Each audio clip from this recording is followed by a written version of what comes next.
it a little bit, but just swish it around your mouth a lot, and then spit it out onto like a plate, and then take some rubbing alcohol, like 91% alcohol, that you can buy for like $2. Isopropyl alcohol. Exactly. And then pour it on the little, like blackish, dark red, stringy looking little clump things in there that'll come out of your mouth. It's really crazy. Pour the alcohol on it, and it starts moving around. What the fuck? What starts moving? Like little things, or the whole like little like what we call snot kind of stuff? The little like they look like little bugs. Yeah. Yeah. How long were they moving for you? So they only move for like a few seconds, and then they stop. Like they move for like 10, 15 seconds. I think those are germs, man. I had a guy tell me, and he goes, "Dude, man, germs are like if I try it tomorrow. If I lick a spoon, man, by the time I hand it to you to lick it, the germs are dead. It's not, they're not gonna like."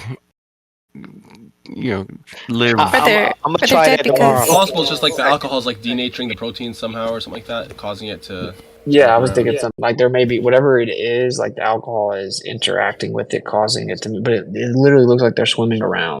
Like it's really crazy looking. But I just want to say that candida is a really big problem right now in our society, especially with our diet. We talked about carbohydrates and sugars, and there's usually an overgrowth of these funguses. And they do lead to this is a test that people will do to try to see if they still have candida overgrowth, is the one that you mentioned.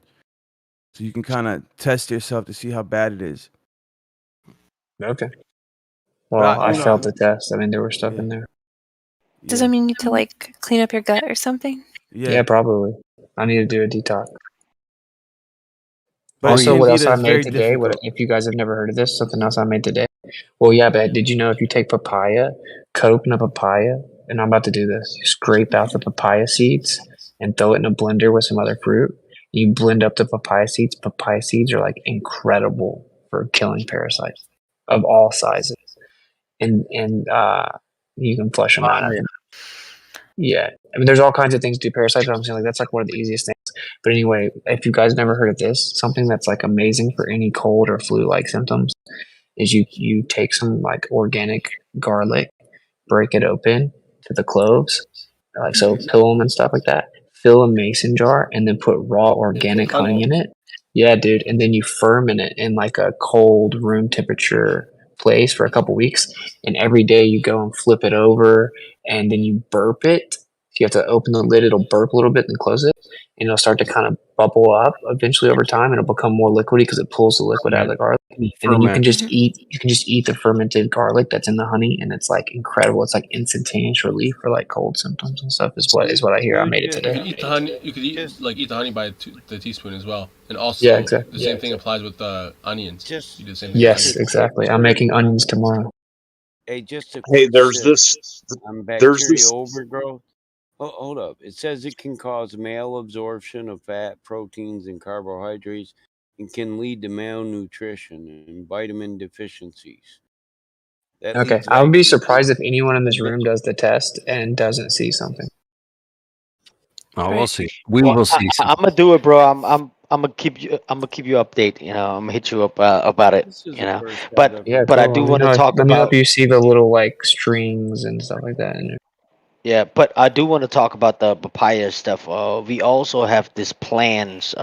We do eat the papaya, but every time we make this soup, or my mom does it, right, and it does help her with sickness and stuff. So papaya, so leaves, right, it's like 10 times bitter than the seed itself, right? So when she does eat it with the soup or whatever, I can't eat it, man. It's too bitter for me. But she does it. And it help her with sickness in general, give her energy, whatever, whatever she think it is, right? And there's also another plants, right? We call it stau in Cambodian, right? And every time you get sick or whatever, you got cold, whatever, you eat that stuff, right? And it's so bitter, bro. Like I can't do it, but the old people, the old folks, they always do it. Of course, it helped them with the sickness. And I'm really familiar with it when you talk about the papaya seed. It's really bitter too, Well, maybe it's not as bitter as the leaf. Yeah. Yo, the We'll papaya just seeds blend it are up with some other spicy for fruit. me. They remind me of like peppercorns. They're like spicy little balls. So I just like I use them as kind of like spice in whatever thing I'm making. And Yeah, just papayas steam are them and pretty stuff. easy to grow, dude. Like here in Florida, if you have a papaya tree, it'll just give you fruit like so frequently. It's insane. I just posted this video in the Witsit Telegram, and it's this doctor talking about parasite cleanses, and he talks about how, like, you gotta like, if you're gonna do a parasite cleanse, like, you gotta go nuclear on them because Gotta go nuclear, baby. You can make it worse. Yeah. Yeah. like you gotta go all out because, like, if you don't get them all, then they'll just burrowing, like in other organs and deeper into tissues. And he has this protocol. I posted it in Witsit's Telegram. Nice. Tell us what it is. I'm saving it. I'm saving it, and I'm about to drop it in here. I mean, here it is. Yeah, so it's like he has, like, basically, it almost sounds like he's curing AIDS or something. It's like a cocktail of all these different all these different ingredients. Well, it's like some of them are for like worms. Some of the drugs are for worms specifically, like, and then some of them are for fungus. Some of them are for, like, he breaks it all down, but it's like a cocktail of like ivermectin, fenzabenzenol, like a bunch of other ones. And he's like, you have to take them in high doses all at once, and you're basically like cycling it. It's really interesting. I was hoping it was food. Food should be your medicine. Yeah, I That's like also a BOB line. Food. He said food should be your medicine. Tesla shit on Edison. Oh, we'll be here a week. Tip your waitresses. The snacks are in the back. Herb science for like medicine. the garlic and the honey, garlic and the honey and the onion and the honey and stuff like that. Like these are the herbal remedies. Like, you know what? I love garlic, and garlic is so nasty, man. It's got to cure something, man. Fuck's sake. Garlic's delicious to me, bro. It's just one of the nastiest things we'll ever eat, man. It's pretty wild. I eat a garlic. raw clove, man. Garlic. Yeah, I mean, I don't know what you're talking about, man. It's an acquired. I like garlic. It's got to be good for you, man. It's nasty. You guys love garlic. If you mean like eating it on its own, it's nasty. Then yeah, okay. So yeah. Just eating on its. Yeah, you can cook it up. It's great with eggs or whatever, man. It's great. It's good for blood health, and it's best for your blood health when it's raw. So you should eat at least one raw clove a day. Have you ever tried black garlic? That is some good stuff. I don't know about garlic. how. Yeah, it's Yeah, caramelized. but you were saying it's slow some heat. true shit about garlic or any plant that Have you watched Black antimicrobial. Clover? If you're growing Yeah. antimicrobial and it has bacteria on it, then you shouldn't eat that because that's going to be the most powerful bacteria in the garden or the ecosystem. So throw that garlic away. Yeah, that's Or what I was going any- to say. Like, yeah, if you're Yeah. not used to dealing with, like using garlic a lot, just be careful in all the different ways that you store it, how much you store it once. Just be careful with all that because anything that is, like you said, antimicrobial, the highest, most potent antimicrobial have the highest, most potent bacteria that'll kill you quickest to grow on it. So anytime you're dealing with any natural antimicrobials, just so the careful. rinse processes. A lot how of you people store don't do that rinse soak. Bro, I'm fermenting this honey and garlic, and then I'm doing honey and onions tomorrow. Before the winter. I use honey to mix all my herbs and spices in, like cumin. Cumin's good for the blood too, and chili spices, stuff like that. You can put it in honey, and it's best if you get natural honey from your area. Yeah, raw, unfiltered, natural honey from like a local place. And like I'm just like I just buy tons of it. Like anytime I find like a good one, I buy it because it stays forever. Yeah, I buy it by the cone from the Amish people. I'm not yeah, gonna dude, lie. getting it with the Don't cones jar is that good up. too. Just put it in a bag. I'll take that. That's We awesome, can man. barter. but I trade apples from the orchard for it, and the bees come over here and get my pollen any damn way. So it's only fair they share that good shit. Dude, the comb is good, dude. Oh, them Hey, dudes you guys make. heard about the GMO bees? Yeah. Yeah, like the robot bees. Yeah. Yeah, they're like, oh, the bees are gonna die, so instead of doing what we're changing what we're doing, we'll just make robot bees. What you got to understand is when they make these GMO farming, and it's the most farmed agricultural thing on Earth, then Bill Gates farm. So yes, listen, it won't stay on Bill Gates' farm. If you've got 4 people growing it, it's going to pollinate the 5th and 6th person down the road, and then the next year you're going to have 6 people pollinating the 7th and 8th person down the road, and probably once you got 6, you're going to be going way further down the road than that. So before it's over, the whole Earth is going to be producing the least amount of nutrient GMO agriculture that we can just fill your gut with shit and starve you to death so your brain doesn't work properly and you'll be malnutrition. Sounds good. Sounds so good. Mineral and nutrient deficient, Don't Yeah. worry about those dark rings. Just keep eating the vegan diet. Your eyes are just fine. That's just a little bit of iron deficiency. We can manage that. See, medicine And we'll is about get management. Dig this, man. Hey, Mike, dig this, man. So if you go to the ocean, get some water, and you can extract the minerals out of the salt water and put those in your plants, and it actually will grow your plants with all the nutrients that it originally wanted to have, because all of those nutrients are in the ocean, man. It's right there for all of us. We just have to. I think Eden was trying to get in as well. Go ahead, Eden. Hey, Gio. Oh, I was still in the robot bees. Yo, what up? Just checking with you, man. I haven't been in for a minute, but thanks for having me. Thank you. Yo. What's up? The dude. You're the dude. You're up, man. You are. You're up. Kahlua? Ain't no Kahlua in here? Dude, some of the old crews hanging out here tonight, man. I appreciate it. How long have you guys been around? 2015 for me. Whoa. But as far as flat Earth goes, 2015. How'd you find out about it?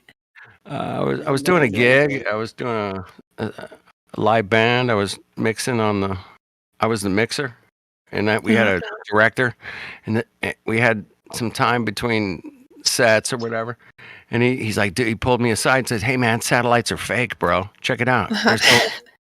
There's no satellites in space, bro. Check." He goes, Hey, there's where no you guys satellites from space in space. There's none. They're all CGI. And I was like, yeah, shut up, man. Whatever. He broke out the laptop, said, "Come out here and smoke a I'll joint with text me, you bro." tomorrow, man, with my proof of satellites in space. I got it. Check it out. And I'm still looking. That's so funny. Before I even had an inkling of flat Earth, I also but it was because I was trying to draw sci-fi things, and I was like, oh, I want to make it like realistic. So I went off searching for a picture of satellites, and I couldn't find a single real one. Right. But that was like just a moment of cognitive dissonance, because it didn't even occur to me. They're all fake. Yeah. Well, go Google Antarctica from space and have fun.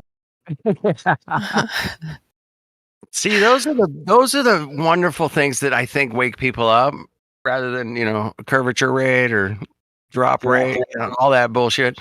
Coriolis, pick your fucking poison. I don't care.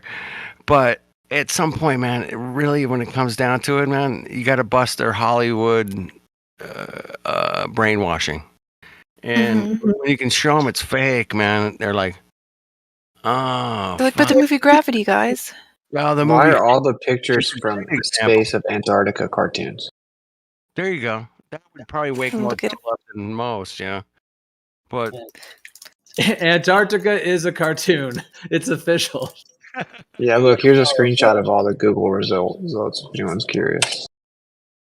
So yeah, just keep it fun and busting NASA's ass, or whatever. So you looked for the satellite pic and you didn't find one, and then what was next? Yeah, man, I started looking, I started searching, satellites from space, in space, I'm searching for like a day, right? You know, I'm like, I was starting to get nervous. I'm like, where's these pictures of these satellites in space from space, you know? And then I hit across like, you know, I think it was Eric Dubay or somebody like that, right? 200 proofs Earth is flat or something, you know. It's not a spinning ball. But yeah, it's not a spinning ball shooting through outer space at millions of miles an hour. I was like, damn, oh shit. I don't feel like I'm shooting through outer space at millions of miles an hour. Yeah, and I ran into, you know, Jeranism. There was Eric Dubay at the time. And then there was this, yeah, it was fun times. But anyway, one day, man, I just saw enough. I saw the Challenger thing, man, where all those guys are still alive, or most of them. I'm like, oh, what? Nah, that can't. Yeah. How was your reaction to it? I was there when that Challenger blew up, man. I was affected. I remember where I was exactly that day. It's one of those days like 9/11 or Coco 2020. The day you realized that the Challenger that they rolled into our classrooms and showed us right in the middle of class, like this ship exploding with a teacher on it, was a psyop. Over again, over and over again, over and over again, and over. When you have to play something over and over and over and over and over, you're trying to sell it. And if you play something once and people get it, you don't have to play it over and over and over and over and over again. Just keep that in mind, man. When they play it over and over and over, just like the Coco, 2020 stuff, it was over and over and over and over and over. And then we saw people in the streets, putting their things on their extremities. And it was like, wow, that's interesting. Damn, these people are buying into whatever's being played over and over and over again. And anytime you play anything over and over and over again, you become, I don't know if it's jaded or brainwashed or whatever it is, but you have to do it over and over and over again to brainwash somebody. And that's a fact. Yeah. They love doing that. But yeah, they rolled your TVs, right, Gio? They rolled them into your classrooms, man, and made you suffer through the teachers on the fucking Challenger, man. Fucking died. Yeah, I mean I'd have to think of what grade I was in, but yeah, dude, they basically like, we're taking a break from school, guys. We're bringing in the TV. They'd roll it in like, here's your pre-timed programming. The Challenger rocket is taking off, and there's teachers on it, and they had her, and she's like waving to everybody. It was all dramatic, and they literally made us watch this whole maybe it was 45 minutes, whatever it was, just the entire thing of this Challenger just exploding. And just the horror of like these people just dying, their bodies erupting in a rocket and dying in front of all of us. Wow, yeah, what a dramatic thing. And then that pushed so many kids away from wanting to be an astronaut. Like if they had a lot of people that were like submitting applications, like we want our son to be an astronaut. After that, virtually every parent was like, yeah, don't go that route. Yeah. So yeah, crazy. Man, that is funny. Not only that, but think about what that does to people. Like when you've got the entire world holding these thoughts in their mind that aren't true. What's that doing in the field of consciousness? But that's actually hilarious that they interrupt your school, wheel in the TVs and be like, okay, you guys are going to watch this. Here's a teacher. Look at her waving. Oh, no, she's dead. And that's why we're not going back to the moon. Don't ask again. It's called a ritual. And that's how they do it, man. They think of these things as rituals. And when they can pull it off, man, it's amazing. And they can do the rituals. And it's a mass psychosis of the manipulation of most people's minds. I realize too what something that schools do is people really take if it's in a textbook, it's a fact. Right. Yes. Well, we all know that. But emotionally, when they do something like the Challenger or 9/11 or one of those, it's this ritual thing that just gets perpetrated throughout the mass consciousness. And once you've controlled the mass consciousness, we've all seen it back in 2020, man. They went full fucking all cards in, baby. Let's do this. We can control the consciousness of everybody, and we can tell them to stay home. And we're going to shut down businesses, and we're going to, what? That was a big event, man. That was a ritual. And it's coded, a million different ways. You guys can look into it, but I'm sure you guys have. And yeah, it's a real mind trip, man. And to break out of that, I'm thankful I did, and you guys did. I'm very thankful to just at least be able to question it without ridicule. Go, hey man, you think that thing was fake? And you're like, yeah, it's great to talk to you guys about it, but most people will be like, no, I'm sure it's okay. I know, I actually alienated a lot of friends by questioning things. Yeah, isn't that weird? Now that's a weird. Well, it's like in other people, just by you thinking something, other people can be so activated by it, right?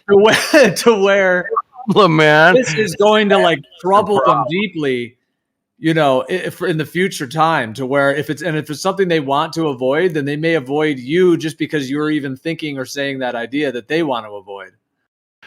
I mean, part of me gets it to some extent because I started questioning. Oh, sorry, it's like self-preservation. Yeah. Yeah, exactly. Yeah, go ahead. Well, because if you're especially if you're one of the ones who got the vaccine, if you didn't get it and you realize it, then you're great. But if you got it, then you have to acknowledge that you just walked in and they injected you, and it's kind of horrifying. Well, certainly it's horrifying, without a doubt. But it also is like, oh man, it's also information that we use to say, okay, we know a bunch of people that did this and they did it willingly, and then we know a bunch of people that didn't, which it's us mostly.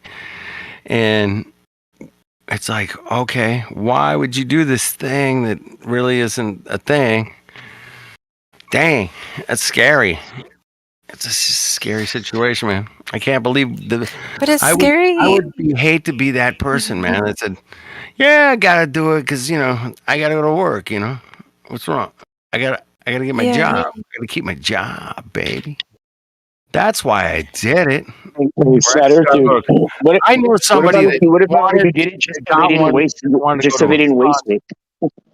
I know somebody that got one because they wanted to go to a concert. If I told you that my child was injured in a car. I mean, they wanted to go to a concert. That's why they got it. I was like... Or remember when they were offering fries and donuts if you get the vaccine? Fries and donuts. And junk food. And junk food, causes you to die faster. Burger. Yeah. Hey, if you get this vaccine, we'll give you free fries for the rest of the year. Well, they had a whole thing with Krispy Kreme, wasn't it? Where you got unlimited Krispy Kreme donuts for a year. For a year. Yeah, for a whole year. After 1 month. After 1 month, man, they stopped that shit, man. Yeah, no joke. You could line up to get the Kool-Aid and you would get a year of unlimited Krispy Kremes. There was one state that had you were entered into a raffle to win a truck. You win a whole truck. Dang. Dude, I think they did that shit in California, and I don't remember the other state, but yeah, there was one other state that did it, man. And then they had one that one of them you could win I swear to God, it was something like Texas or somewhere, you could win a rifle. It was like a raffle that if you got the jab, then you could then possibly win an actual gun and a truck. They had both of those. Dang. Yeah. So if that's not an expression of America at the peak of the pandemic, it's the best, dude. That's the best expression of it. Get yourself a rifle. You come on down here, get yourself a shot, man. You can go out shooting. A truck and a shot. Oh, You can man. win this rifle here. Come on down. And no, I can. Yeah, I believe that for 100%, guaranteed. That sounds like an active shooter situation. There's my brother Saints. What's up, man? Yeah, bro. Yeah. So yeah, during the Coco, man, they were giving away all kinds of free burgers and fries and. Were you the one telling me about in Amsterdam? If you went there, you get 1 or 2 chicks from the red light district for like a half hour if you get it. Dude, there was. Because I would have got like a dozen of them. I'm just being real. Dude, you know what? You are dead balls on accurate, actually. I would have had like a dozen before I even knew what I was doing. I would have had like a dozen of them. You know what I mean? There was literally, come on down, get a shot, get laid. That was, I swear, I remember that. So let me ask this question: do you guys think whatever that is in the Kool-Aid, do you think people can cleanse it from their bodies? I don't know about that. 100%. All right. Stain says yes. I said I don't know. I don't know. I think some people probably can, and some people can't. Because I think that the human body intentions are good, you know. Yeah. Where's your heart? I think where your heart is probably gonna determine that. Yeah, I'm with that. I'm down with that. Because I think that like these people, I think they wish that they had weapons of mass destruction, but I don't think it's actually possible. Like how they tried to pass off like, oh, nukes can cause an apocalypse, but not really. And then they tried to like scare us with like contagion. For sure. I think these are just their fantasies. I loved you brought up the nukes because the first 2 nukes that were dropped on cities was in Japan, and then one of them was Hiroshima, and the other one was Nagasaki. Mm-hmm. And if you look at those cities today, man, they look like Los Angeles. Yeah, like they started rebuilding pretty quickly. I'm like, wait a minute, man. I thought this shit was supposed to nuke forever, man. Like 10,000 years or some shit.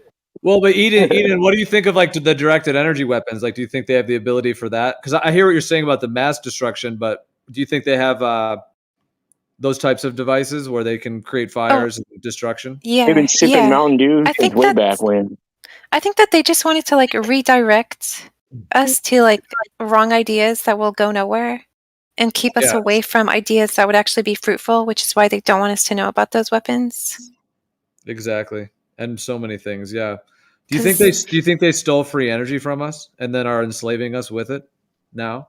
Yeah, I do. Hey, am I crazy or freaking Gio sound kind of like Mickey Mayhem? No, he doesn't sound like Mickey at all, man. No. Well, I hear the similarity, in the speech, in the sound. Maybe I'm just a little crazy on that part. Well, you know what? You're deaf in one ear. You're probably right, bro. But no, Gio's not Biggie. No. No, I know he's not Mickey, but I hear the similarity in the speech. You know what? I'm gonna give you like a. I'm gonna give you like a 40% on that one. It's not a passing grade, but. Well, there are certain cadences and ways of speaking that people do share. I almost think about them as like archetypal, that we all have like different kind of. It's like we all have different like archetypal inflections with our voices in different ways, and there is certain overlap, or like certain people that have some type of similar component to their speech. I think we've all probably heard that in many. But the problem with you, I sound like Morgan Freeman, bro. You don't sound Mexican at all, but Miggy does for sure, 100%. A lot of people think I sound like Morgan Freeman. Nice, dude. No, you don't, bro. Not at all, man. Not at all.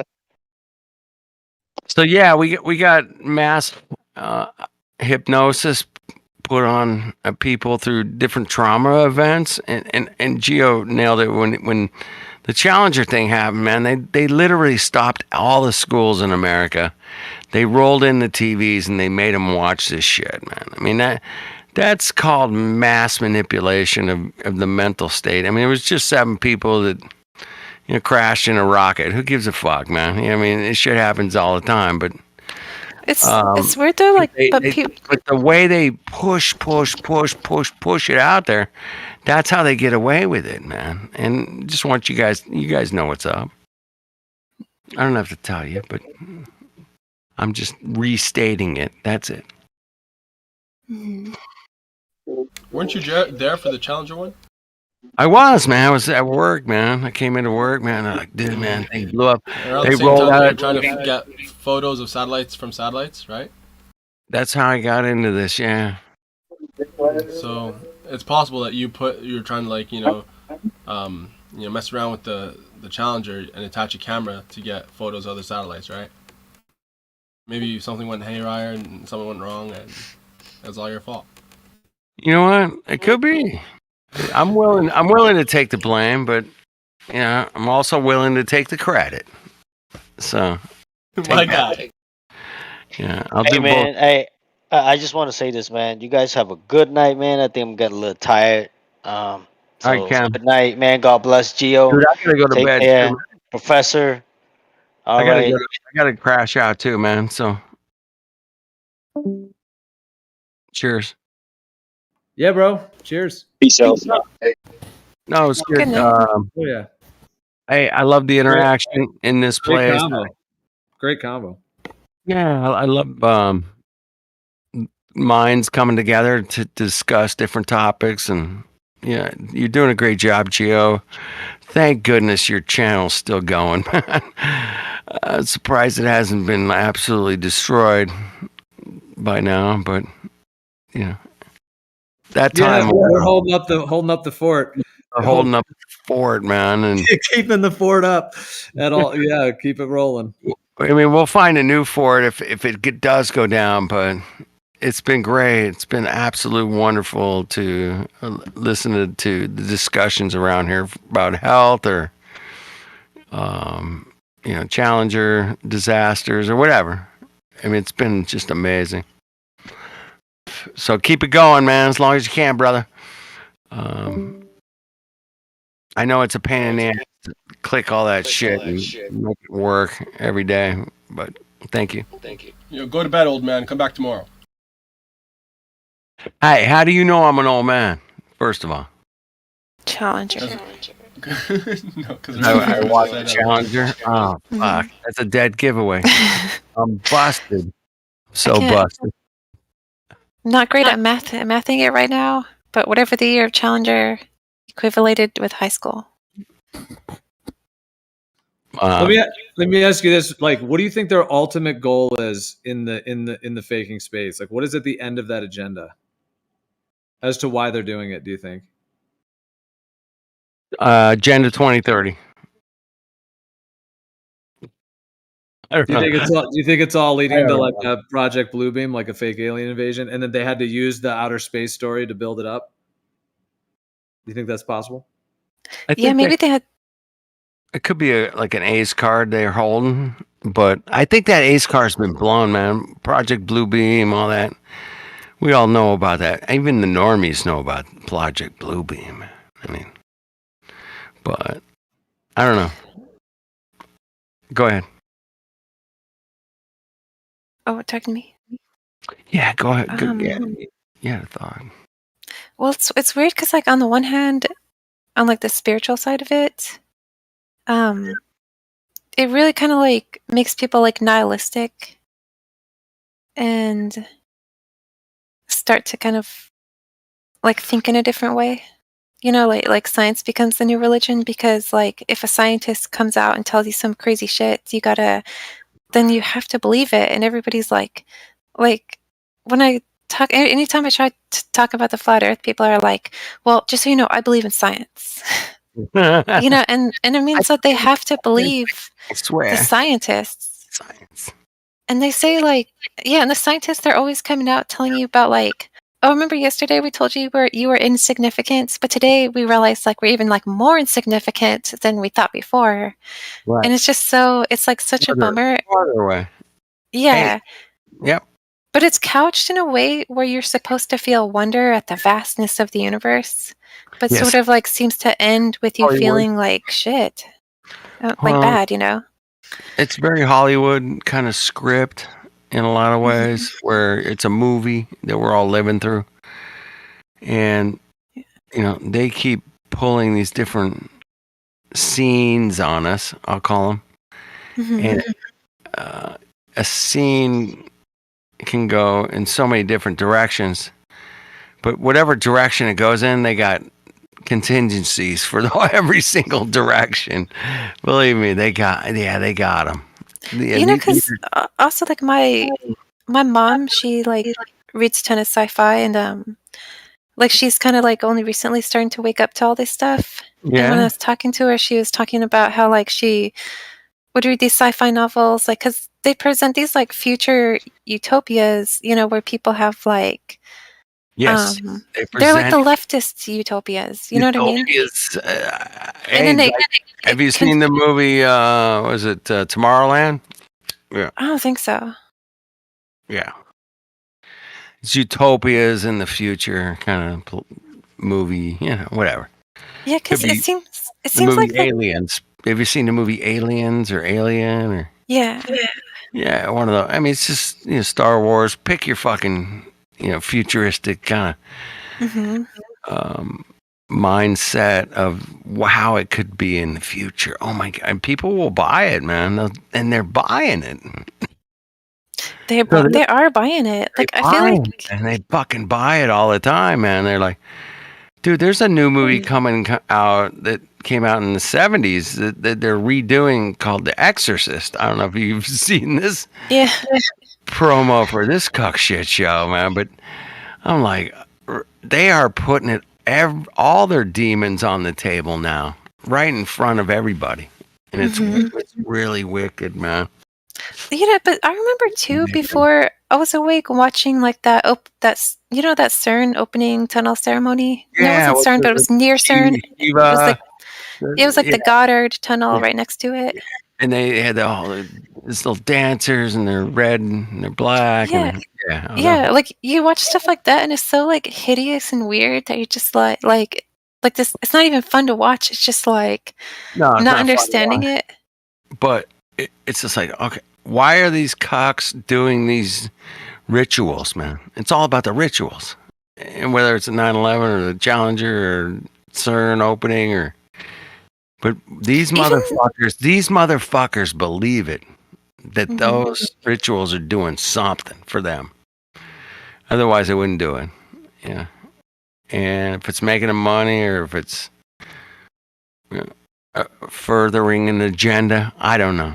But they'll do it because those motherfuckers believe in it. Just like, I don't know, you guys have heard of the Bohemian Grove. They got their little ritual with the owl there, and they're dancing. They get their fires and their whatever fake sacrifices or real sacrifices. I don't know, but yeah. But most people they can't conceive that because they believe in science. Right. Well, they went to school. They can't. Yeah. Science is their god, and scientists are their prophets. Exactly. So, if that's what I learned in school and that's what gets me paid to go to work every day, you flat earthers are stupid. Wait, let me correct myself. So-called science is their god, and so-called scientists are their prophets. Scientismists. Oh, I love that, Gio. Scientimist? Say that again. Scientismists. Scientismists. I don't even know if I can re-say it. Scientimist. Oh, fuck. I'm going to fuck that up forever. I can say spectroscopy pretty easy. Yeah. A lot of people can't. Yeah, I've messed that one up a few times. Yeah, for sure, 100%. Spectroscopy. You gotta get in there with it. It's like getting in there with a knife and fork and really cutting out a spectrometry. Yes, I can say that. Okay, now put the word mass in front of it and say it 5 times fast. That one's harder. Spectroscopic. How about that one? You gotta go like spectroscopic. Hey, I'll tell you what, man. I was thinking yesterday. I was like at the gas station or something. I was thinking, hey, man, if the fucking globe was so fucking globe, right? It would be so easy to like just crush this bitch, man. Like, dude, we got the globe. Here it is. Enjoy. Fuck off. No, that's not how it is. We have to go over like Coriolis and refractions and curvature rate and drop and yeah, they sell it to us. They sell it to us like it's like Rocky, It's like Rocky, where they're like the globe, they're like singing a song, like they sell it to us like it's just the biggest success story ever, and then when you look into it, you're like, it's completely the opposite. It's just the It's like the Hollywood blockbuster that they advertise for 4 months prior to it opening or whatever. The new They make it seem like they're heroes that they discovered the Ursa globe, and then now it's at the beginning of every movie. Now we got to go into like the most minute details of curvature, dude. I mean, it's been a fucking shit show to try to Here's a question. What percentage of people who completely just believe the globe, even though they really haven't looked into it very much, how many of them even know what the curvature of the Earth even is? No, I mean, it's like there's only 1% of them at the most would know. Not even 1%. It's probably like zero. Probably the 0.1. 0.1. I'm gonna go with, man. 0.1. Probably the people who do know are like already invested in some job where they can't afford to. They don't want to risk it. Right. Yeah, they're making 120 grand a year, and they're like, dude, man, if I come out with this, man, I got to just keep doing my job. And I met some of those guys over the years in bars, man, and they're drinking and they're fucking hammered, and they're like, we build these fucking rockets over here at Boeing, and they're fucking racked because they know they have to deal with the fact that their job is a lie, man. I've met some of those guys over the years.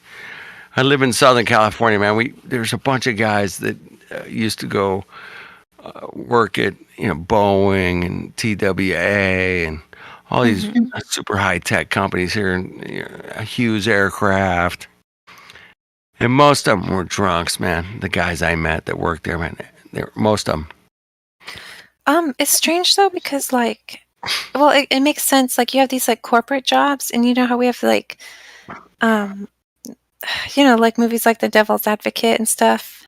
That kind of like feeling like if you get this corporate job, like you sell your soul, and then you're around like, a bunch of soulless demons. Right. Yeah.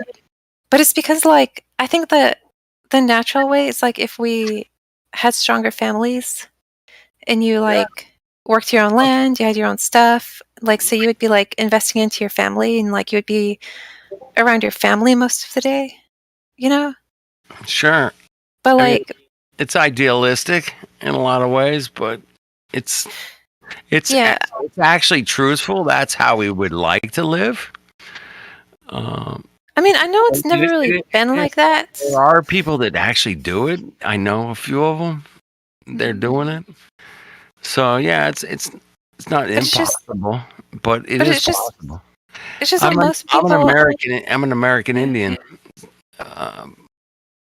part Blackfoot Indian, but I always gravitated to their kind of lifestyle. Like, man, we're here in this beautiful environment, and we're gonna use what it gives us, and we're gonna give back to what it gives us as well. We're not greedy. We just want to like get along with it, with what's going on, winter, summer, whatever it is. We're gonna try to get along with that and survive. You don't want to fishing or hunting or chopping wood or whatever, making tools. I mean that seems like a great way to live from a naturalist standpoint. We're gonna kill a deer or a buffalo or something, man. We're gonna use all of it, man. We're not gonna like just chuck the bones in the dirt there, man. No. We're gonna use the bones for tools or hammers or whatever. Or you could get a job building the Tower of Babel, make a ton of money. Yeah. Live in a high rise. Wow, sounds tempting. Sounds tempting. I never lived in a high rise, but I've stayed a couple nights here and there in high rises, man. And I've never been comfortable in a high rise. I don't know about you guys, but I like it down here on the ground. Yeah, very ungrounded at high altitude. But yeah, go ahead. It's weird, man. It's just I can't explain it, but It's yeah, an I've been like, unnatural way of living. yeah, it's totally like just doesn't jive with my magnetic, whatever. Well, have you heard the idea that that we actually sleep better when you're closer to the ground? So if Yeah. you're like up on the second floor of your house versus the ground floor versus the basement floor, there'll be like a different type of sleep. Yeah, I've heard that. Oh, no, I did not hear that. Yep. That's good to know. Sure, that totally makes sense. I mean, the higher up you are, like the less grounded you are, and the more kind of disconnected to the magnetic field.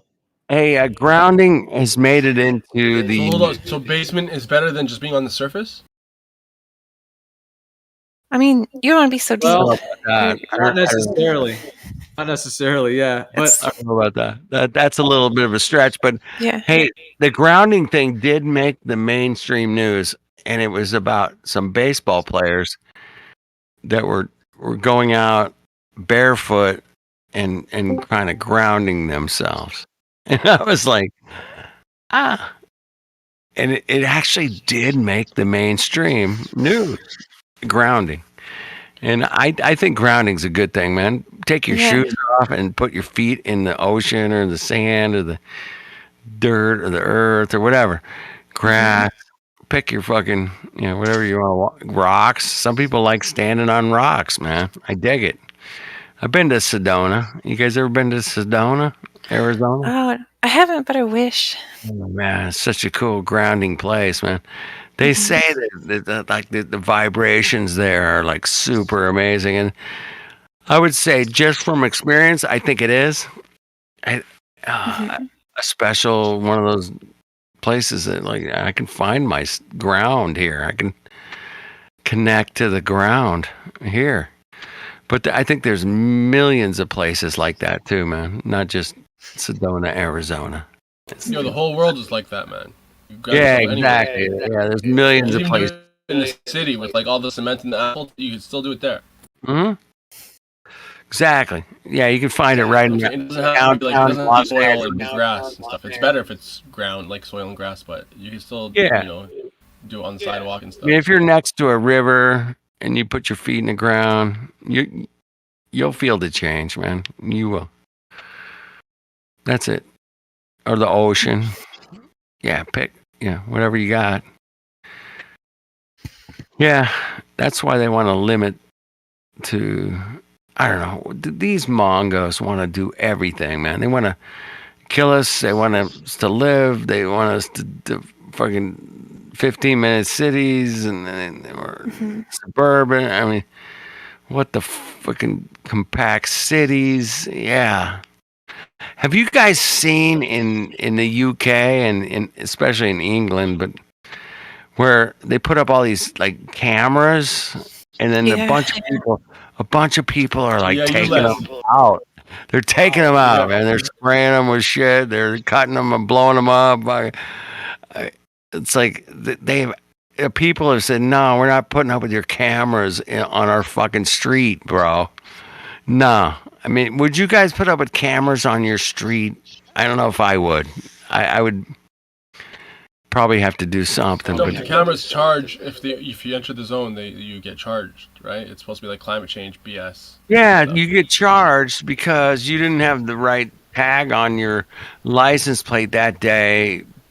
You have to pay like 25 or 50 bucks. It's because your car was like. Because your car was in a zone that wasn't authorized to be in.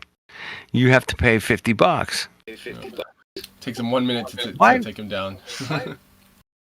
Like, That's such a stressful way to live, man. Are cutting these fucking cameras down left and right, and I'm like, I've seen a video. It's like 5 minutes long of these guys just no, we're not putting up with your like cameras and shit. Fuck you.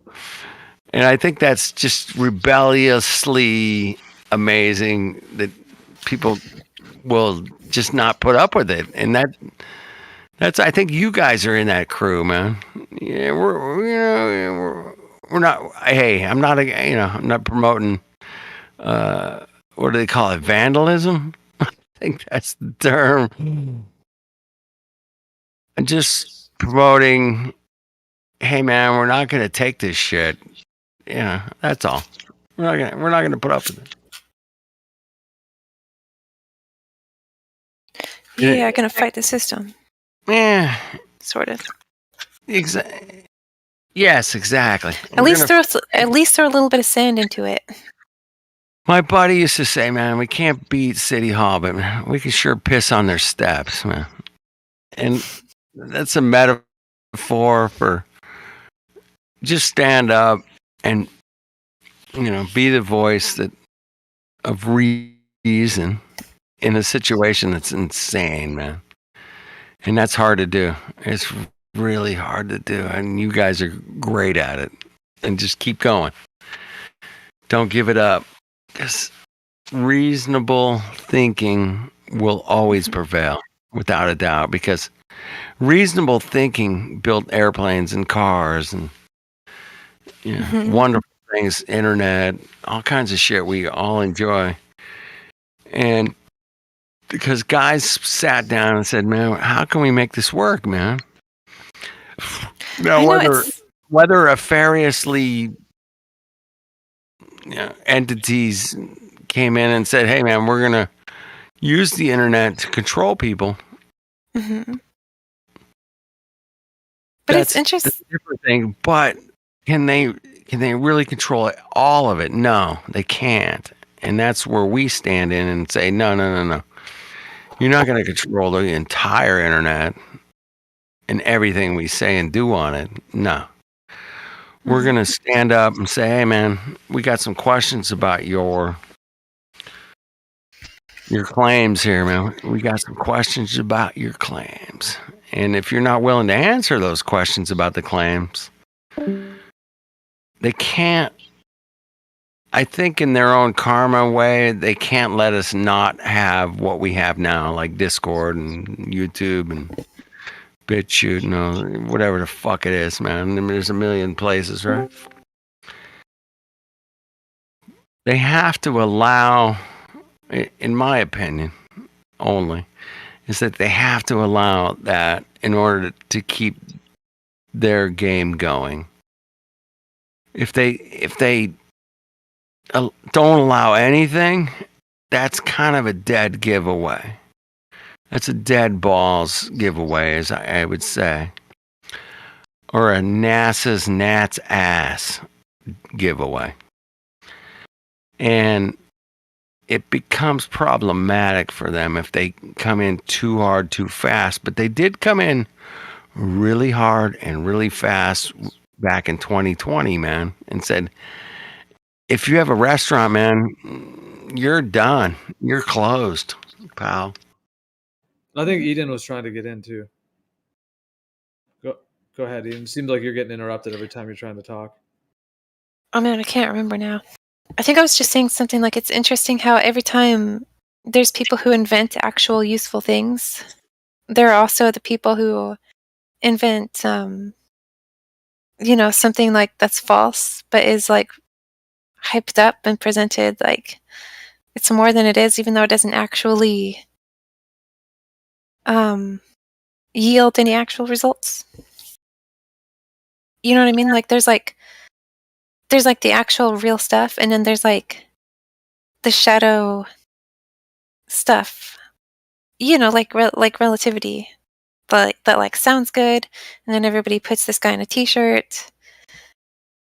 But and then everyone thinks that they use it like a magic, like, oh, here's some useful things, and then here's a bunch of like BS on top of it, and like use like the credibility of the useful things to get you to believe in these false things, like magic, Absolutely, yeah. I was thinking about that earlier. Yeah, exactly. They kind of mix like the deceptions in with all the, so like we're seeing like computers and cell phones and all these like amazing technology, and we're all like impressed by it, and it's like making our lives better. And they link that right with NASA and space and the globe. Yeah. So where it's like they're linking this like credible stuff along with this non-credible stuff and saying it's all the same and getting people just to bow down to the authority of all of it, it seems like. Like how there are a lot of people who read science fiction novels and think because of that they understand the sci-fi concepts? But then they end up thinking about space and space travel and nuclear weapons and aliens and alien encounters. You know what I mean? It's all actually like the wrong stuff when you could be thinking more about what we can do with magnetism.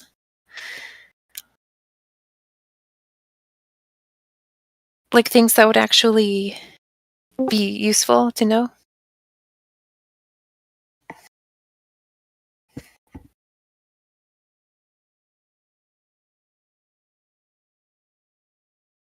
Hmm.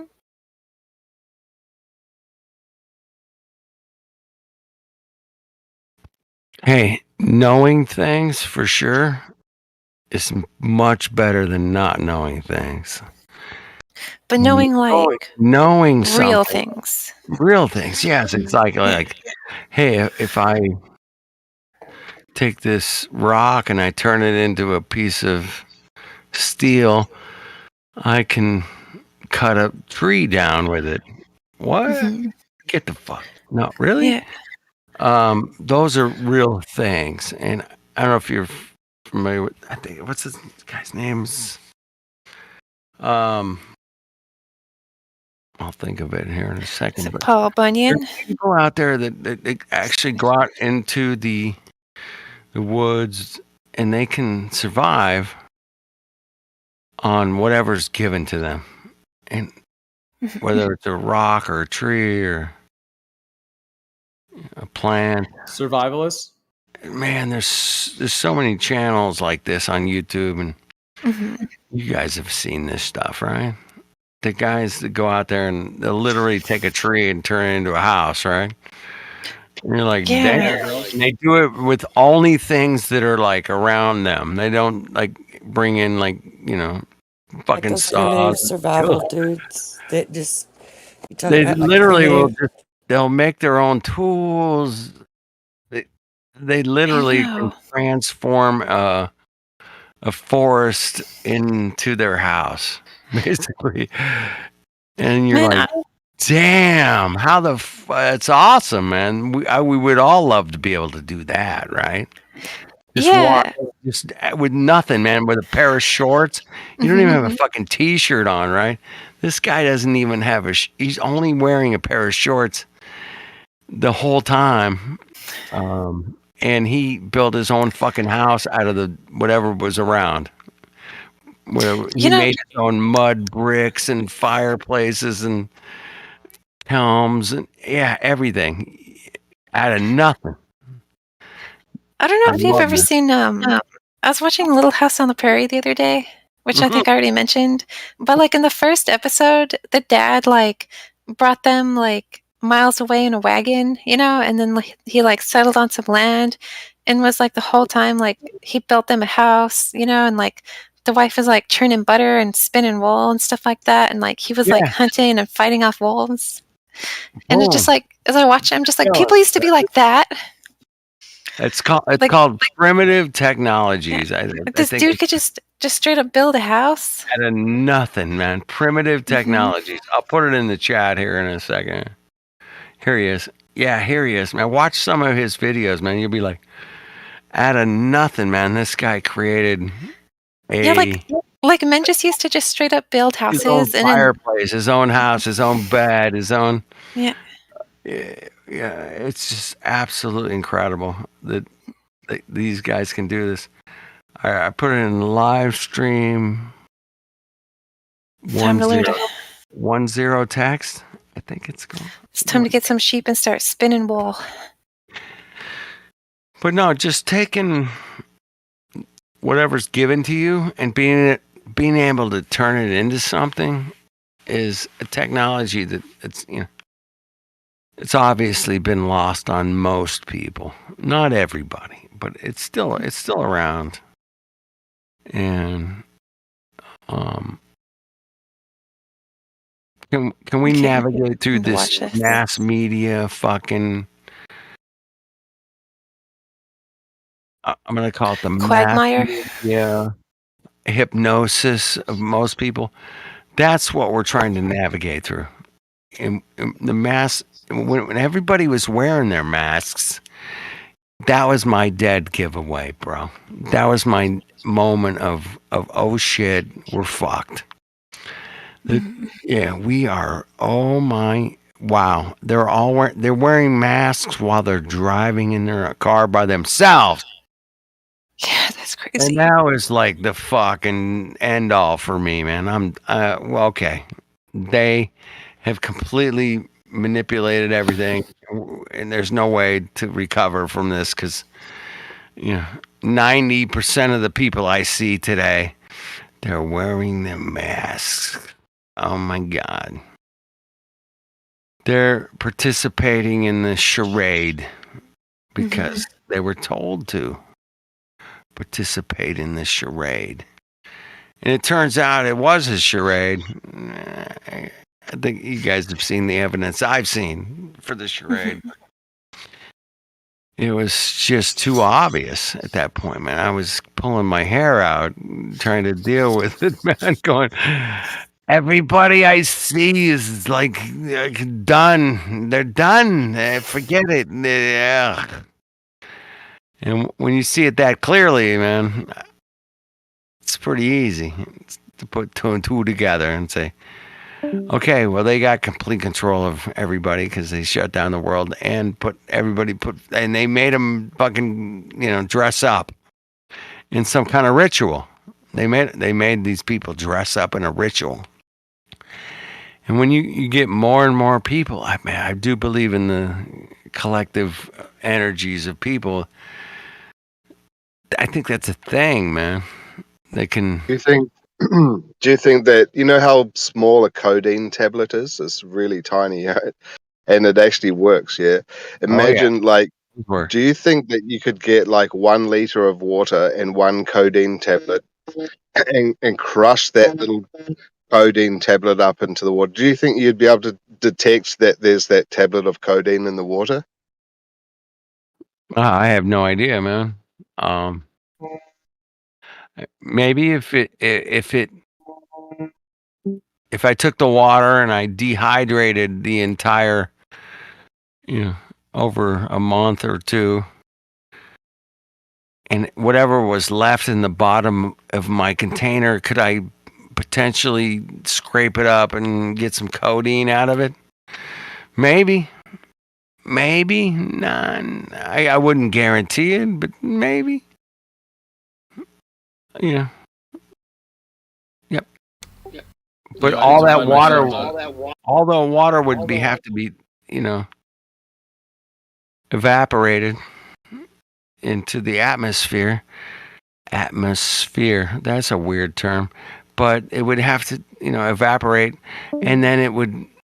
Whatever was left, could I test it for codeine? Yeah, I think I could. Yeah, I at least test it for codeine. Find codeine? I don't know. But maybe I could test for it. What do you think of that?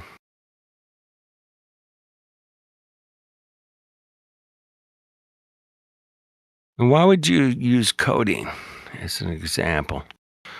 That's interesting. Codeine's not a big drug these days, man. It's not. It's nothing these days. Back in my day, yeah, codeine was a thing, man. But today, man, it's all about the fentanyl. You guys hip with that? Anybody? Wow. It's 100 times stronger than heroin. I don't know if you guys know that. 50.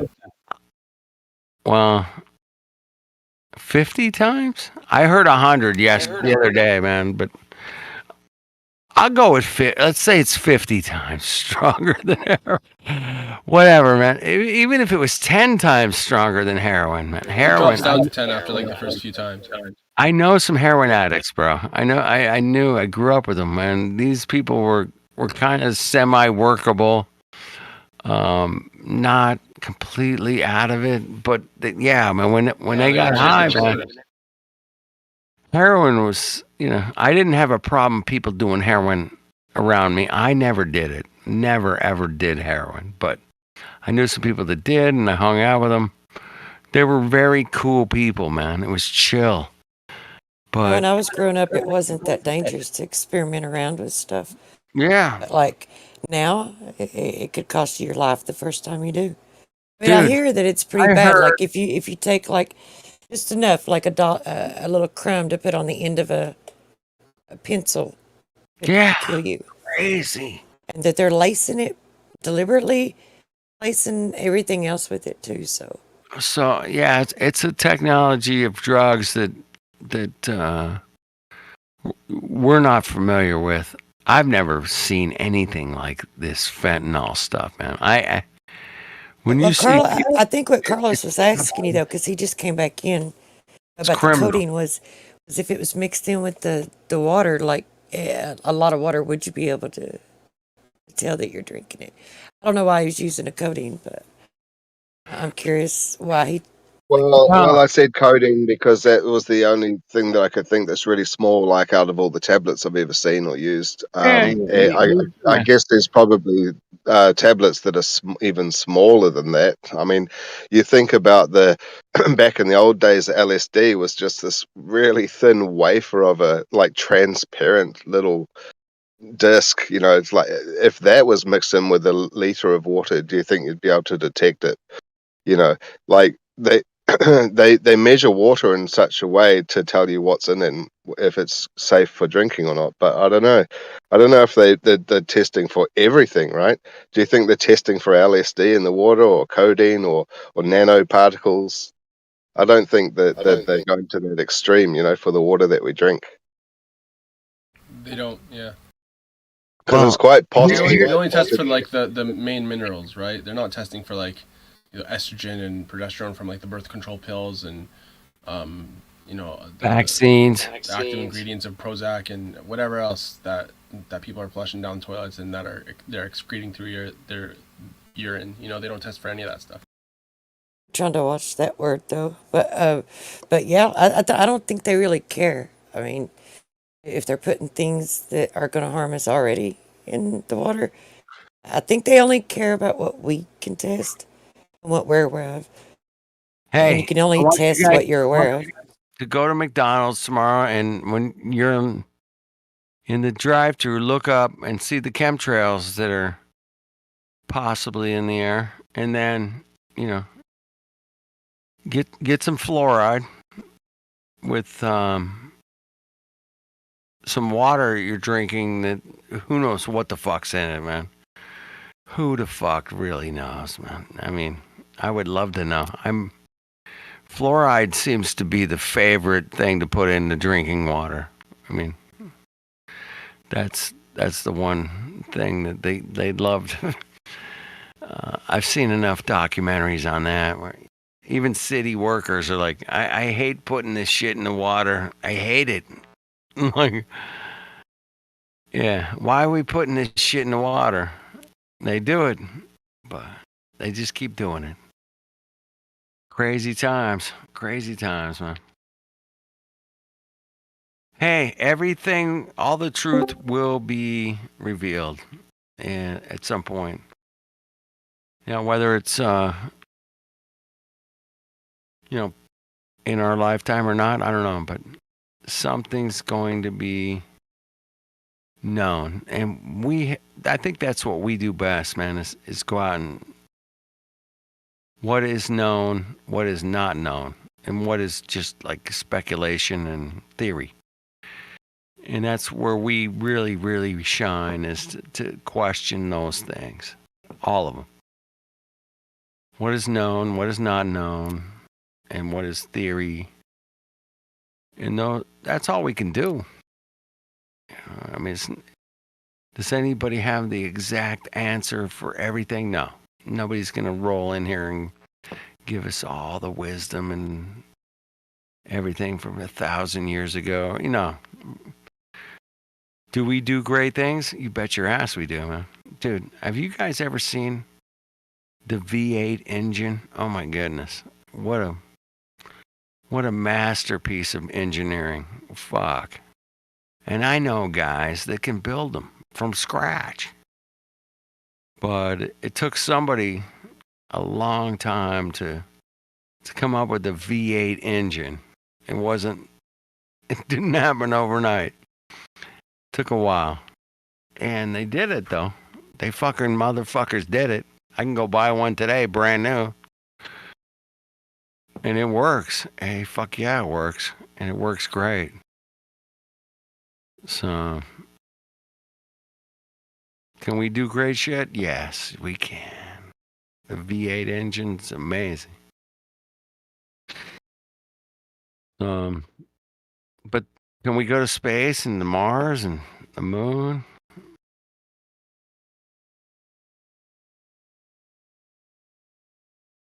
Well, that's asking the big question, man. Can we go to the moon? Or we went to the moon, I hear a lot of people say. We went to the moon. Well, how many people were on the moon? How many total? I don't know. I don't know how many people were on the moon. Why would I know that? It was a lot of people. It was a lot of people. Okay.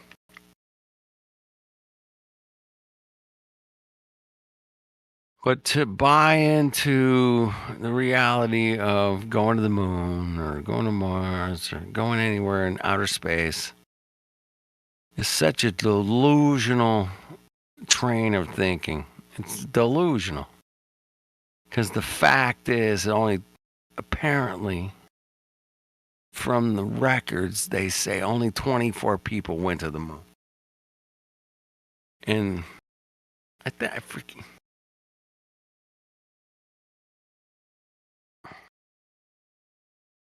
So it's a paradox of technology and reality and Hollywood and pick your other poisons of manipulation, news, or especially the news. The news really got off on the moon landings. Have you guys ever seen the footage of the newscasters casting the news for the moon landing? Oh, man.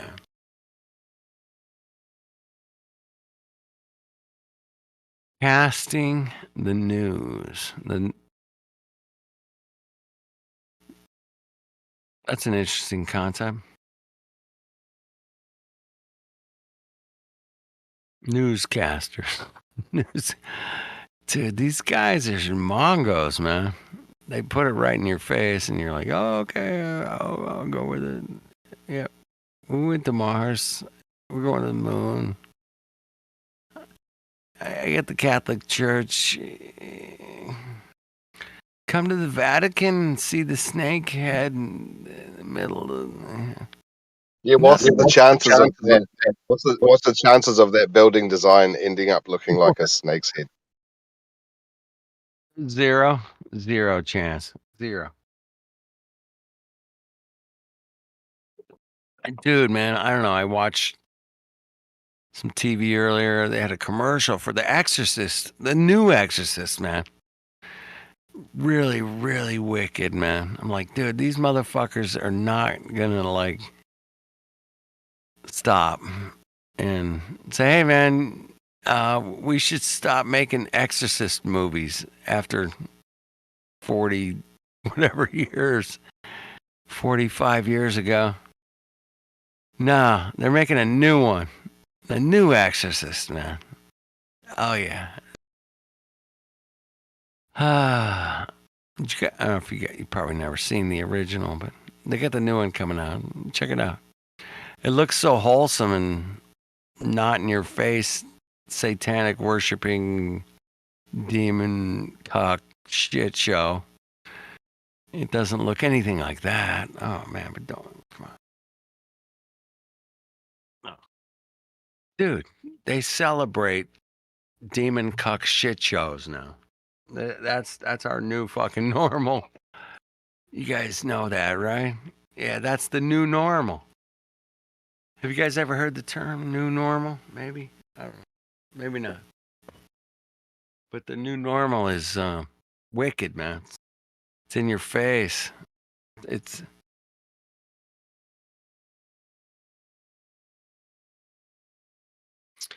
But it's just artistic entertainment Come on, Kenny, stop it. Stop it. It's just artistic entertainment. All the devil worshiping and no, these motherfuckers believe what they're doing, and they believe it to the core, and they believe it so much that they'll make a movie about it, and it's a super cuck shit show about exorcisms or whatever. It's the demons and the devils and the bad and the good, and yeah. But these cucks believe it.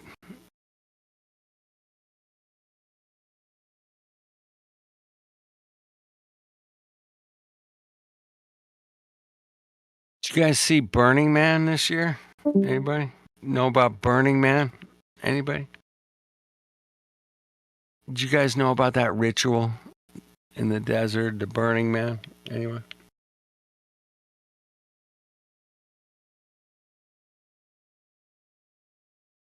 Nobody's heard of that? Yeah, I have. Sorry, I was doing something.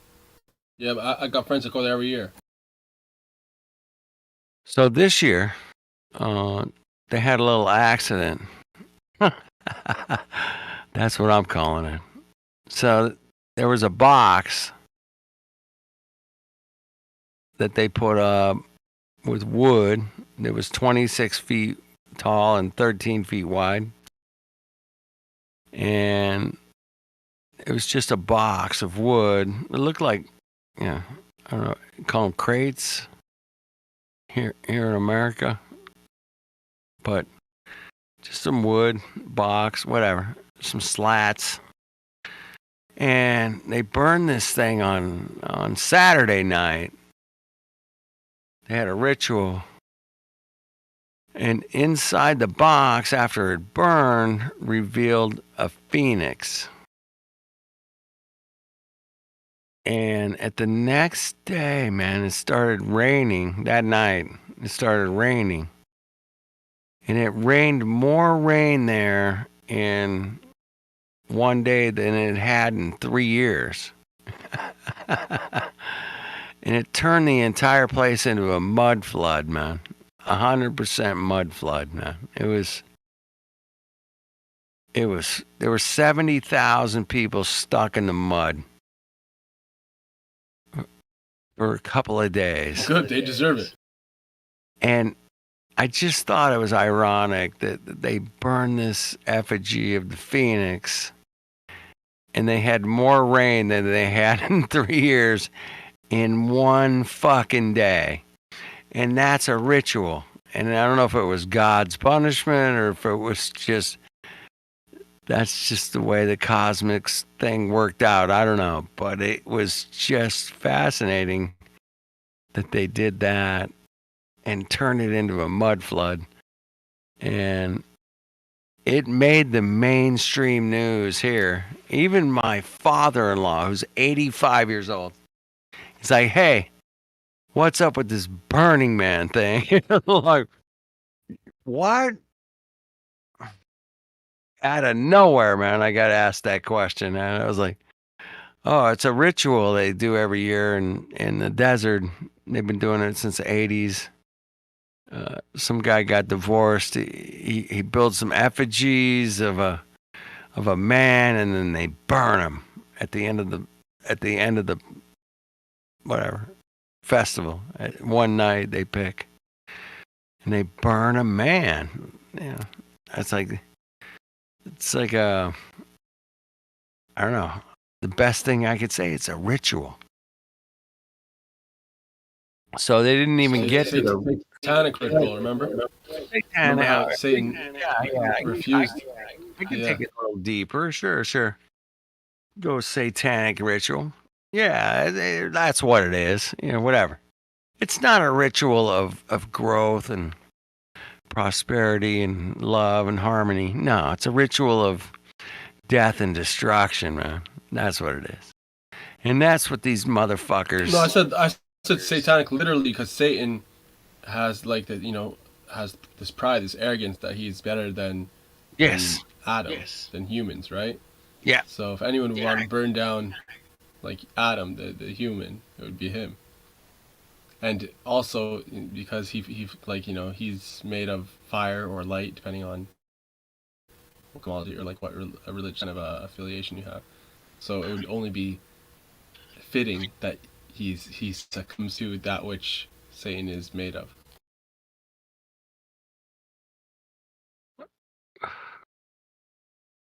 I'm not going to disagree with you at all. I think you're right on point.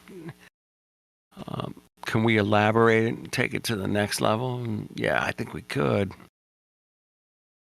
It's so prevalent in today's society, this burning ritual thing, man. And especially in the last 3 years, it's been a real fucking shit show, man. Of these motherfuckers will burn anything down. Yeah. Yeah, the Satanists, the evil ones, the cocks, I don't know, whatever you want to call them, man. These motherfuckers believe it and they're going to do it. And that's it. Are they going to get away with it? No. I think there's, but they're going to buy into it. They're going to go along with the program.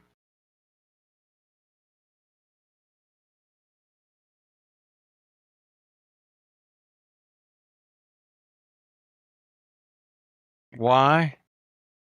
I don't know, man.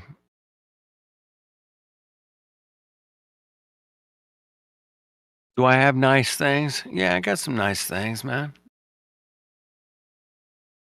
Did I, manipulate a lot of people to get my nice things? No. Did I work my ass off? I think so. Went on, learned some really good trades and applied them and went out and helped people, man, with problems, man. People came to me with problems and said, dude, I can fix your problems. I can do it. I can do it. I got the technology, man. I can do it. And they're like, yes. Yo, that's what's up. And I said, okay. And I said, okay, man, let's do it. Let's fix your problems. And that's what's up. And there's nothing wrong with that, man. I mean, if anybody's got a problem with fixing people's problems, man, you're fucking mentally deranged. I'm sorry. But if we can fix people's problems, I think that's a great thing to do, man. But you got... That's one of the most blessed things you can do. It's the most blessed thing you can do. Exactly. It's the most honorable thing you can do. It's the most beautiful thing you can do is, look, man, I'm a healthy human being that has skills that can fix your problem, man. Let me do it. And when you get that kind of mindset, man, it's a beautiful thing. I think you guys, we should all adopt that mindset. I do adapt that mindset to my work, and I'm like, dude, man, I got to make this thing as good as I can because it just needs to be better.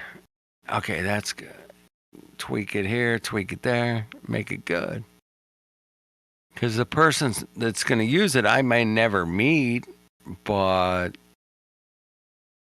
they're going to enjoy it once they get it because it's right. Because it's the right way to do it. And I love doing things the right way. Sometimes it takes much longer than you want to, and you don't get paid as much. But for the most part, I'm content. Most of us are content, man. Most of us have had really enjoyable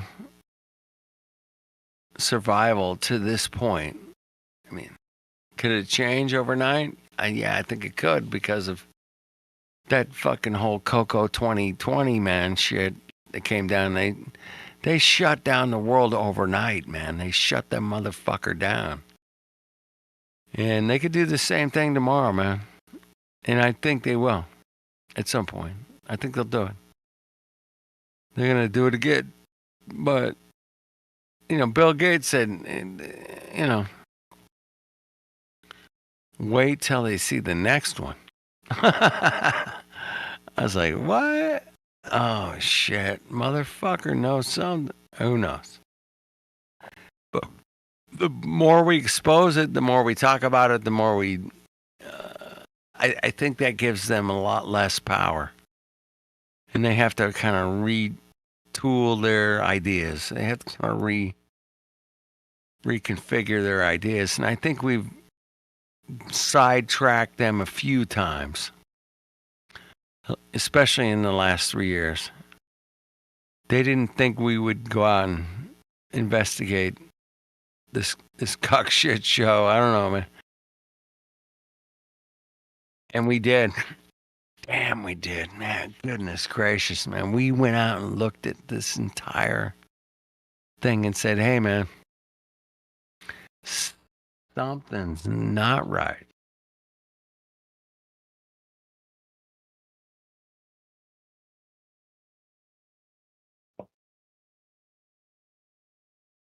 Well, I want to thank you guys for going out there and investigating and digging into the sciences of different subjects, whether it's, Earth or biology or health. You guys have fucking science, bro. Everybody sucks at science, apparently. Last time I checked, they really suck at it. But we can look at things and come to some very, very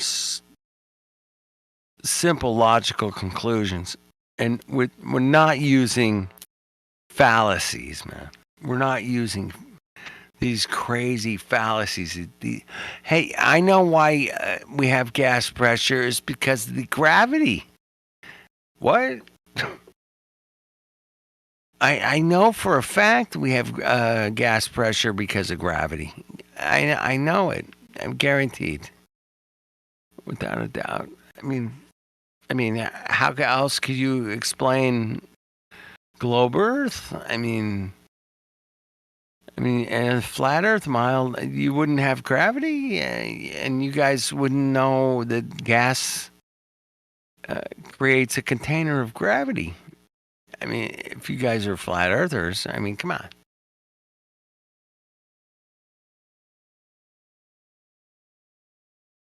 I hope you guys are fucking laughing at this point. Some motherfucking Mongo laugh. Okay, yeah, we've all heard those arguments. That's it. That's what they come up with. I know gas pressure is perfect because of the atmospheric gravity. You guys must know this stuff by now. Come on. What are you like? You didn't graduate like 8th grade science? What's wrong with you? Everybody knows this. The gravity in this is perfect. Yeah. It makes spheres. It makes total spheres without a doubt, with 100%. I checked it out myself. I saw this planet form from nothing, and it created Venus. It's a Neptune. It was amazing. It was just amazing. I can't believe gases can do these things. A gas giant planet. It's amazing.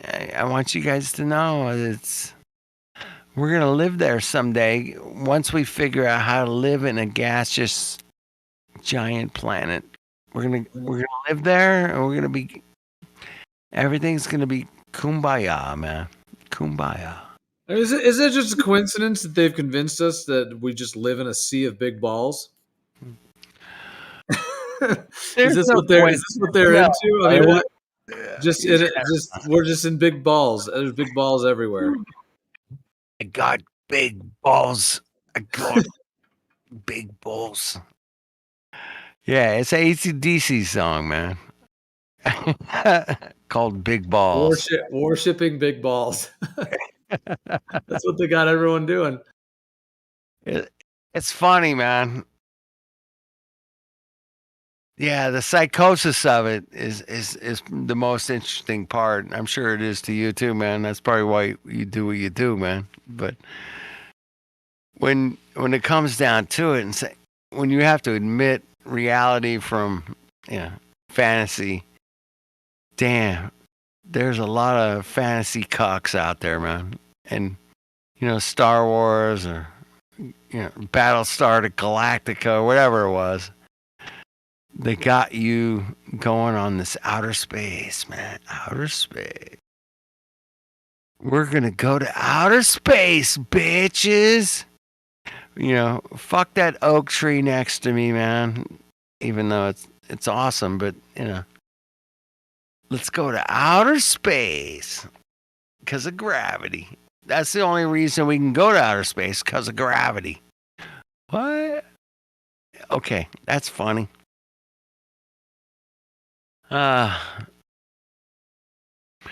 So the psychosis goes on, is my point. I think I'm going to leave that tonight, is the mind manipulation of the masses has been perpetrated through repetition and education system that produces amazing engineers that build V8 engines and rockets and all kinds of cool stuff. However, is it really going to Mars? Man, that's a stretch. It's a little bit of a stretch there on that one, bro. Especially when you start questioning them on the transfer of information from something that's 90 million miles away. Yeah, they just go, well, it just works. I swear it works because we have dishes, satellite dishes, so we can shoot the signal through nothingness for 90 million miles. Okay. And we can control a robot on Mars. Well, of course we can. I mean, what are you guys, stupid or something? I mean, we can do it. But when you actually talk to the radio guys that know about how far radio transmissions transmit, yeah, it becomes a problem real fast, man.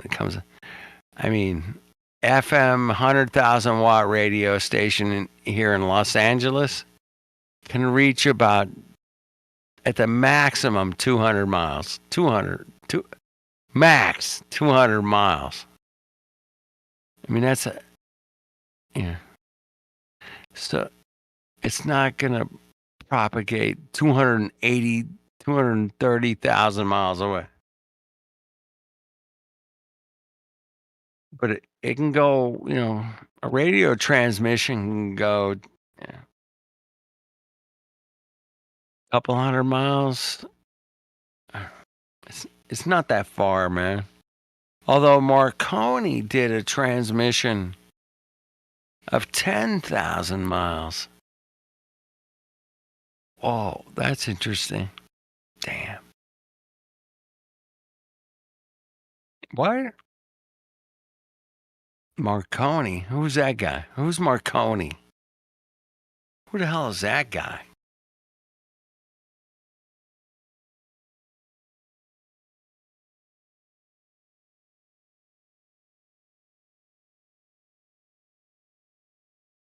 Yeah, I appreciate you guys putting up my shit. You guys can ban me anytime, man. I get it. But I do love late night kicking ideas around, kicking NASA's balls. My favorite. Kicking NASA's balls. Yeah, that's fun. That would be. I'd tune in for that, man. Kicking the general consensus of people that have been completely, without a doubt, 100% manipulated into a dream state of outer space. The dream state of outer space. And that's a shit show, man. You do not want to entertain. Because the fact is, without a doubt, 100% true, that not a single one of you Mongos have ever been to space. And if you come in here and say, well, we know outer space is real because other people went to outer space, and we know this for a fact, just revert to the fact that you, yourself, without a doubt, has never been to space. Never. And until you go to space, it's just in your imagination. And that's a reality check. You're going to have to check with yourself, man, because I can't help you. Geo ain't going to help you. Nobody in here is going to help you, man. But we'll point out the fact that you've never seen the globe from outer space. And if you have, man, we'd like to hear it. We'd love to talk to you, man. Love to talk to you.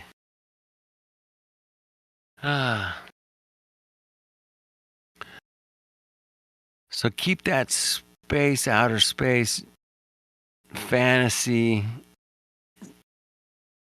cognitive. I'm trying to think of some better words, man. The cognitive dissonance of your reality is not outer space, man. You're not going to outer space. You've never been to outer space. And I would bet that you never even met somebody that says they were in outer space. And if those Mongos want to come in here and go, well, you guys don't understand the refraction of the curvature because it's been, that day, the distance to the horizon where the sky meets the sea could be refracted beyond your comprehension, man. You guys just don't understand the refraction comprehension thing, man. I mean, you guys got to get with it. We're like, okay. How is that possible in reality? Well, the problem, you guys just don't accept a non-reality. That's the problem. I mean, I got mathematical figures over here that totally, without a doubt, prove that I got calculations that angles will equal a thing that's totally shooting through outer space at millions of miles an hour. I have the calculations that totally prove without a doubt that you're shooting through vacuum and trillions of miles and billion. Yeah.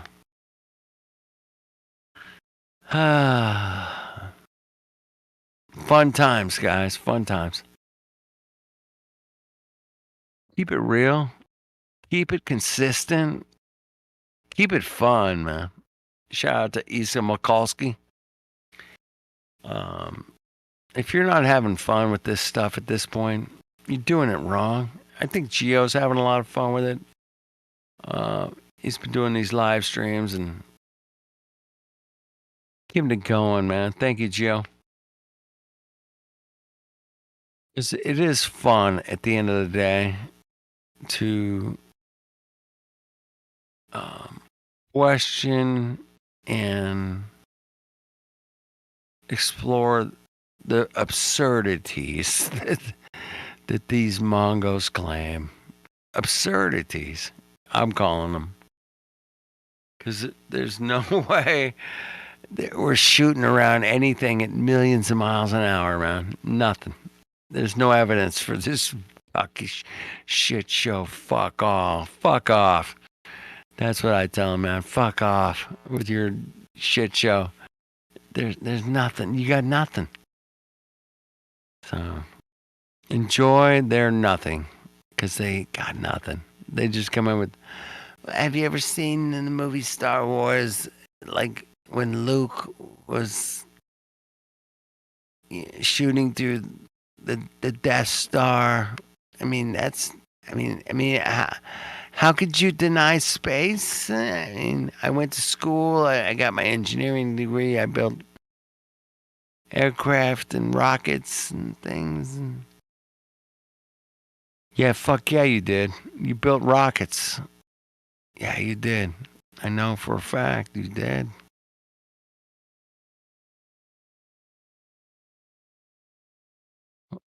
But where those rockets go, I get it, man. It's a tough pill to swallow, man. It's tough. But you don't have to swallow it alone, man. We're here to help. And the reality is the reality of Earth. But you can deny it. I live in my fantasy world. Okay. I got it.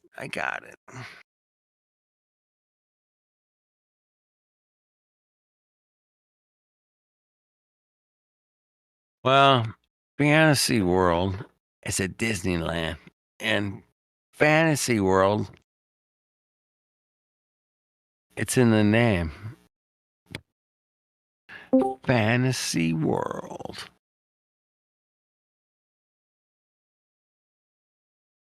So go ahead. Reality versus fantasy. Pick your one, man.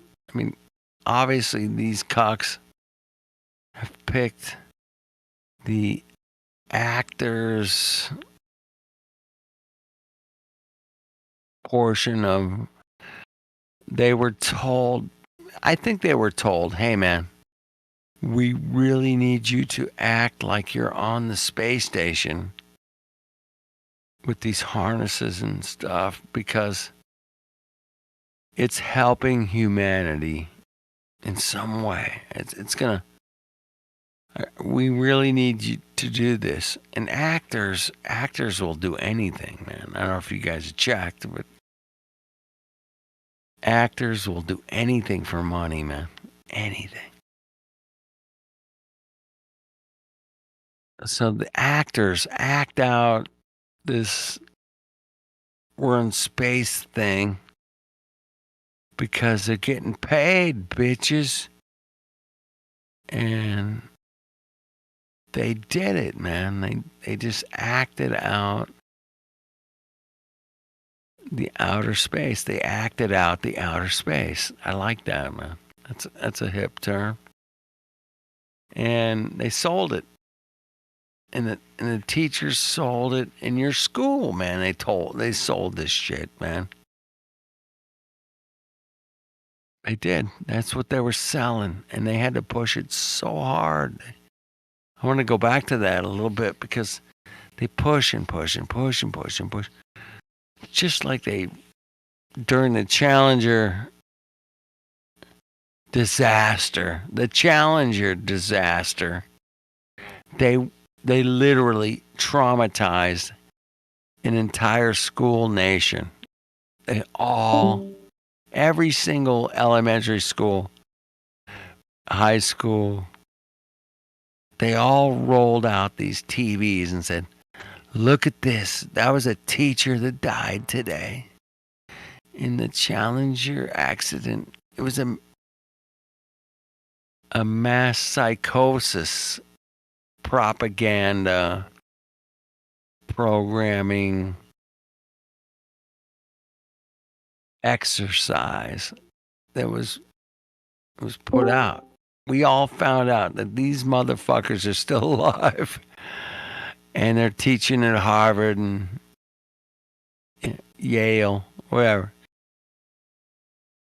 Really?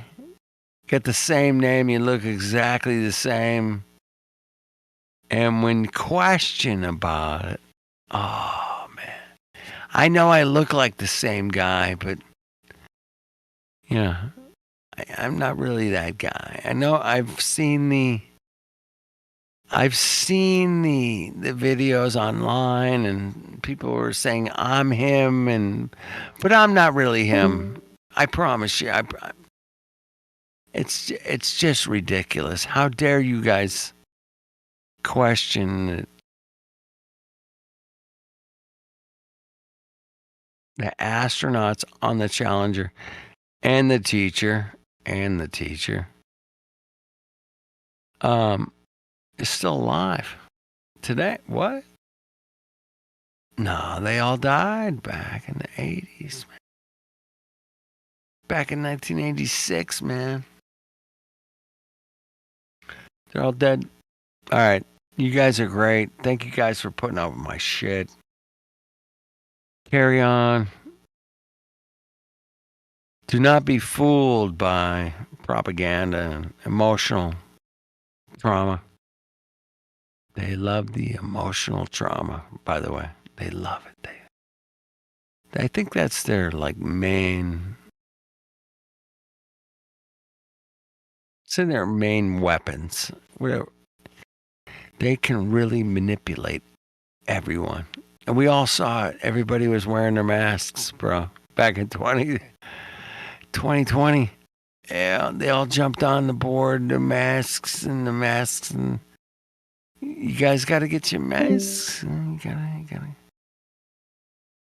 guys got to go with that. 100%, without a doubt. Because there's a boogeyman. There's a boogeyman in the middle of nowhere. Just like outer space, man. There's a boogeyman out there in outer space. All right, watch out for the boogeyman. Sleep tight. Don't let the bed bugs bite. Don't let them. Don't do it. Don't let the bed bugs bite. That's what they used to tell us when we were going to say, good night, have a good night, but don't let the bed bugs bite. And they're like, yeah, thanks for putting that in my head, you fuck. Fuck off. Thanks, asshole. Yeah. Shit. The boogeyman under your bed. It's the boogeyman under your bed. Oh, fuck. Yeah, I'm going to sleep good tonight. I'll sleep good. Thanks. Those are the old nursery rhymes. So now it's sleep tight and don't let the nanobots bite. There you get go. with it. Get modern. Gotta get with it. Now I'm hip. Today. I went to the next level. Hey, I love that. Dude, that's catchy. Damn. Don't let the nanobots bite. Bitches. Woo, that's funny. All right. I hope you guys smiling. Keep smiling, by the way. Always. I know there are days it's hard not to smile, but even in the absurdity that we observe, there's an amount of humor it's worth exploring. Every day, we can explore the absurdities and laugh at them. That is the secret, and that gives them much less power when we can laugh at their absurdities. Like, we're shooting through the Milky Way at millions of miles an hour. Come on, don't you know that? Like, well, that's an absurd claim, pal. And I think it's funny because you have no way of proving it, even though well, what about my math? And I'm like, oh, fuck off, man. Dude, you're not even going to come close to explaining shooting through the Milky Way at millions of miles an hour. Even Professor Fuck All Danny Kaye, he's in the house, man. Even that Mongo's not going to come up with some crazy stuff that it's going to explain we're shooting through the Milky Way at 1,000,000 miles an hour. Yeah, good luck with that, Danny. Good luck. Good luck. Let me know how that works out. But we got the math, and I observed the planets. They rotate. Yeah. All right, keep it real, my friends. I'm out. Take care.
Okay, rainbows.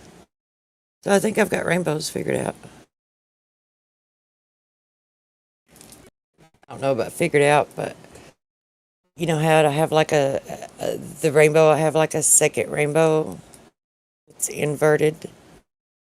You know what that reminds me of? This is what I've been thinking anyway. What it reminds me of is like when you have, say the sun has like these cones of light that go out from it.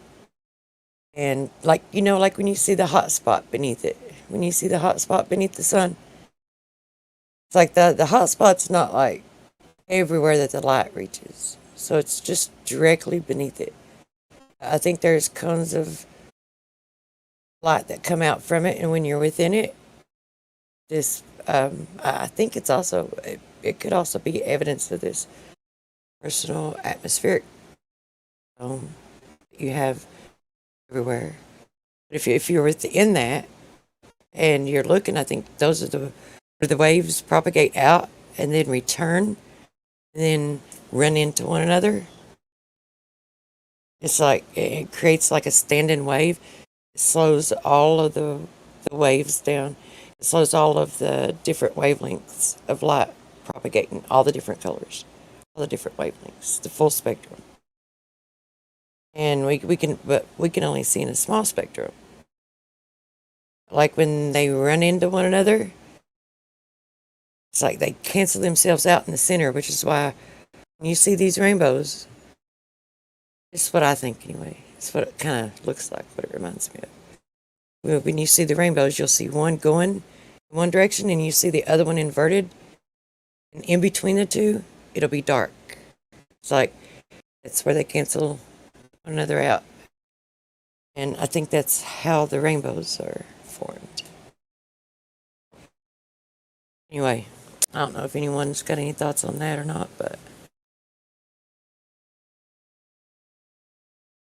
it's like the waves, it's like they propagate out, and then when they come back and return, it's like they run, that's where they run into one another. That's why we see them through the colors. And in between it, that's why the one on the outside is inverted because it's returning. And the one on the inside is going like the color is going the other way. And then in between the two, you have like the void. It cancels itself out.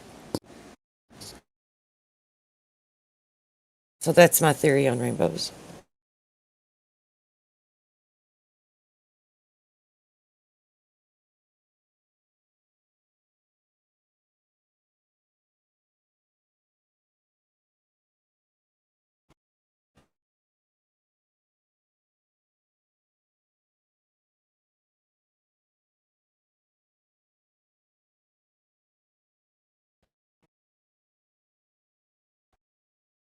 You heard it here first on Earth Awakenings.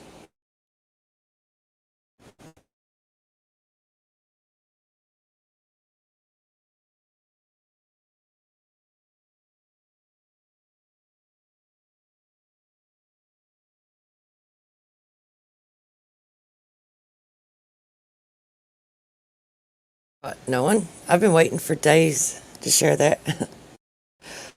No comment. Everybody's gone. Where'd everybody go?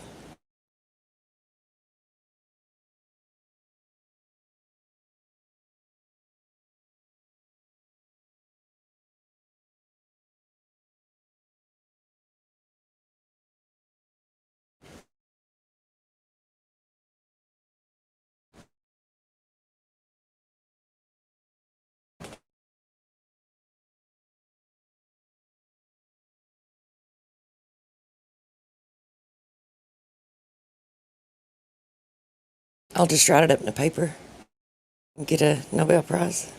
Or, I guess. Just kidding, of course.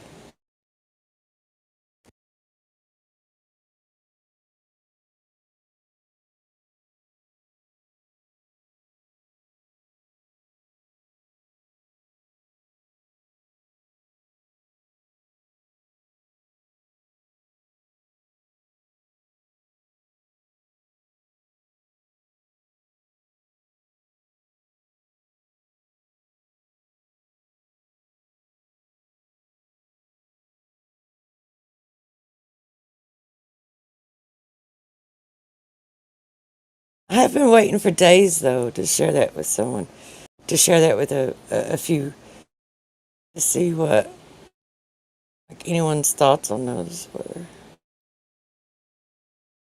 Actually, I have someone in my back pocket that I was planning on sharing it with that I haven't talked to yet, so.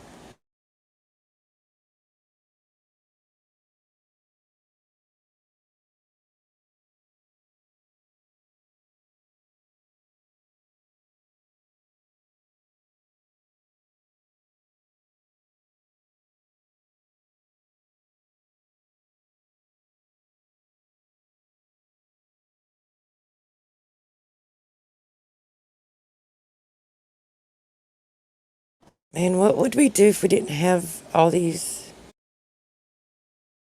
come into the chat and correct us and guide us into observations and to do them properly?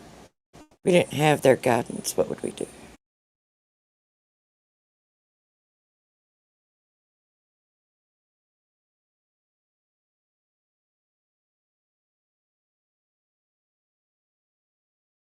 Tell us when we're messing up, how we're messing up, what we're doing wrong.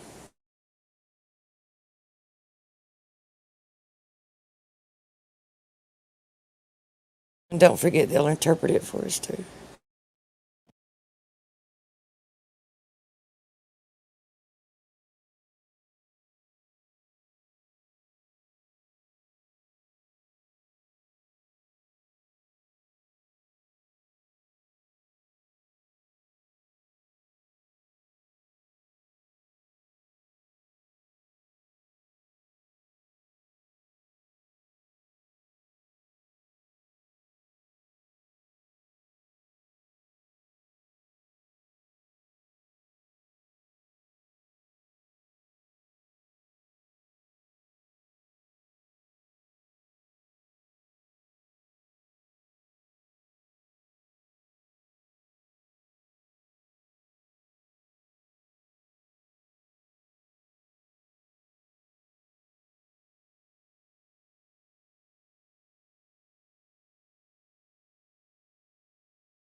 Happy 24th, everybody.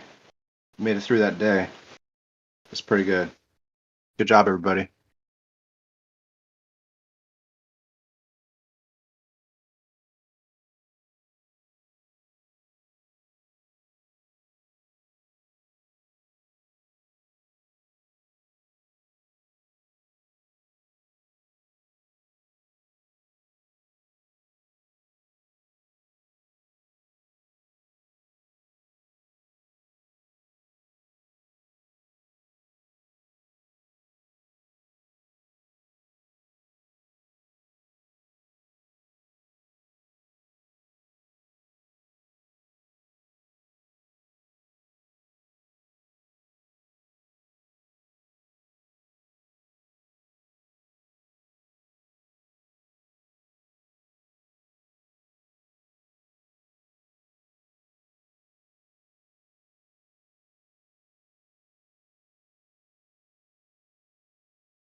Okay then, Snacks. Come on, back yourself up.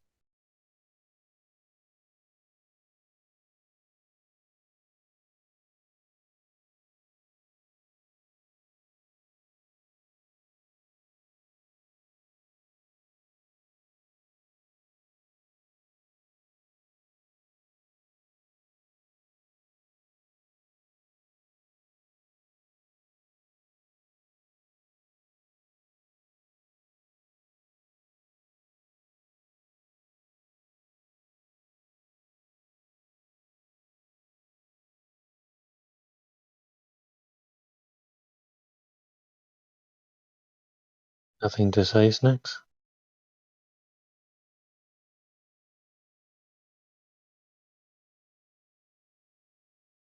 Got a lot to say in the chat.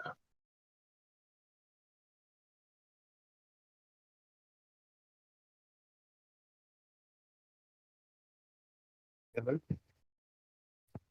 Yeah, go on, back yourself up. Yep. Okay. Can do that. How you doing? What's going on? Hi, bro. So, so the picture that's posted, go ahead, back up the fact that what I'm saying is incompetent.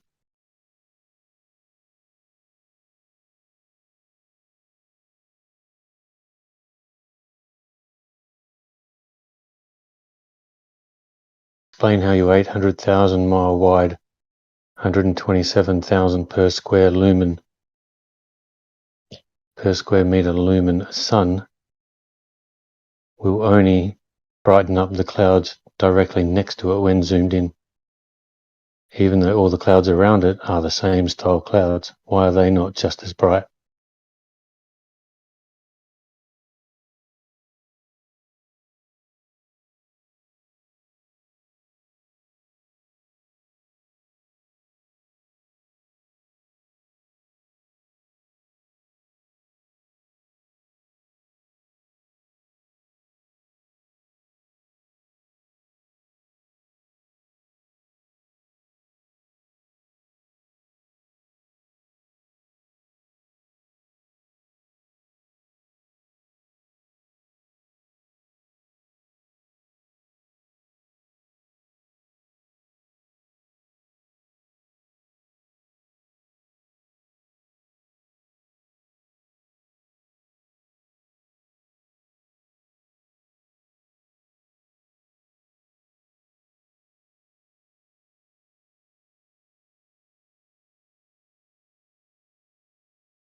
No, nothing.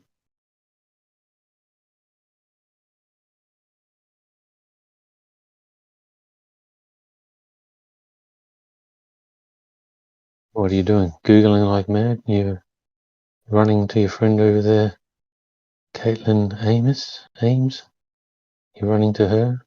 You're trying to check out what the Quiet Riot's got to say? Maybe he'll say just put an ND 100,000 filter out and just get rid of all light altogether, so you can only see the sun. Some other asinine claim like that. So all you see is the yellow sun, get rid of every single piece of light so you can't see clouds or anything, and then that'll just fix the problem.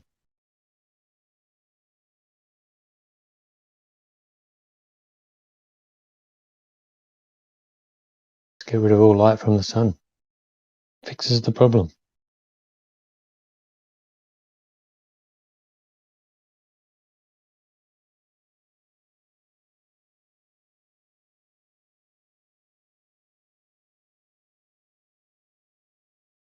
Right? Madly messaging other people, trying to see what they've got to say. Or you come out here and try and say anything from your own mind. Happy to comment in chat.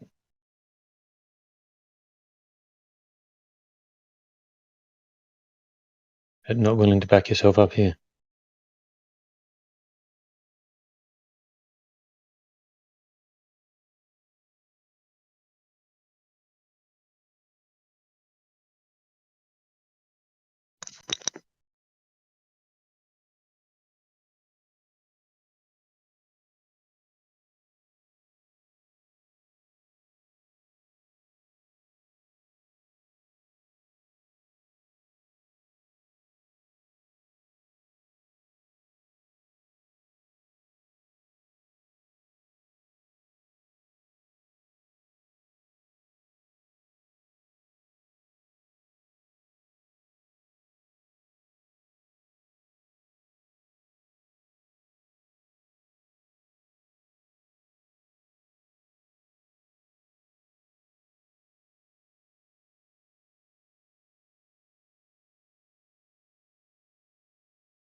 Well, good. And if you have nothing to say, then maybe don't make comments in the chat.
Yeah, what's up?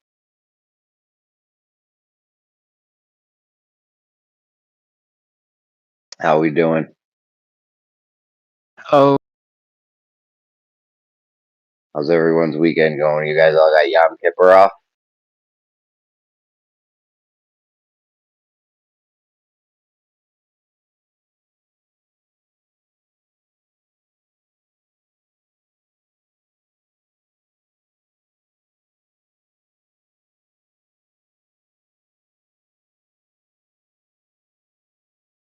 Yeah, we had a Friday.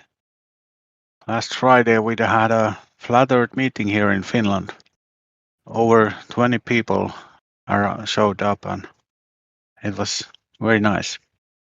Finland has 20 flat earthers? Nice. Nice. We have hundreds of them, but yeah, 20.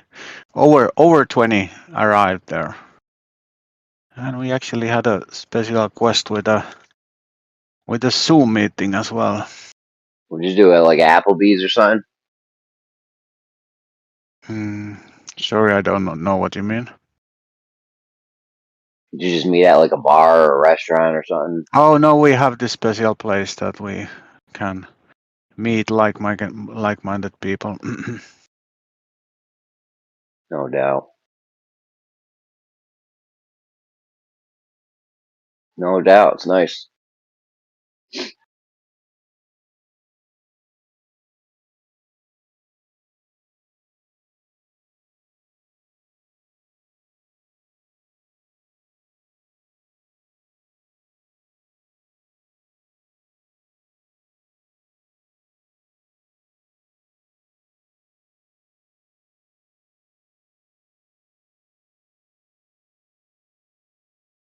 Yeah, it's always like good to see the like-minded people.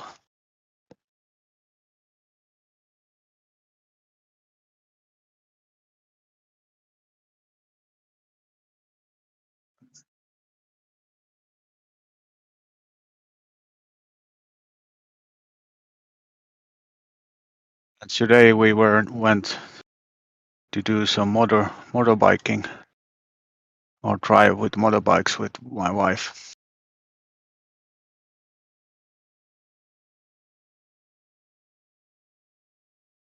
About that meetup in where was it? Iceland, you said? Finland.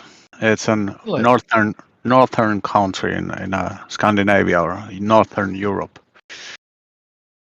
So We was everybody pretty cordial, or were you guys arguing about like there was ether or Yeah, we had whether? there was this one guy doing a presentation, and he believes that there is more land behind the ice wall, and I do not. And I was like challenging him why he is believing, and we get a little kind of discussion about that. And also, I'm a Christ believer, so of course, when I started to talk about Bible, there was an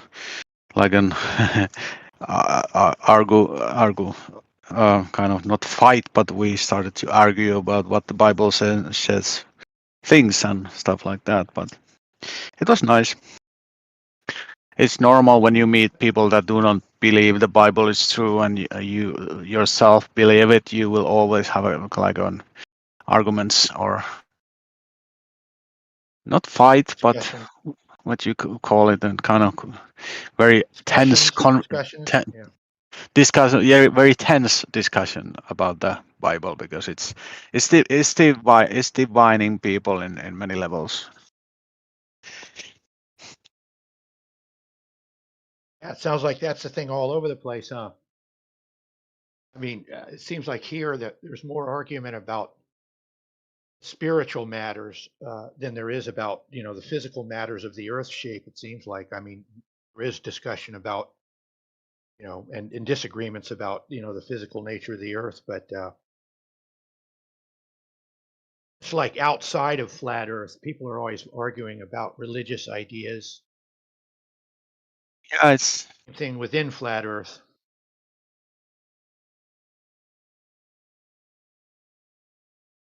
Yeah, it's kind of weird. We talk.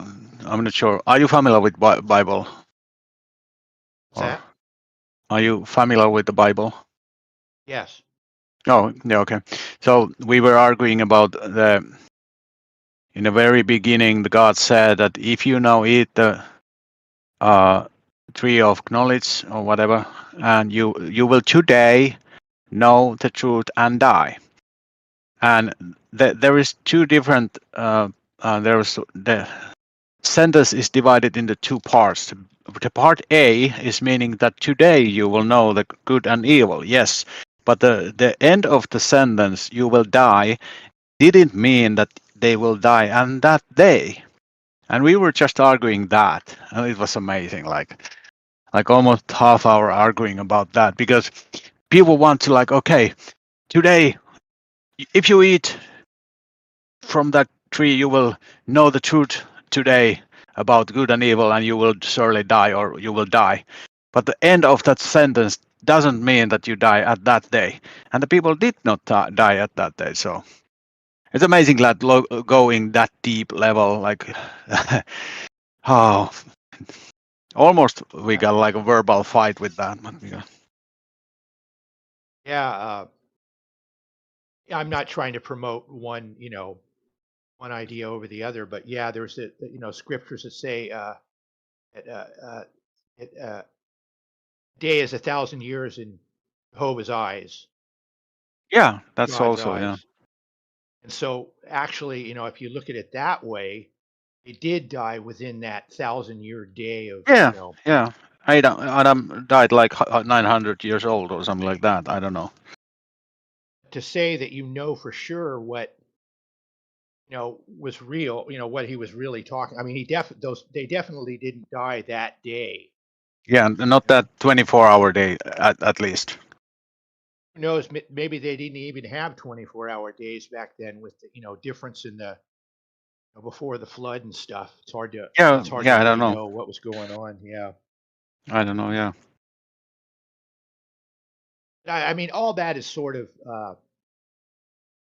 I'm not saying irrelevant, but it's the whole message of the Bible is to gain salvation through Jesus, and then you know what I mean, and attain eternal life through your belief in Jesus, and then the things that Jesus told us to do.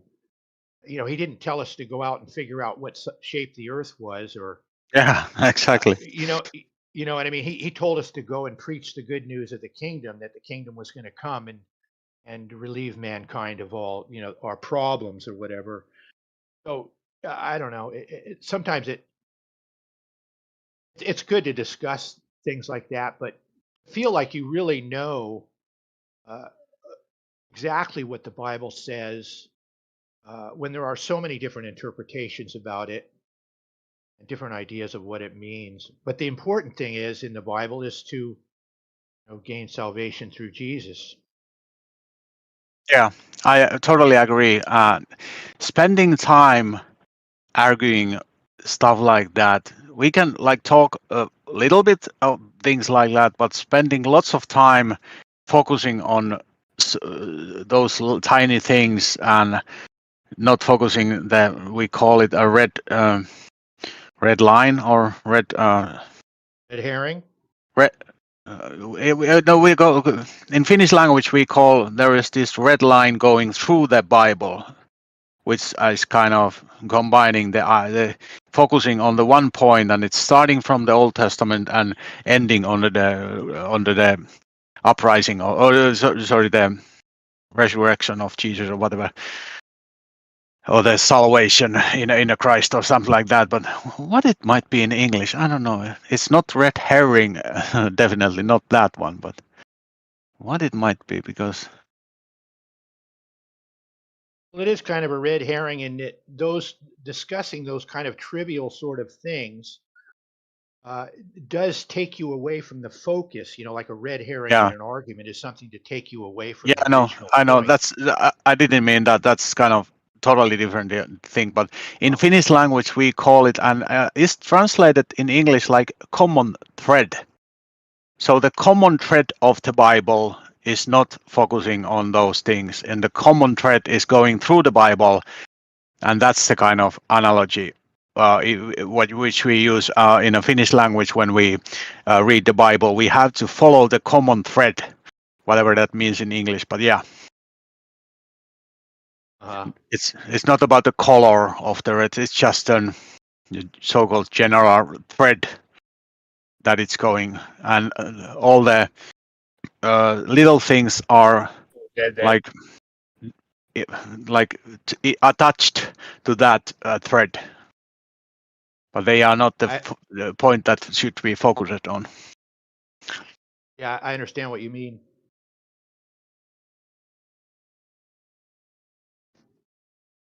You're going motorbiking today, huh? Yeah, we went already on like 200 kilometers or something like that. Wow. How's the weather up there in Finland right now? Plus 20, sunny, plus 20 Celsius and sunny. We got a little rain. Plus 20 Celsius in Fahrenheit, do you know? No idea. Maybe, I don't know, 70. Let me check. Nice. let me check. It's a heat wave. Fahrenheit plus 20 Celsius Fahrenheit. 68. I was close. Yeah. I thought it was. Did I said 70? Yeah, and it's 68 Fahrenheit. Yeah. I was close. All right. It was just a wild guess. What's your latitude where you are? 60, do you know? 60 north is the Finland's the bottom of the Finland, if you speak that way, like an up and down, is 60, and it's 70 in a top of the Finland. So Finland is between 60 and 70 latitudes north. I think Oregon's like between 45 and 50. I live on the Oregon west coast of the United States. I think it's like 50 around there. I'm not really sure. But today we're getting there's a big storm off the coast, and we're going to supposedly get storm force winds tonight, high seas, and it's been rained all day yesterday. We're kind of going into the weather. We just pretty much get rain all winter. Okay. Get like 3 or 4 months of pretty nice weather. Actually, pretty perfect weather. It's in the 70s almost every day with very little rain. But once September hits, it's pretty much over, and it can start raining and just rain the whole winter. It seems like.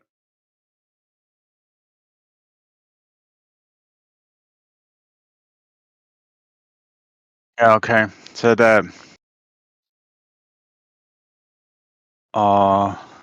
you don't have snow there, I think. We do get a couple snowstorms every winter. It usually doesn't stay on the ground for more than a couple days, though. It's really temperate here. Yeah, because in Finland we get like an minus 30. Let me check that in Fahrenheit. I think that's pretty. Minus 30 in Fahrenheit.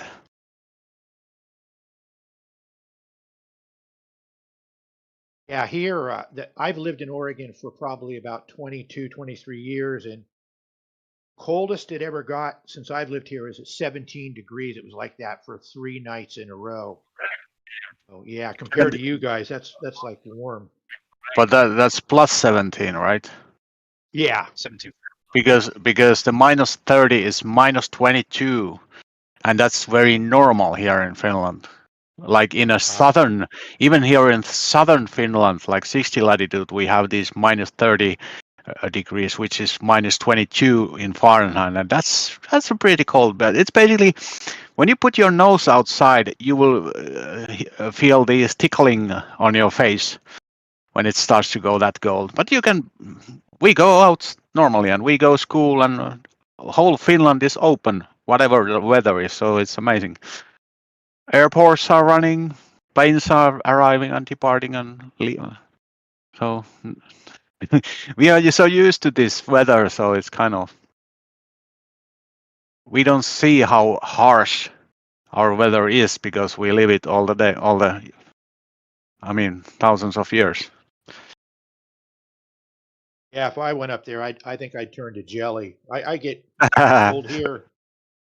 I get cold here, when it's down in the 20s and 30s. It's like too cold for me. I'm in the house wrapped up in blankets, heater on, Very Yeah, hard. no, good imagine. But do you know the Benny Wills?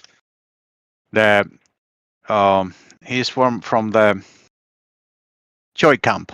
Do you know the Joy Camp YouTube channel or Benny Wills? No, I've never heard of it. Okay, we'll put the into the chat. Check out the Joy Camp, Benny Wills and the Joy Camp. He's very good and conspiracy guy, and the Joy Camp videos are very funny. And even those who are now listening in there, please check those out. And because he's an amazing guy, and that Joy Camp, which is not anymore active, but that their jokes or comedy is so amazing. So go there and check those out. Even one or two videos. So first is the Benny Wills and the Joy Camp. And Benny Wills did this meme Monday. He did in this meme stream. He was like introducing memes, if you know these little things that have text on. So definitely, I recommend you check both of these. At least one short video from them there. So Are you saying Benny, Benny, yeah. Joy, Joy? Yeah, I posted in the chat. So BENNYWILLS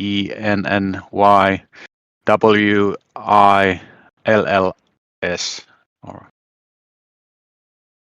Benny Wills.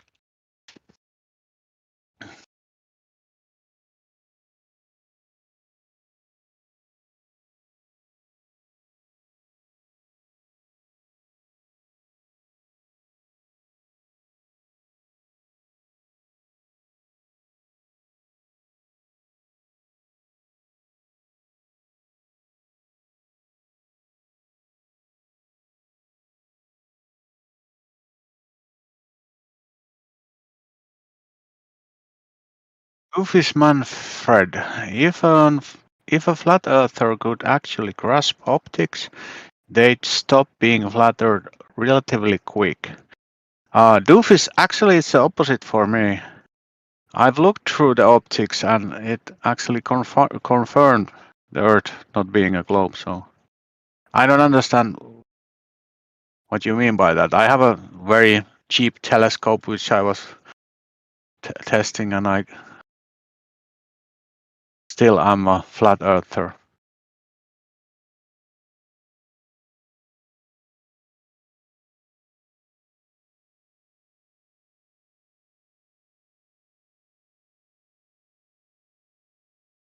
What do you mean by optics? I don't know. I have this zoom camera of 30x zoom. I don't know what's an equivalent for a DSLR camera or whatever. But I have that, and I have a telescope as well.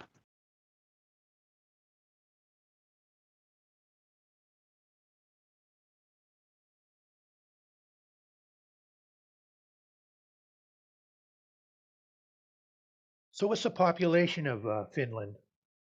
5 million approximately. But we are going down.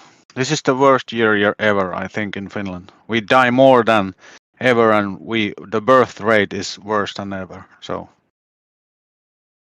only thing that Finland is staying the population is we have so many immigrants coming, or refugees. Where? I mean, from where? Or where do they come from, the immigrants? I don't know, somewhere from Africa, I think.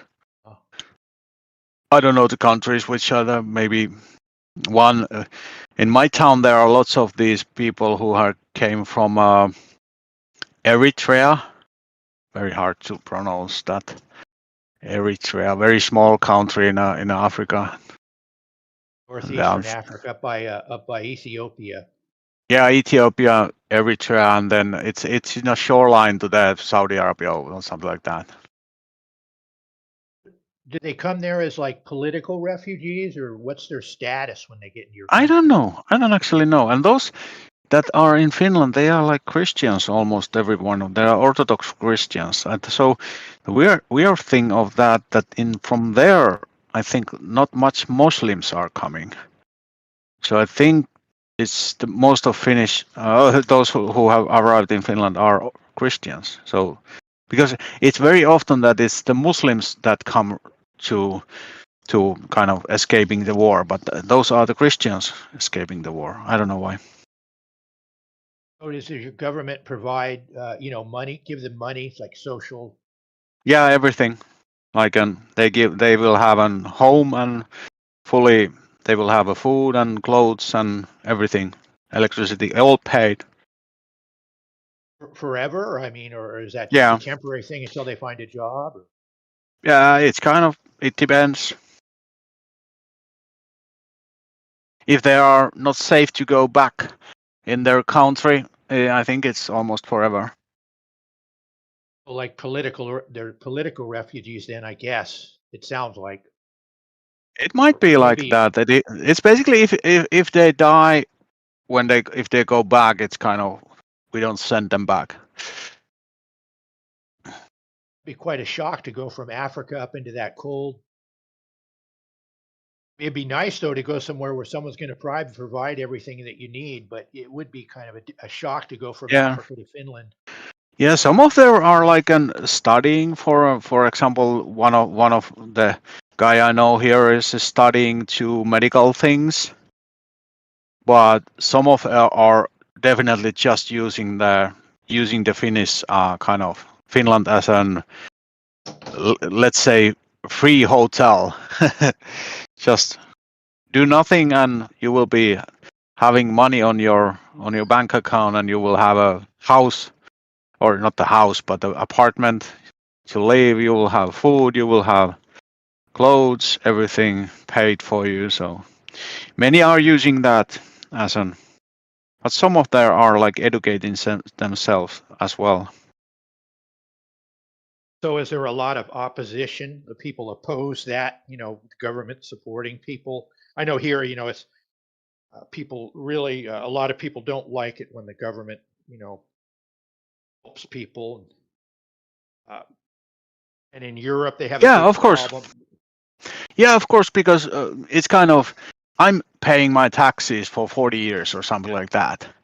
And from my money, these guys doing nothing, coming from another country for perhaps without any reason, just visiting here free, all paid from the taxpayers' money, my money. So there are people that are not accepting that at all. I understand, but it's kind of, it's hard to know if somebody is in a good purpose and then kind of lying to get here. I don't know how they rank those people that okay, you are allowed to come and you are not.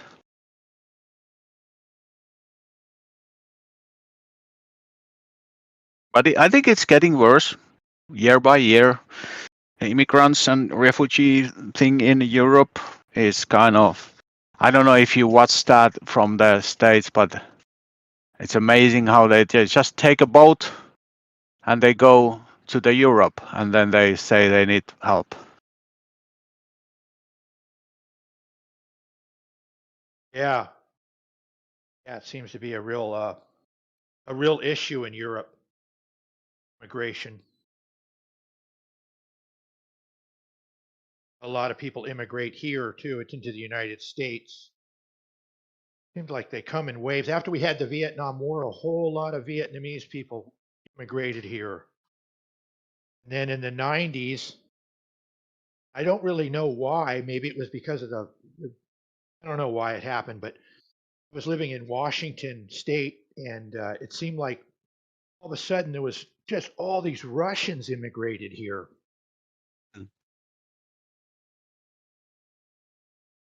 We used to have a lot of Mexicans used to, illegally come here. That seems to have slowed down a little bit, at least up here in Oregon. For a while, they were, they took all the jobs but now, I mean, there's a shortage of labor here. Like immigration would almost be welcomed if the people were willing to work, because a lot of businesses are really, without labor. They don't have enough labor. I mean, I could go right now. I'm retired, but I could go down and get a job, a minimum wage job very easily, almost anywhere. We're always looking for people here. Almost every store has a sign on it, help wanted. Not every store, but a lot of stores.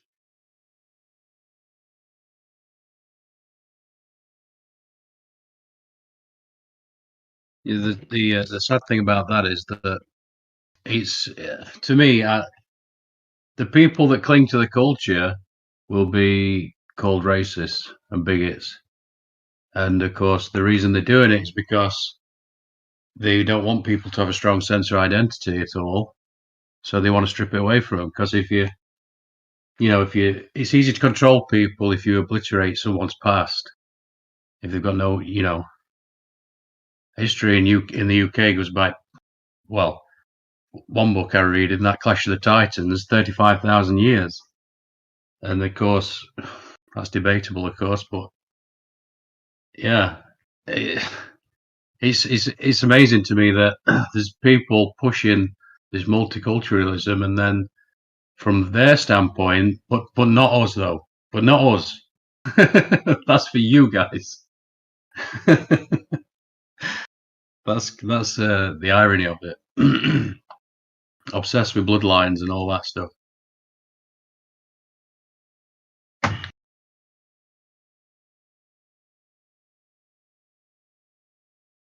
The 15-minute city is coming to a town near you. All for the good of convenience. Kind of live in a 15-minute city. It wasn't planned 15-minute city, but it's just this sort of it's a small city of probably maybe 20,000 people, and pretty much quit driving. I can go anywhere on my bike within 10 or 15 minutes and get pretty much anything I need here. It's Nice. kind of I really like it. I quit driving a car. Gas is like $5 a gallon almost, and I don't have to buy any gas, and I just get on my bike and pedal around. I got a backpack. It's really cool. I like it. Yeah, that's really good. I was riding around on a bike for ages, and then I got an electric scooter. It's funny because basically my job was I was a DJ, but I was a mobile DJ, and so I had a van, and I never actually had a car. So I've only just recently, like in my 40s, I guess, just bought my first car, and I love it. I love driving around. It's great. Although everybody's got an SUV now, and the lights are LEDs, and so at night it's not great because you get dazzled by all the oncoming traffic. That's my only complaint, I think, and speed cameras. But yeah, privacy is a thing of the past. There is no more privacy.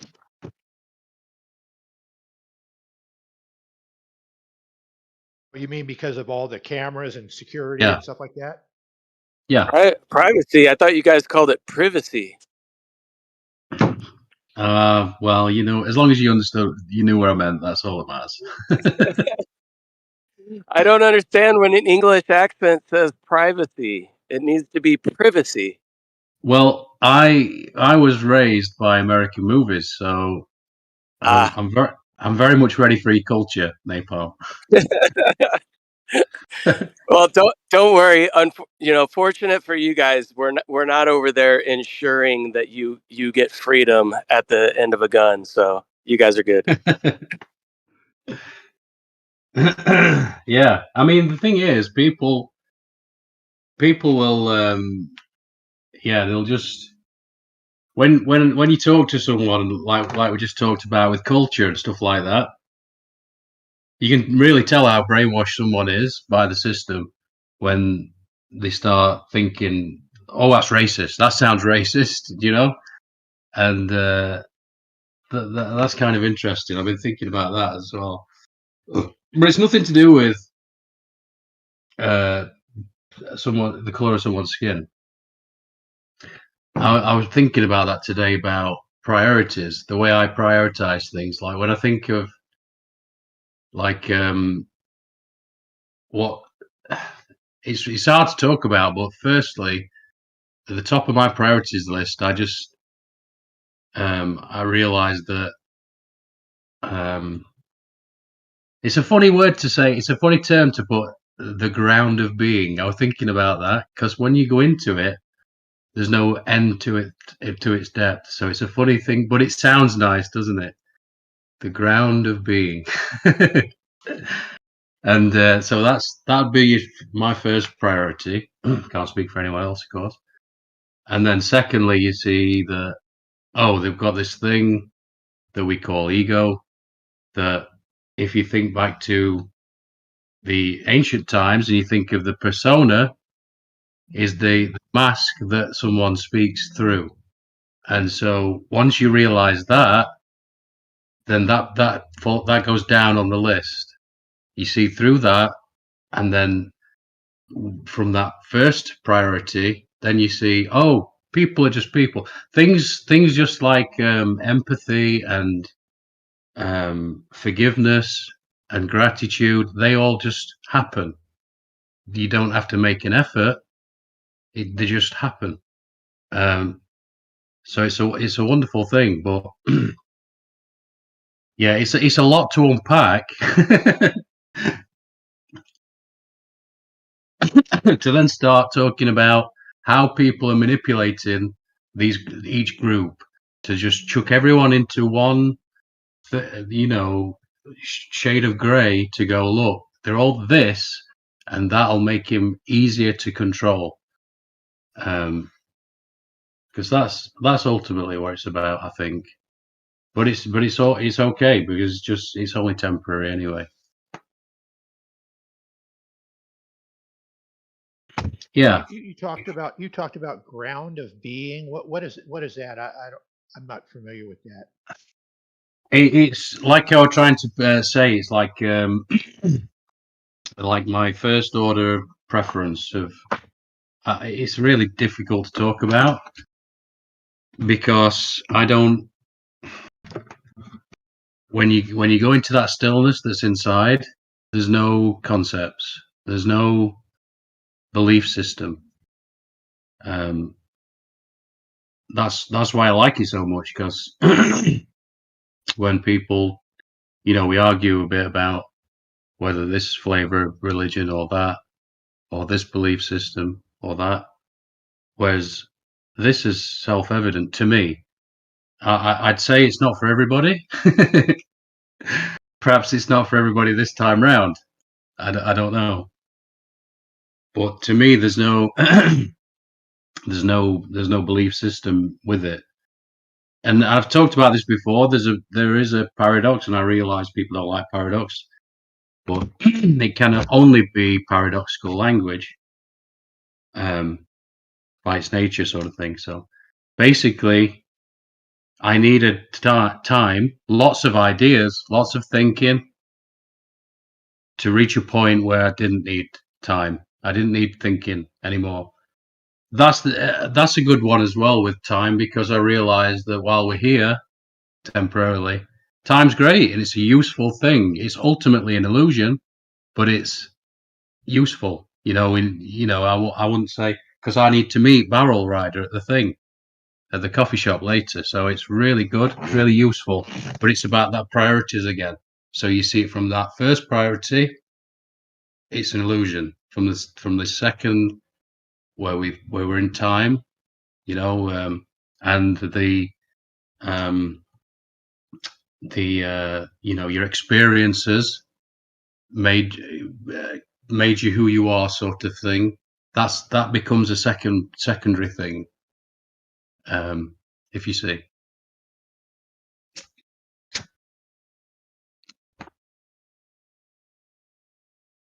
Very philosophical. Yeah. I had this brilliant what were it called now? A ginger shot. I don't know. It was like a spicy ginger shot thing before I had my breakfast. It was great. I think I'm going to be tasting it all day. You just shove it down before, it's like it's like a shot's worth of extremely spicy ginger.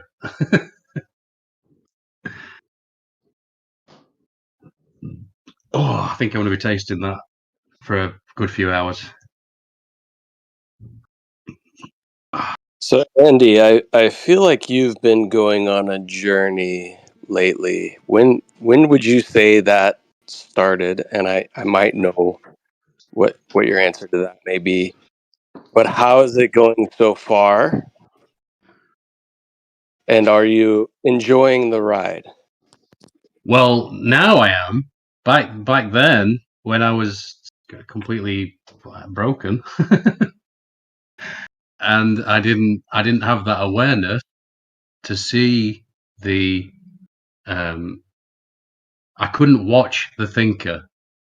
It's funny when you speak like this, it sounds all a bit schizophrenic, but when you realize how pathological the ego is, and if you think of it in terms of evolution as well, obviously I don't believe the evolution thing that's put forward to us. I'm talking about an evolution of consciousness, and how, if we look at it from a historical point of view to now, and how everything, it's like on steroids informationally, I think it's fair to say that we know more than the ancients, if you will, but it's all superfluous knowledge. It's not wisdom, it's cleverness. And so, this stillness inside, that's really what saved my life. And folks need it now more than ever. And the irony is that it's your birthright. It's a state that everybody has access to, but it's just obscured by nonsense, by just the stream of thinking in your head of this or that, which has gone to an extreme level because there's just so much information now, isn't there? Yeah. Oh, yeah. So I don't know how familiar you are with some of the founding documents of the United States, but you said something earlier that reminded me of some of the verbiage in there, which is why I find that those individuals seem to be fairly, for lack of a better term, enlightened and very well versed on kind of maybe some of the metaphysical that just gets brushed over these days. And when I say that, I'm talking about the first line of the Declaration of Independence, where it says, "We hold these truths to be self-evident." Or wait, hold on.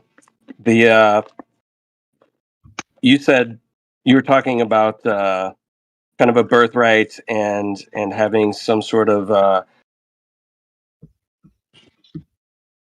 right that was given to us, and within our founding documents, we have verbiage that says that we hold these truths to be self-evident, that all men are created equal, endowed by their creator with certain unalienable rights, among which are life, liberty, and the pursuit of happiness. Meaning they had this vast understanding of, it doesn't matter what we write down on paper, we hold these truths to be self-evident, that everybody should understand and know that you are given unalienable rights by the creator to your own life and your own freedom. And I think we just kind of read those words and gloss over it way too much and not really try to grasp the depth of the meaning of those words. And I find it interesting that our country was founded upon those, because to me it seems pretty powerful, even though we've gotten very far from that. Certainly, yeah. Thought You it can was- see why people are obsessed with freedom, especially. I mean, Americans, like, you know, it seems to me that there's always been forces trying to control folks, and then, you know, the idea of just going to this place and going to the new world, as it were, when it might well be the old world, but forget that. Is it inalienable or unalienable? Unalienable or inalienable, unalienable, unalienable. Analyzable. I thought it was inalienable is the way people say it, but I thought that when I hear like the study guys, they're like unalienable, like that you can't have your rights taken away as a lien, like as a debt or something. Correct. Yeah, I think you can pronounce it both ways, but the meaning is exactly what you're talking about. Like like breaking it down, unalienable, meaning it can't be a lien in the way that you would have like a lien against your house or something like that. Like nobody can take them away, nor put those rights on hold for you.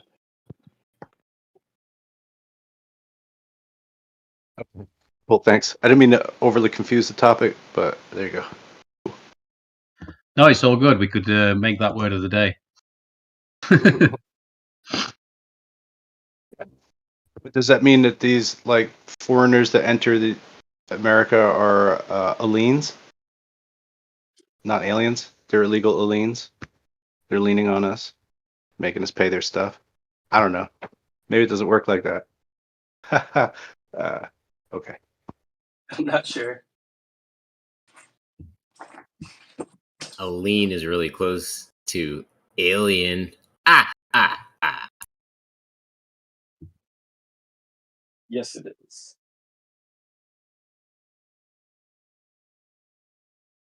Yay, word of the day. It just it just brought me, you know, what you were saying earlier of kind of like having these given rights that are self-evident, or, you know, you said, you know, people having these self-evident truths, and it just, that word self-evident just kind of, or those words self-evident, just always bring me back to the first lines of the Declaration of Independence. Yeah, I can appreciate that. A lot of the things are self-evident. The Earth not being a spinning globe is self-evident, right? All these things get, creator is pretty self-evident, right? And then equality and is pretty self-evident. These things all seem to get taught out of you. I was saying this the other day. It seems like these are all they're taught away. It seems evident, self-evident, and then it gets taught out of you.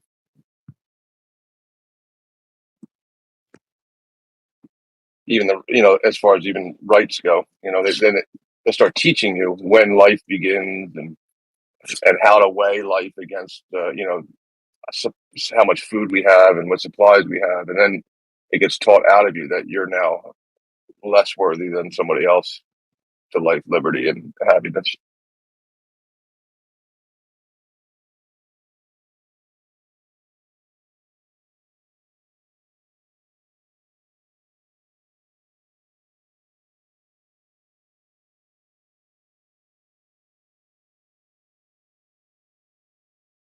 Yeah, I've always heard that originally it was life, liberty, and property, and then they revised it prior to actually penning everything. I don't know if there's any truth to that or not. Doesn't sound true. I mean, who would have, like, that doesn't seem like a great foresight, knowing that you are going to die one day and property is just temporary. So why would that be something they make sure you have? Right. I agree. Or unless there was some sort of other definition of property than maybe our current ideas or concepts. Because I don't know. I feel like I don't know if the Native Americans had like a concept of property in a way that we do. I think their concept was like stewardship, not property, regardless. This is why I think of like a dark side to all that, because on the face of it, it seems amazing. Like you think about the Declaration of Independence and the Bill of Rights and all that stuff, and you go, they really knew what they were talking about. And yeah, on the face of it, it looks great, but I can definitely see why people like the Theosophical Society would see an inherent problem. I don't know if that's the right word, with the human condition, and therefore realize that they wanted to change that. For instance, like communism. Communism, we know from history, doesn't work. And while ever the human condition is the way it is, it will never work. But you just reminded me of that scene from Crocodile Dundee. Greatest movie of the 80s, by the way. Where he's talking about the see those rocks over there. They've been here since for 20,000 years, whatever he says. I can't remember. And to lay claim to who owns them is ridiculous. It's like two fleas arguing who owns the dog. So yeah, I like the stewardship. That was a good way of putting it, Napalm. But while ever we're in this situation where we're like, it's mine, fuck you. Yeah. I mean, think about if we were taught from a young age just that concept and to rely upon that concept of stewardship as opposed to like ownership. I feel like the greed and even a lot of the ego would have some sort of dissolution very quickly at a young age if we understood that everything is kind of here. We're here temporarily. There's certain things that are here for a longer period of time that we're just looking after for a short period of time, Yeah, because when I first started looking into that kind of stuff, I was like, they knew, they saw. You see all these letters between like Washington and these huge figures, like where they're warning against the Catholic invasion, and so the idea is that they knew what was coming, and that they had to write all these things because they're going to end up in the same situation as they were before, basically, which is the reason that they went to America in the first place, to get out under the thumb of the bloody Catholic Church, and England, etc., etc. So, but yeah, the idea of it, I still love. Just we're going to go over here and we're going to be free, and fuck you, basically. And that's still strong with American people. But then it's like, I don't know if you want to believe the history. It's like they came somewhere else to be free,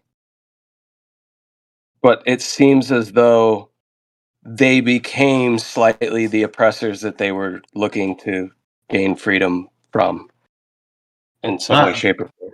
That's the inevitable thing, though, isn't it? It's like cutting the head off the snake thing. It's like what was that fucking movie where Jennifer Lawrence, can't remember, Hunger Games, where she's got President Snow there and she's gonna fucking with the arrow, but then she shoots the fucking she shoots that woman instead, and it's like, yep, there you go. Where'd you stop cutting the fucking head off the snake?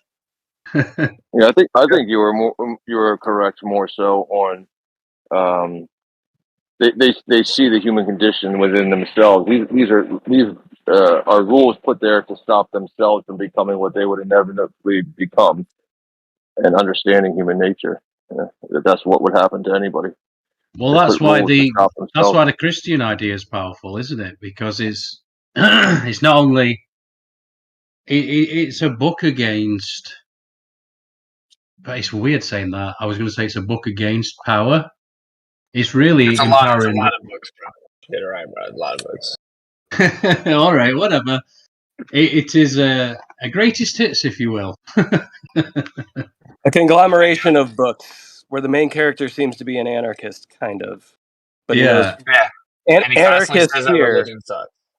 Anarchist here, but understands where the true authority lies is not within this world. Yeah.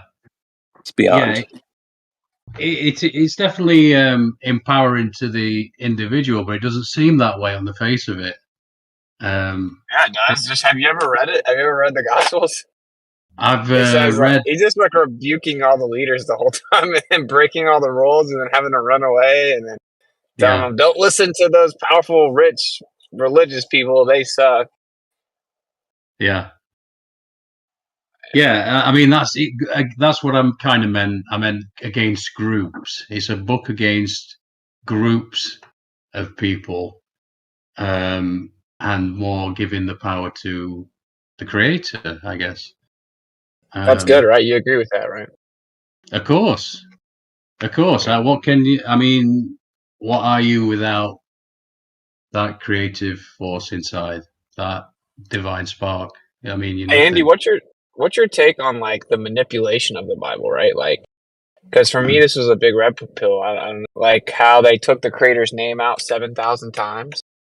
Like, this is Really? not the real creator's name. Yeah, over 7,000 times in like the King James version and every modern version, they took the creator's name out. So now it'll say stuff like Lord, which means just means master, but it used to actually say the Hebrew letters for the creator 7,000 times, like 6,786 times or something like that. What is that? Is it like Yahweh or something like that? Yeah, that's some people pronounce it like that. Yeah, Yod Hey Vav. I think it's Yahuwah, but anyway, name aside, I'm just saying, like, isn't that weird? Like, if it's not the real creator's name, like, why did people take that much effort to take it out? It's kind of weird. Yeah. Yeah, And like, no one knows that. the fact that it spurgs people out the way it does makes me want to look into it even more. That's just the way I am. And when anybody starts talking about it, like North gets talked over more. He seems to spurg people out more than anybody in this, and I love to hear him speak. Like that, he's a righteous dude, and when he speaks, it's like milk and honey in my ears. So yeah, he gets a hard time. It does. But like, so for me, that was a big deal. Like, for the fact that they took a lot of the books out, it just seems weird, right? Like, why? And then they created the Catholic Church that absorbed the book. It's really books, right? Many books. They took a lot of books out. The Catholic Church absorbed it and then twisted every part of it. Like, why? I don't understand. Like, to me, the biggest red pill, because I used to think the Bible, it's like something to placate, it's like to appease the slaves, right? It's like, yeah, well, here's your religion, be good and stay in your cage type of thing. And here's what happens in the end, be scared. And here's the prophecies will make them look like they come true, so you'll believe the book and you'll do what the book says, and I'll use it to control you. Because like, this is what everyone says. And so I just kind of believed that. I saw how corrupt the Catholic Church was. I saw what people did under Christianity, blah, blah, blah. But then I started really reading it, dude. And it says, like, rebel. It says, like, if they try to take over the world, like, let them kill you before you comply. You know what I'm saying? It says crazy stuff. It says, like, no matter what they do, let them behead you first. You know what I'm saying? It doesn't make sense that someone would write the book as a trick so that you would be controlled. And then the book says, don't let them control you. You know, like that's weird. Like, if they created it as control, why are they messing with it so much? Why are they spending billions of dollars and hundreds of years to change it, to try to subtly divert away from what it says? Like, I don't know. I still can't to this day make it make sense. Other than maybe there's truth. Oh, there's definitely truth in it, and the other thing that these controllers love to do is put this energy of the fear frequency. Fear is a mind killer, and you this book will teach you to not fear even death, and so It's got to go. It's got to be. They've got to get rid of That's it. a good answer. Hey, that's a Yeah. good answer. Yeah. Yeah, like it alleviates fear, and fear is like the main mechanism used for control. And so I guess maybe you could say, like, they know they couldn't get rid of it completely, so the next best thing is to change it. I was just Right. thinking, what if they would change it enough to start to adopt it to make it their own in a way? You know, if you can't beat it, join it. Those astronauts wouldn't put their hand on it. That's where they went to the moon. Well, that goes to my point. The fact that the psychopaths that claim to walk on a rock in the sky, the first thing they did was read it. That proves my point in a way, ironically, which is they've manipulated it to such an extent where now they're comfortable with it being everywhere. So that makes you think, well, let's see what they changed so we can understand it. Because back in the day, they didn't want the peasants even reading it. Now it's everywhere. And now they're blasting it from the quote unquote moon, right? So like, why? What did they change to where now they're comfortable with everyone seeing it? And then you go find out what they changed, and that's the rabbit hole that never ends. It's insane. They took the creator's name out 7,000 times. They took Enoch out. It gives context to the entire thing. Apparently there are like 90 books missing. There's only 66 in there. They literally left 6 in there, and there's over like 92 missing apparently. And so they took out the book that gives you all the context. They changed the creator's name. They removed the creator's name. They said Jesus is God. Worship the man that came and died. Don't worship the one true creator. Jesus is that, even though he was a man that died. And they changed, and then you start getting into individual translations, and they do the craziest stuff, bro. Like, this was not easy to do, is all I'm saying. It took a lot of effort and a lot of people and many years. One of them is in Matthew, where he's talking about the Pharisees, and he says, do as they do, or do as they say, not as they do. And then right after that, it says, do as they do. And it contradicts itself. But then you go look at the Hebrew text of Matthew that's been found, and it says, like, do as he says. Do as he says. Because right after that, it says, like, they do as they say. But before that, it says, do as they say, not as they do. So it contradicts itself. But when you read it in Hebrew, it says, do as he says, not as they do. As in, do what Moses says, not as the Pharisees do. But one little swoop, it's basically like an apostrophe for us. One little swoop in that language in Hebrew changes it from he to they, and it changes everything. And so someone intricately and precisely changed that little swoop and removed it so that it could have a contradiction. And that's just one of like thousands, But all I'm saying is it would take a lot of effort. This wasn't someone just like slapping it together. They sat down and really planned out a way to change it. And to me, that's kind of crazy to wrap your mind around, right? Like they must perceive it as some type of threat. And maybe it is because of what Andy said. I mean, I kind of take the Alan Watts route, and I could be wrong, by the way. So he's still evolving. There's a good chance I'll end up back, where I started, and I'll be with, think I'll be more in line with you guys. But I see it as, as I've said before, I don't see any reason why you couldn't be Jesus. I just don't see why that's an issue.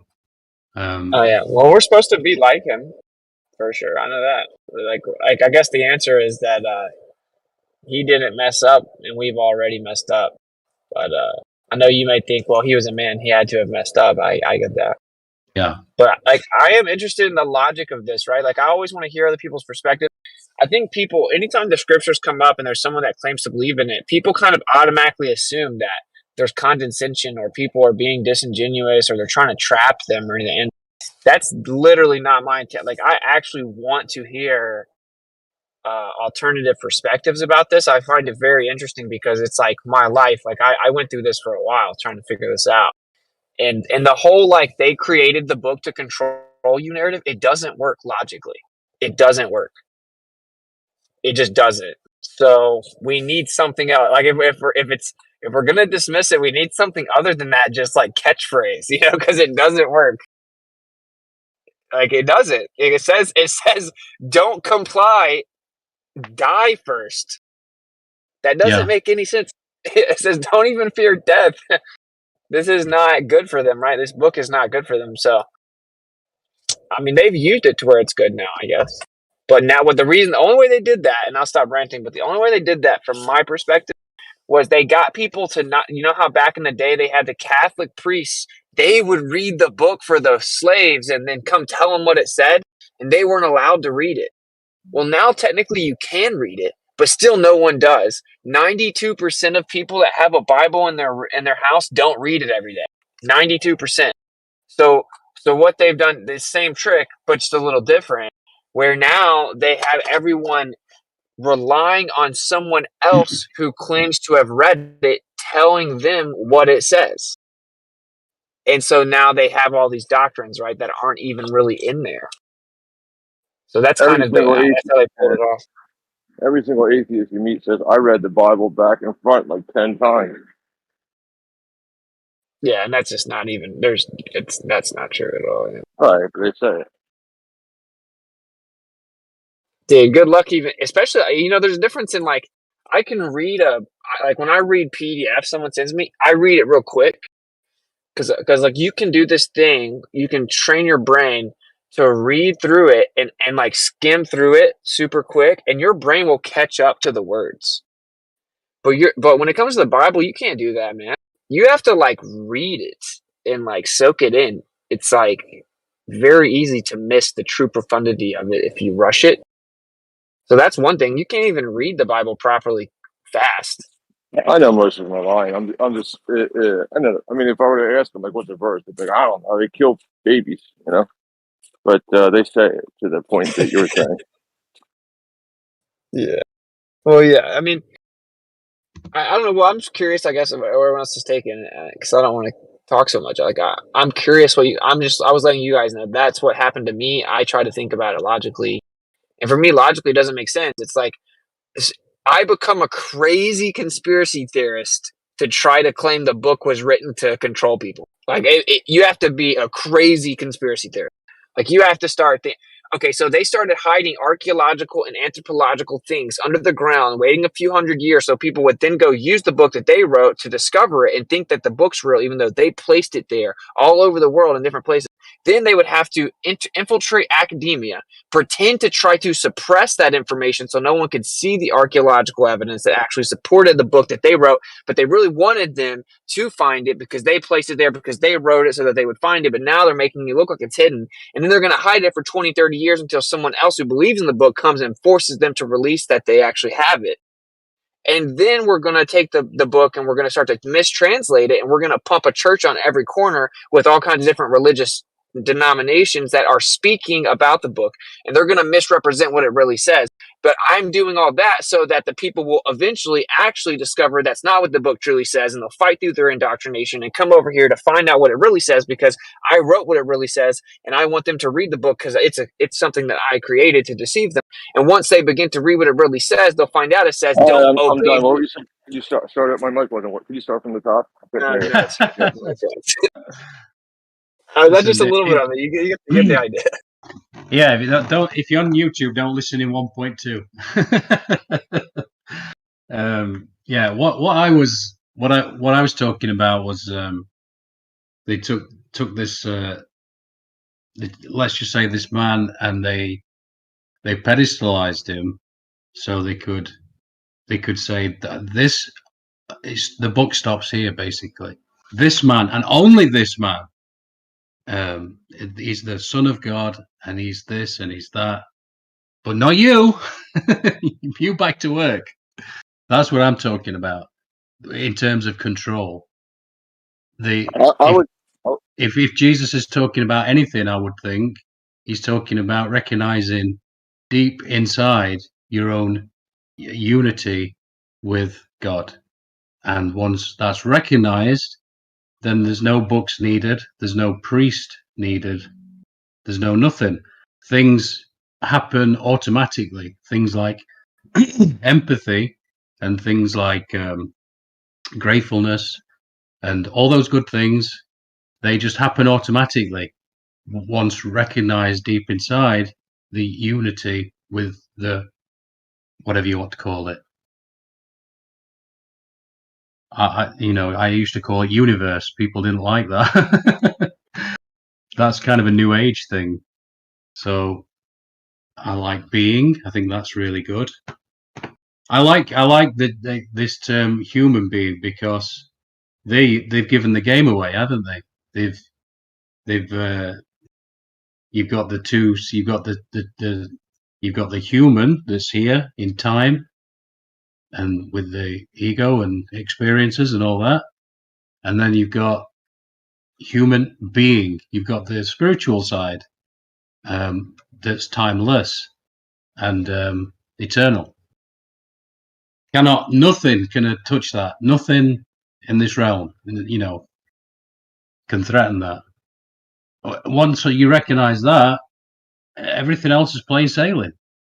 Is like now, I could be taken to prison, and I probably will be if I keep talking about my opinions on the internet.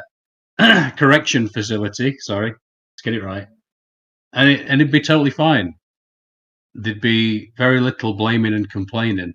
I mean, I'm sure it'd get a bit, especially if they put me in a room with no windows. I could see me being a bit pissy about it, but I could always and go into that stillness inside, which nothing can touch that. Nothing. Well, as I said before, it gets obscured by all kinds of ideas and thinking, and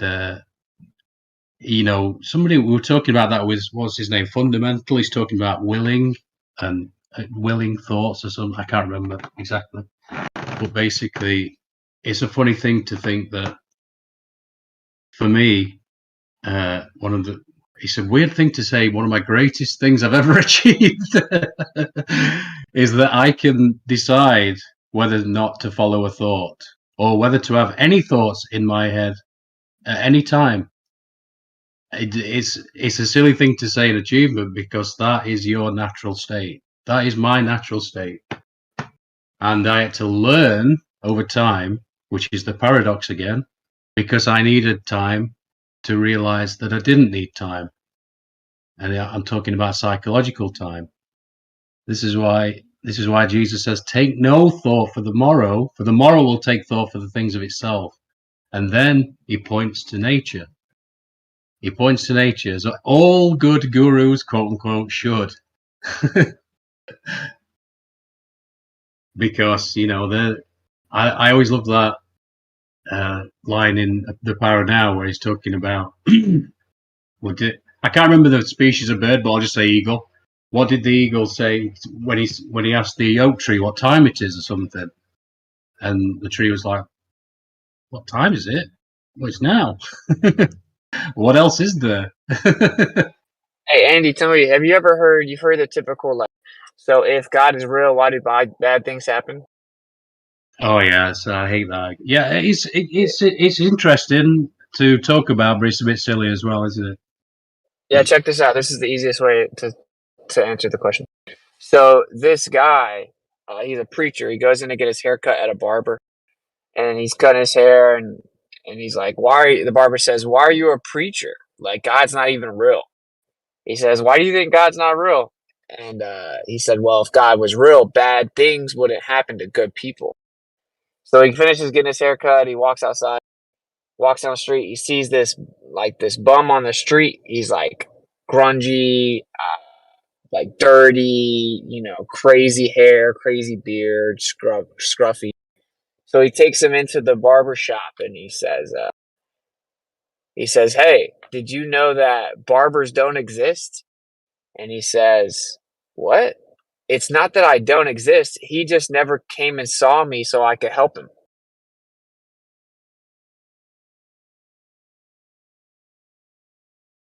Ah, yeah, that's pretty good. I like it. I mean, I don't. like I'm one of those terrible people that only pray when the shit's the fan. I'm not really a praying person. I should definitely do that more, I guess. I don't really. It's a weird thing because I think I don't know. I don't really know where I was going with that, but it's a weird thing to think that. Okay, so when I go into that with stillness, there's no ideas, there's no belief required, and so perhaps that's the whatever you want to call it. Perhaps that's its natural state, and so you're already that's the connection that I feel like deep inside. That's really difficult to talk about. I'm fumbling my way through it as best as I can, but then it's hard to put into words.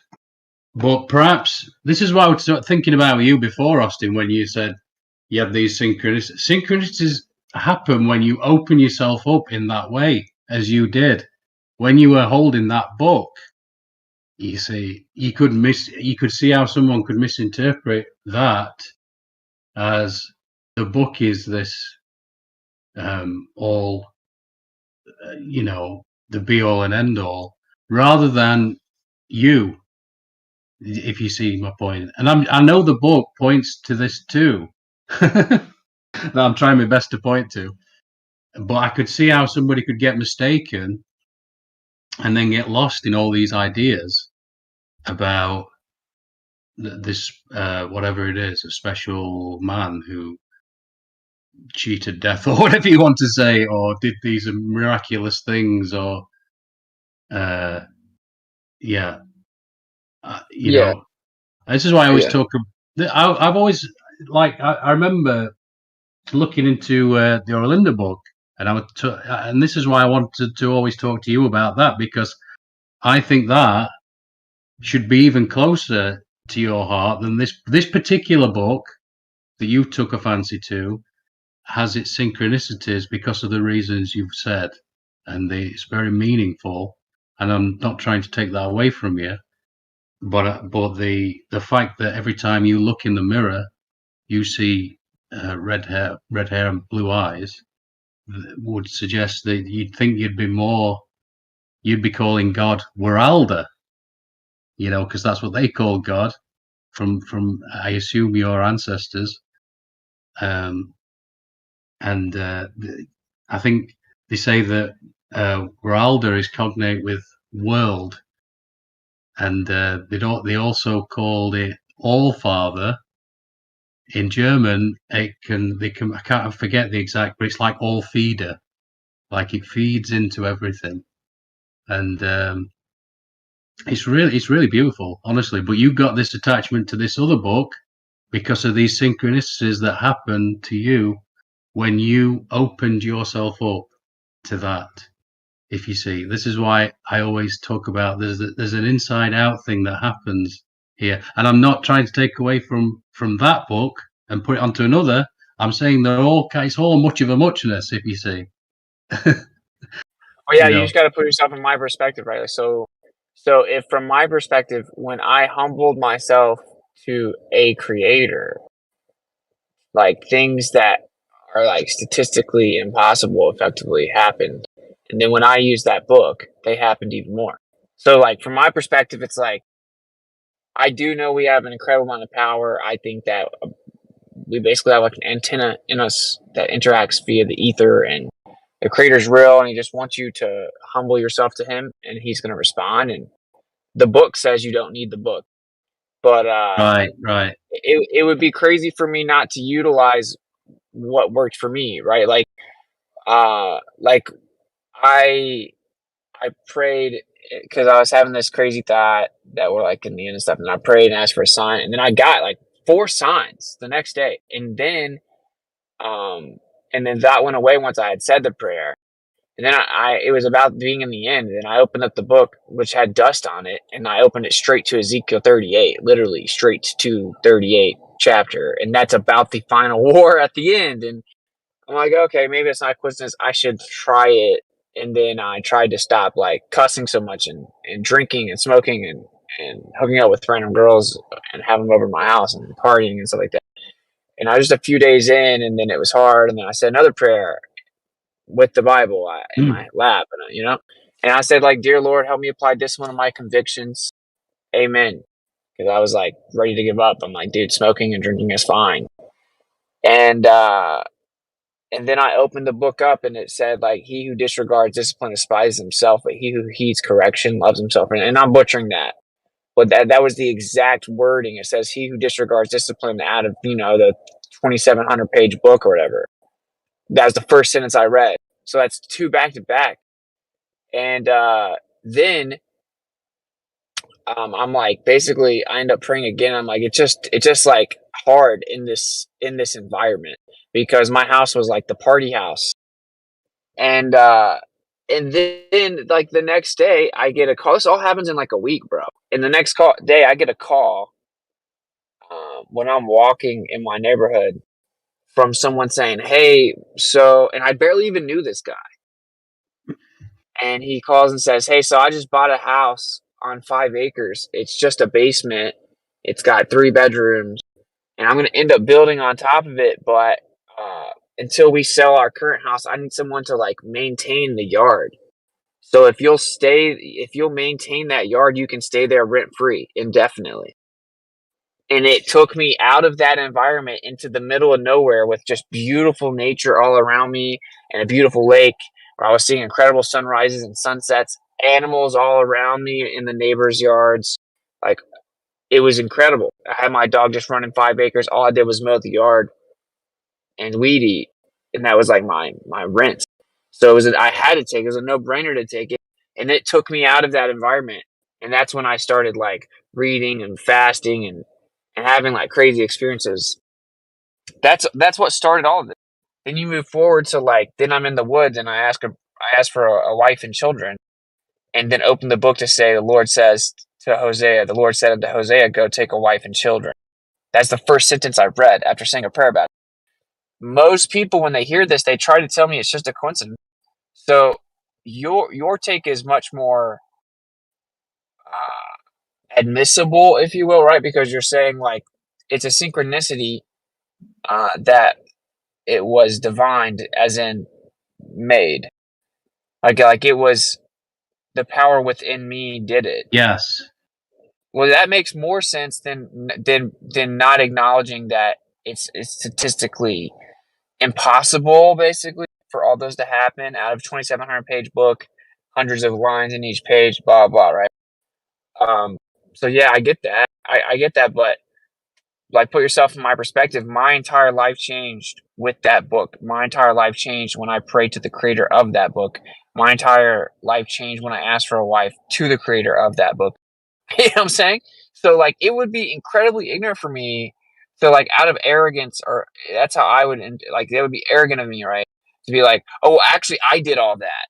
Let me throw all the book away and I'll be fine. Like, I'm not going to take that chance. I don't, because since then it's just happened more and more and more to the point now where it's just an inside joke between my wife and I. It's an inside joke between Chris and I when I went on the tour. It happened so much. The amount of synchronicities in my life are like, it's like a movie. So long story short, like, what I'm doing is working for me, and it's using the scriptures, and it's praying to the creator of the scriptures, and it's humbly acknowledging it isn't just me. And that's the mentality, that it isn't just me, and that I need the creator, and that he's in control, and like, I'm thankful and grateful to him, and like humbling myself to him. That's what makes it all happen. From my experience, that's when everything changed. You feel me? So like, I'm not going to go back on that to try, because I'm not going to like try and be a special boy in a way and get in my own mind and think I can figure it out on a deeper level. What I know is when I'm humble and I acknowledge the creator's in control, right? That's when it happens. So I know there's a lot, but now you get my perspective. No. It's a beautiful story, dude. I love it. It's a great story.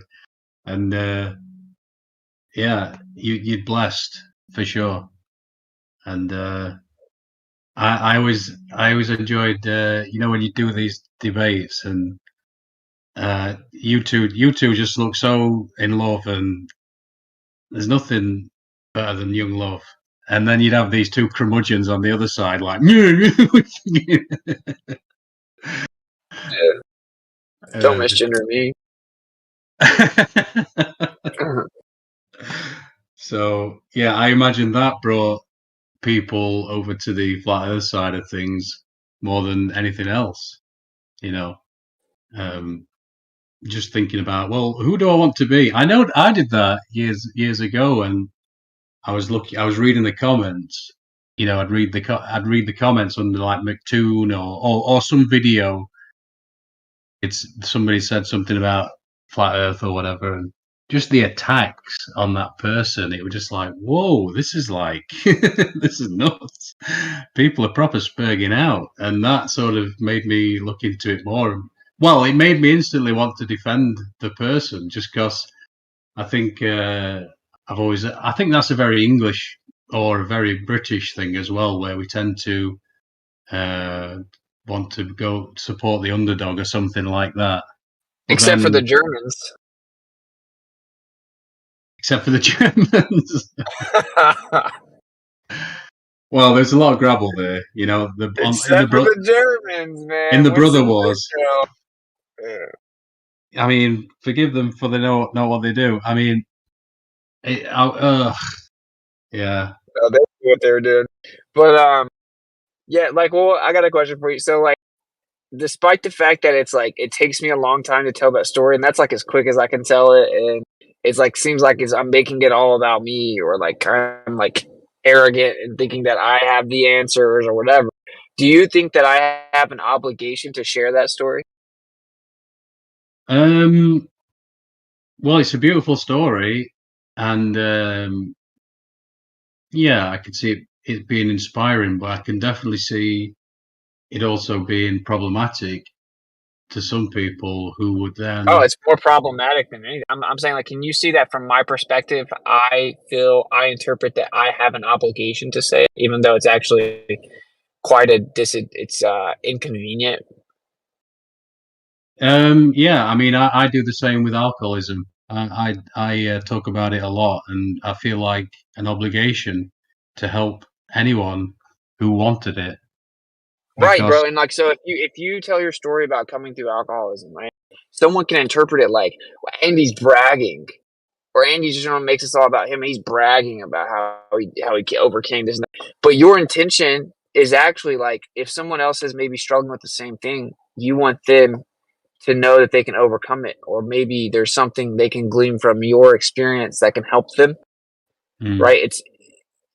I don't know what your intentions are, but I'm giving you the benefit of the doubt there, right? But like, that's how it feels like for me. From my perspective, I'm like, bro, I'm not claiming to have all the answers, but I do have a testimony that shows that this method worked on a mind-blowing level for me.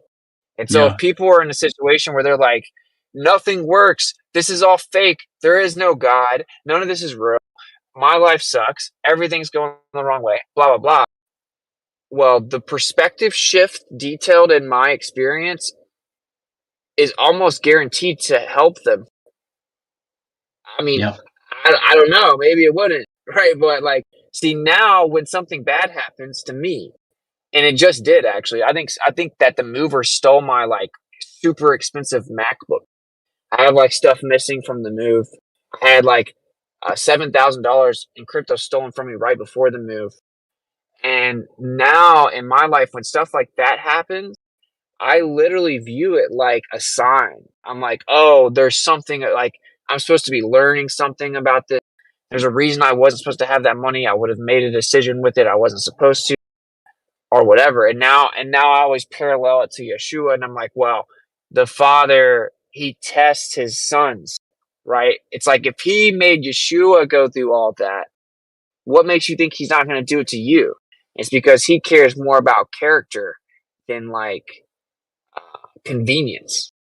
You know what I mean? He wants to know about your character, not how convenient your life was. So that's just a perspective thing, because I could easily not view those bad things from that perspective. And that's what I think it is. That's why I don't think you're wrong. I think it has a lot to do with you and your perspective and what you manifest. You know what I'm saying? Yeah, Andy, what do you think with his question? Like, regardless of his feelings or his perspective, is he actually obligated to share that story? Yeah. Yeah, I think that was kind of the point of the book in many ways, to help people out of this. We're talking about the human condition before. I think it's just such a powerful thing to hand it over, as it were, and have trust in this in a higher power. So yeah, I do think you should share that story with anybody who will listen.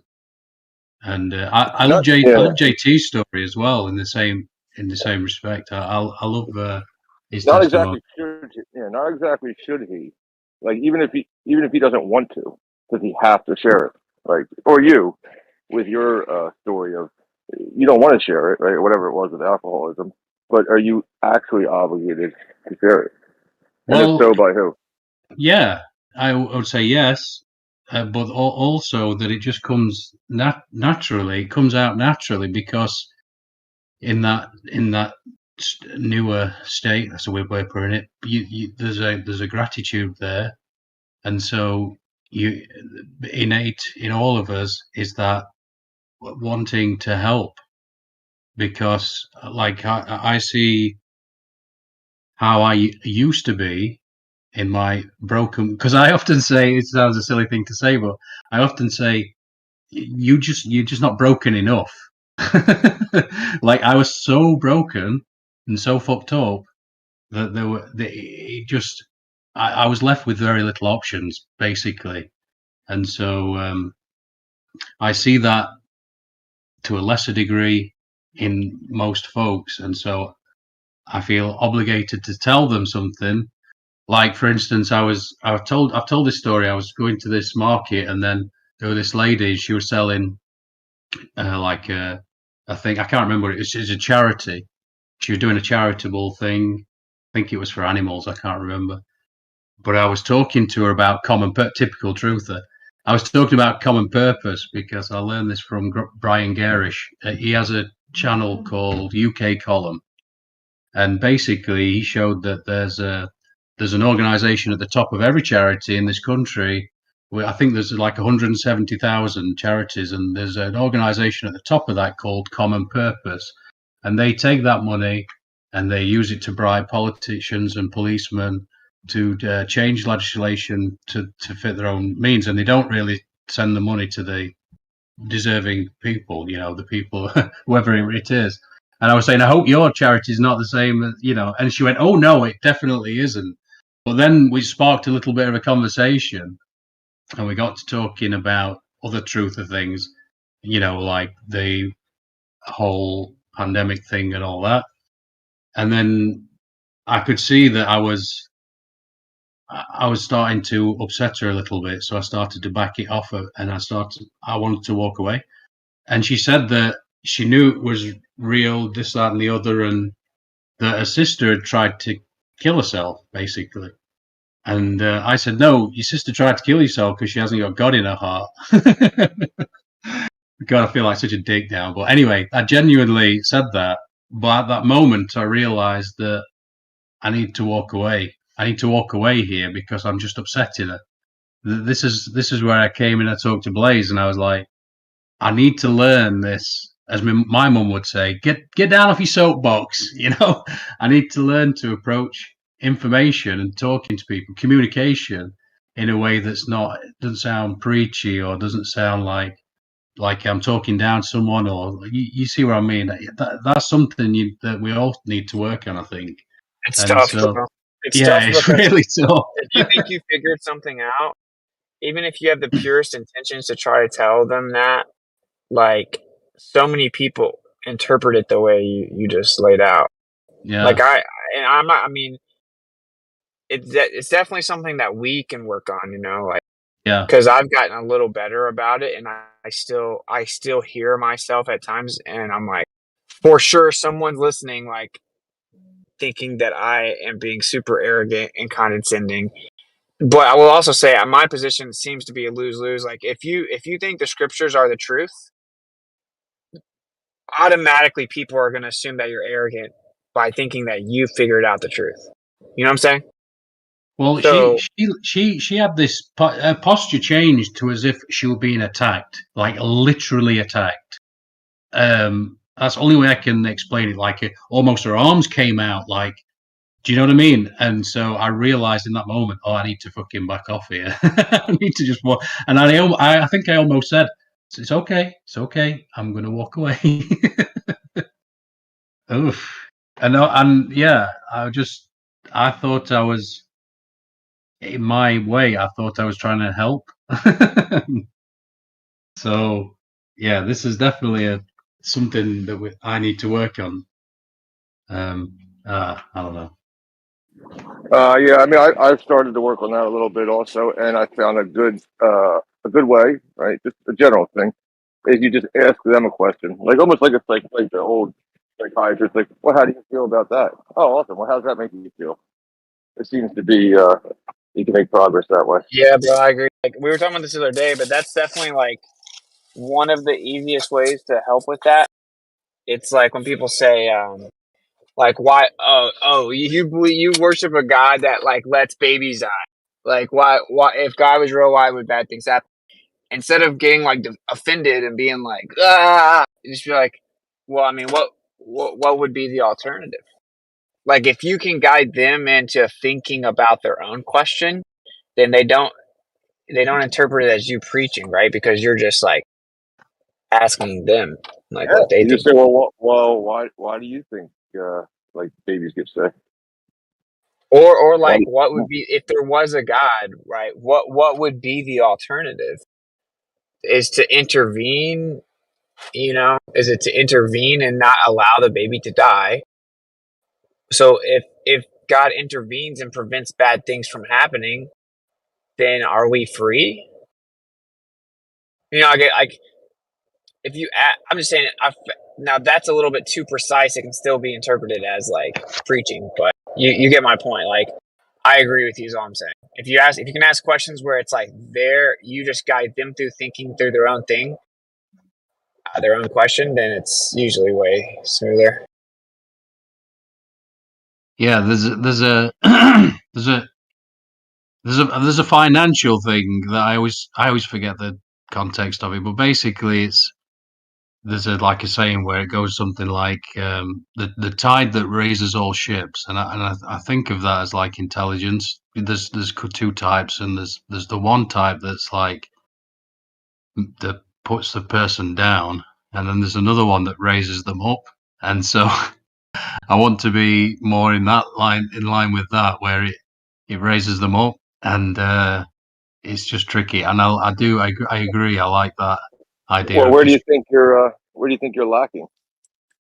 No, I like you. I do find myself doing that. No tanks, where I'm like, well, what do you think? But there's a moment though, isn't there, where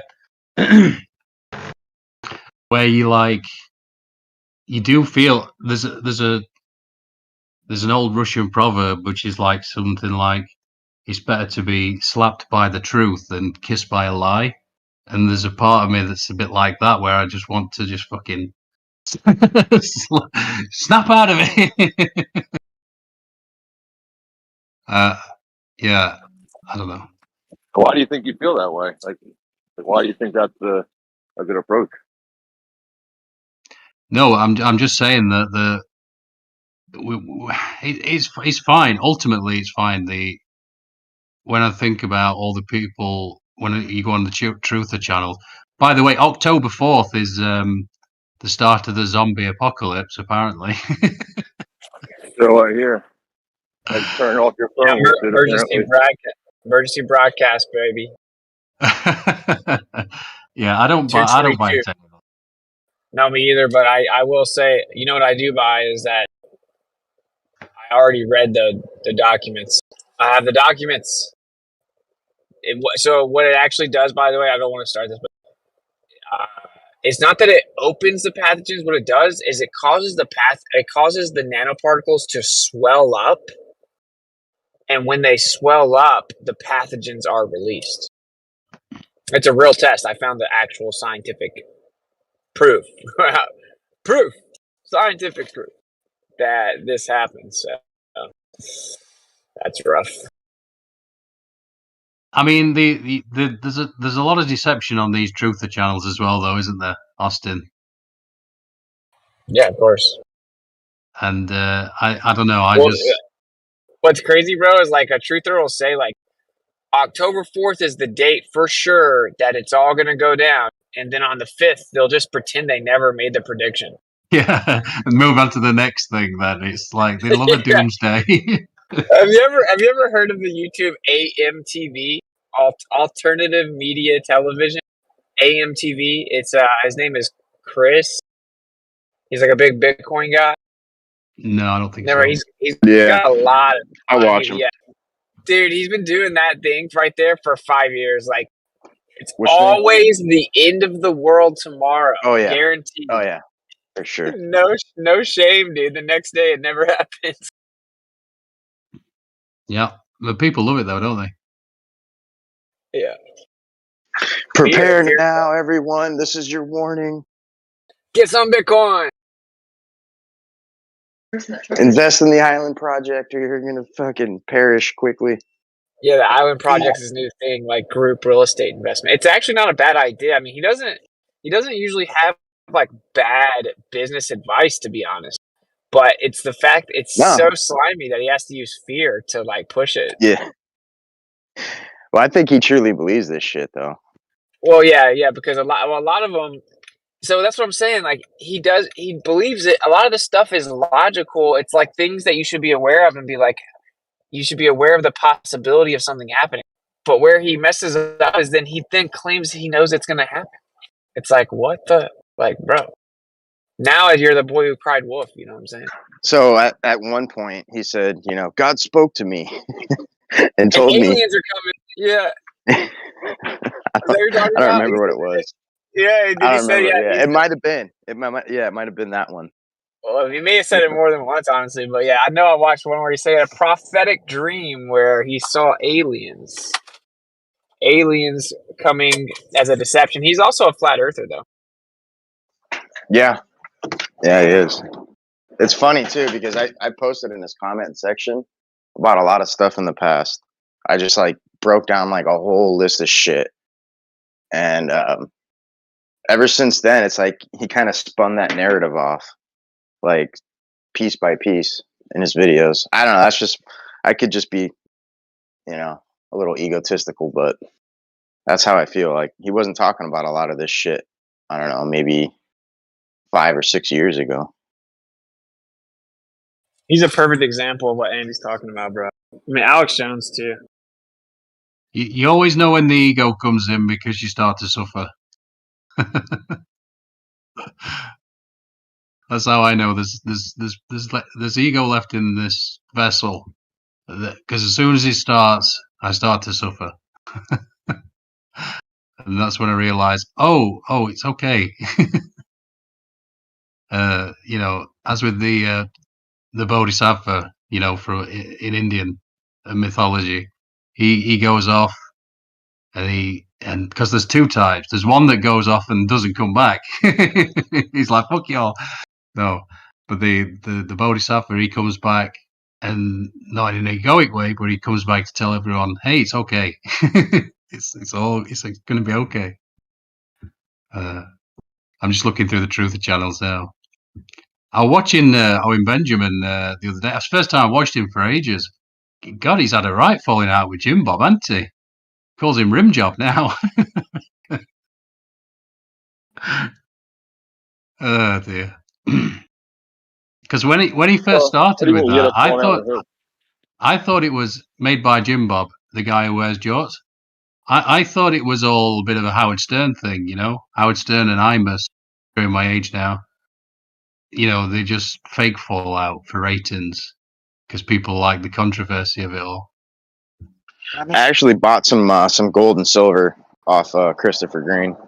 Took fucking forever to get it, dude. Like I was starting to trip out, and I don't know. There was like all these delays taking place and shit. Finally got it, but what else? I invested into his I don't know what he calls it now, but it was his bitcoinrich.com fucking thing where he'd like basically give you investment tips and shit like that, and then you could talk to him personally. So Owen must have shoeboxes full of silver with all the people sending him when I was watching him anyway. Oh my god, he's got so much silver. I imagine he was making me laugh because he was saying he wanted to make a donation to the ADL, which were making me laugh. He's going the ADL's crushing, and that guy was flat broke, dude. He's bringing a new. He wasn't rich. Who? Christopher Green. He was fucking right. broke as a joke before he I don't know who that ever is. made it. You're talking about That's what Owen. we were talking about. Owen does get a lot of silver. Yeah. He was making me laugh as well because he's going to bring out a cup, I think, or a mug that says "I survived the Holocaust" on it, which is brilliant, absolutely brilliant. That's genius. You know, can you imagine you're just in your office and you've got a cup? You just some Gentile. I survived the Holocaust. Wait a minute, you didn't? Yeah, I did. This is what David Irving talked about, that you could be Jewish, and if you were born in 1945 and born in the Bahamas, you technically survived the Holocaust. That's kind of how they. But Owen takes it to another level. Like, oh god, it's amazing. Once you understand the grabble of it, of course, the liability shield that's being used. If anybody asks you about the mug in the office, if anybody asks you about your mug in the office, you don't say a word, you just wink at them. I heard him talking on the Oakley show that they wanted to hook up with Owen Benjamin. I mean, they're distraught. That sounds like Nathan and Keely. It sounds like they're like distraught that people started choosing sides recently, and they want to get hook up with someone.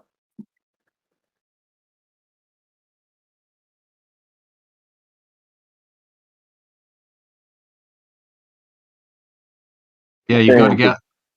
Sorry, go on. I was going to say, it's a shame they have like a side where they're purposely being dickheads. They could just drop that and come together as a group.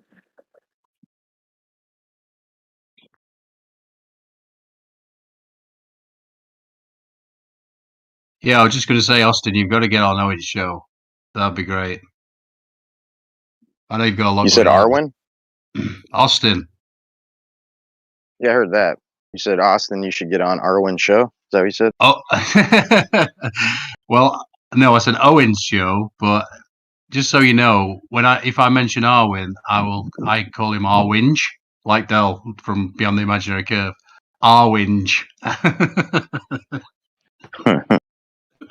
It's funny that you say that because Arwen was going to be the one who was going to attempt to reach out to Owen Benjamin and hook up with him. Really? Oh.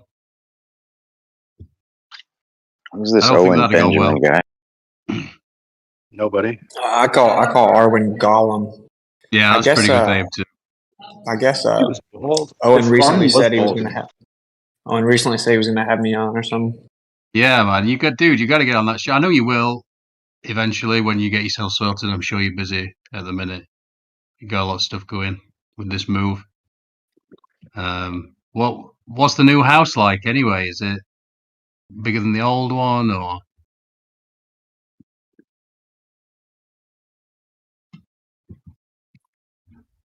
He's so busy he can't even talk to me. But anyway, sounds like he doesn't want to disclose this information, Andy. That's all good. I don't know. Did you ask me a question or something? Yeah, I was just saying, how's the move going? Oh, that's good. It's pretty epic. Yeah. Yeah, I haven't even got my stream room set up. It's freaking a nightmare. You're gonna need a computer for that. Or my MacBook is like MIA, so I just discovered that it's like gone. Pretty sad, but I got the computer set up. I just have to set up the camera and the mic. They have typical moving companies have insurance where you can put a claim in against damaged or missing, products, and it will only be a deductible to them, and you get a brand new MacBook. We'll see.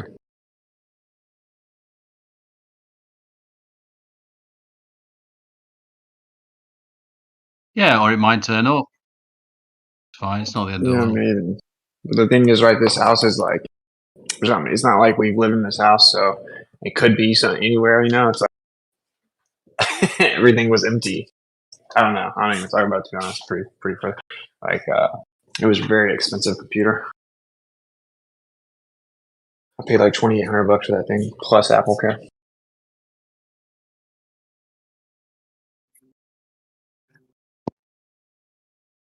Was it a new one?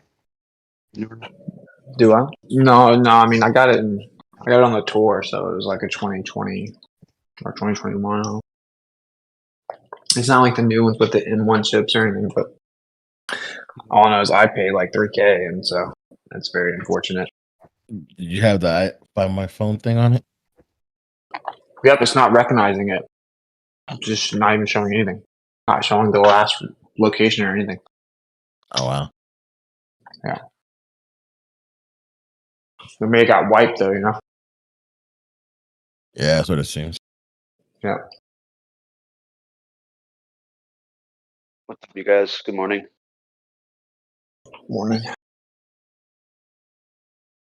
Oof. I was just watching somebody stage dive, and they everybody moved out of the way, and he just hit concrete. Ooh. Oh, was it that larger woman that did that? No, just some. Man, that video is intense. You can tell the moment that she decided to lose weight. She's like midair. She's like, "Wow, everyone's getting out of the way. I'm gonna have to lose weight after this." Somebody had overdubbed the song in the background. I believe I can fly. Of course, I think a better choice would have been that one. Can you take me higher? I like that one. That goes well with just about anything.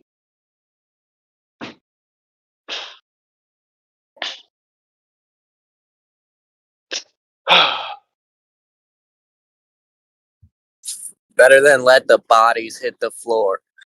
Oh, dude. Do you remember that video got banned on YouTube during September 11th? Like, they removed that song from YouTube because there was all these Muslims, like, commenting on it. I don't know if anybody remembers that. It was pretty weird.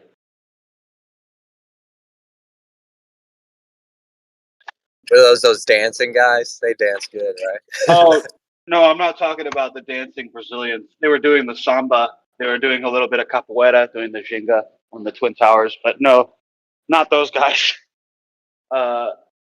No, dude, this was just literally the YouTube video for "Let the Bodies Hit the Floor." There was a bunch of like Muslim commenters in the chat on that day, and they got that video got banned. And I remember because I used to listen to "Let the Bodies Hit the Floor" in the school library while I would play RuneScape.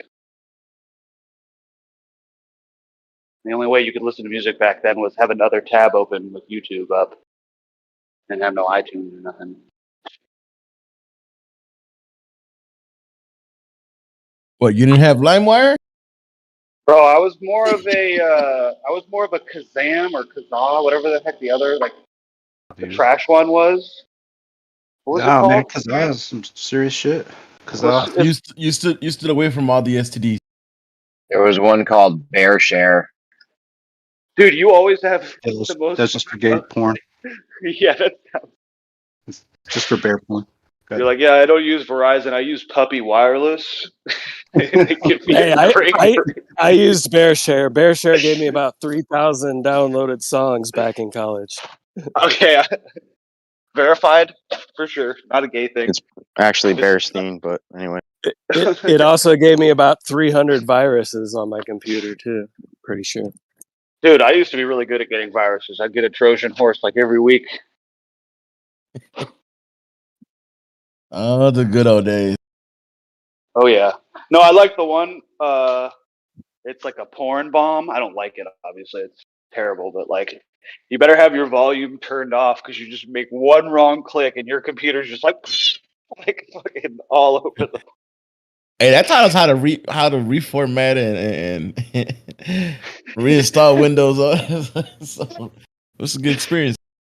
Yeah, how to clear the history, how to wipe the cookies, all that stuff. You're like, dude, I was a master hacker at age 9. Nobody was gonna find out what I was doing. Cast right now. Oh, gentlemen. I'm going to church, but I'm smoking weed before I go to church. How fucked up is that, you guys? I don't think it's very fucked up. I think it's the equivalent of like having a strong cup of coffee. But Sativa maybe before church, but not an indica. dude, it's a hybrid. It's a hybrid. I was thinking. I'm not even joking. I don't know. All right. Dude, I smoke so much pot, dude. Like, I don't really get high. It's kind of more of just like a thing that I do. Like, if somebody replaced all my weed with CBD, and as long as it tasted good, I probably wouldn't notice for about 2 weeks. I'd be like, damn, this must be super sativa, you know? But yeah, 'tis true, 'tis happening. Before church though, that's probably not. That's probably you could stick to that, right? Yeah. I mean, I don't smoke sometimes before I go to church. Sometimes. But Increase the experience, or does it make you like? It doesn't matter. Dude, I would show up to church shit faced, you know? I would show up to church shit faced drunk because I think God is just like, he doesn't really care how it happens. He just wants you to show up, you know, just be there. So that's what I'm doing. I don't know. I do want to say, I know there's not a very large audience here, but I just want to say oh, go ahead. Gotcha. We were cutting all over each other. I didn't mean to do it. Sorry. You go. No. I wanted to hear what you have to say. Yeah, I forgot now. Oh, well, I forgot too. Oh. No. I didn't forget. I love everybody. Yeah, I do love everybody. Absolutely. No, I got a couple DMs last week about Christianity. And I guess I've said some things about Christianity in the server that have some people with questions. And man, I wish I could just address everybody at the same time, but I can't. I don't know. If you've heard me talk about Christianity, take everything I say with a grain of salt. You know, I might be wrong about not wrong about my faith, like where I put my faith. I don't think I'm wrong about that. But in some of the ways that I conduct myself and like how I call myself a Christian and stuff, like, you know, I could be a total fool.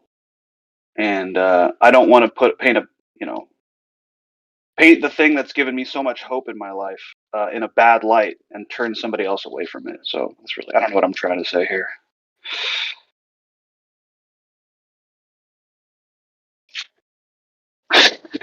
Do what I say, not what I do. I need it for that. Rules for me and not for thee. No, I don't know. Just understand I'm a little bit retarded, everybody. Make allowances for that. Got a retard here, everybody.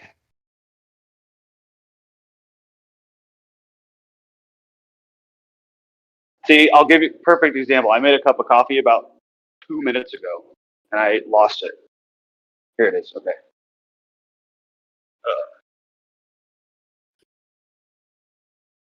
Wait a minute. You mean you had a cup of coffee and you like lost it where you are in your place Yeah. of residence? I put it down somewhere unorthodox. I love it. Platypus is honest to an extent. I'm gonna leave the it refrigerator. It's usually in the refrigerator.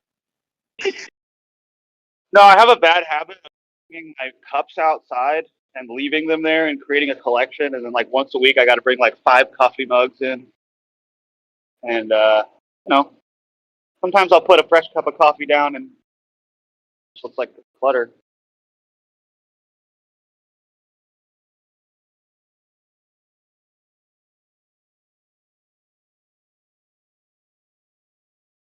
Yeah, church is a good environment. There's good people with good intentions and trying to be joyful. There's nothing wrong with wanting to be there.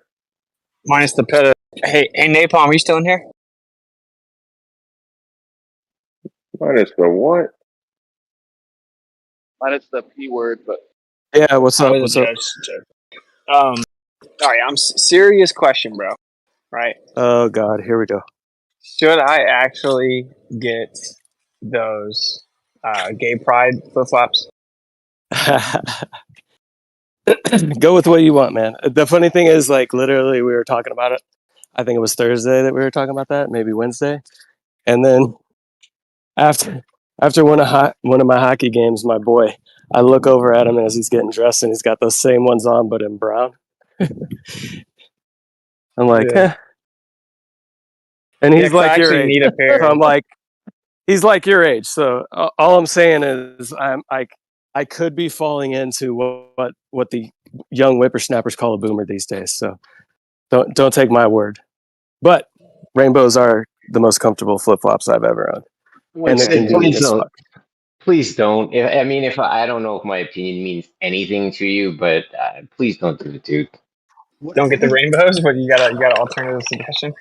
No, get the rainbows. I thought you were talking about the Birkenstocks. No. Birkenstocks. Dude, Birkenstocks rock, guys. What's up with that? What's wrong with Birkenstocks? They're not bad. Yeah, so I'm trying to decide what flip flops to get because in Florida, bro, you got to wear flip flops, no socks. It's like mandatory. So what? Yeah. You're, Yeah, get the rainbows. You're getting the thong Get the ones? rainbows. I don't know yet. No thong sandals. Oh no. I will tell you. I will tell you that they do have a break-in period where they're not going to be the most comfortable when you first get them because you have to get that leather broken in and conforming to your foot.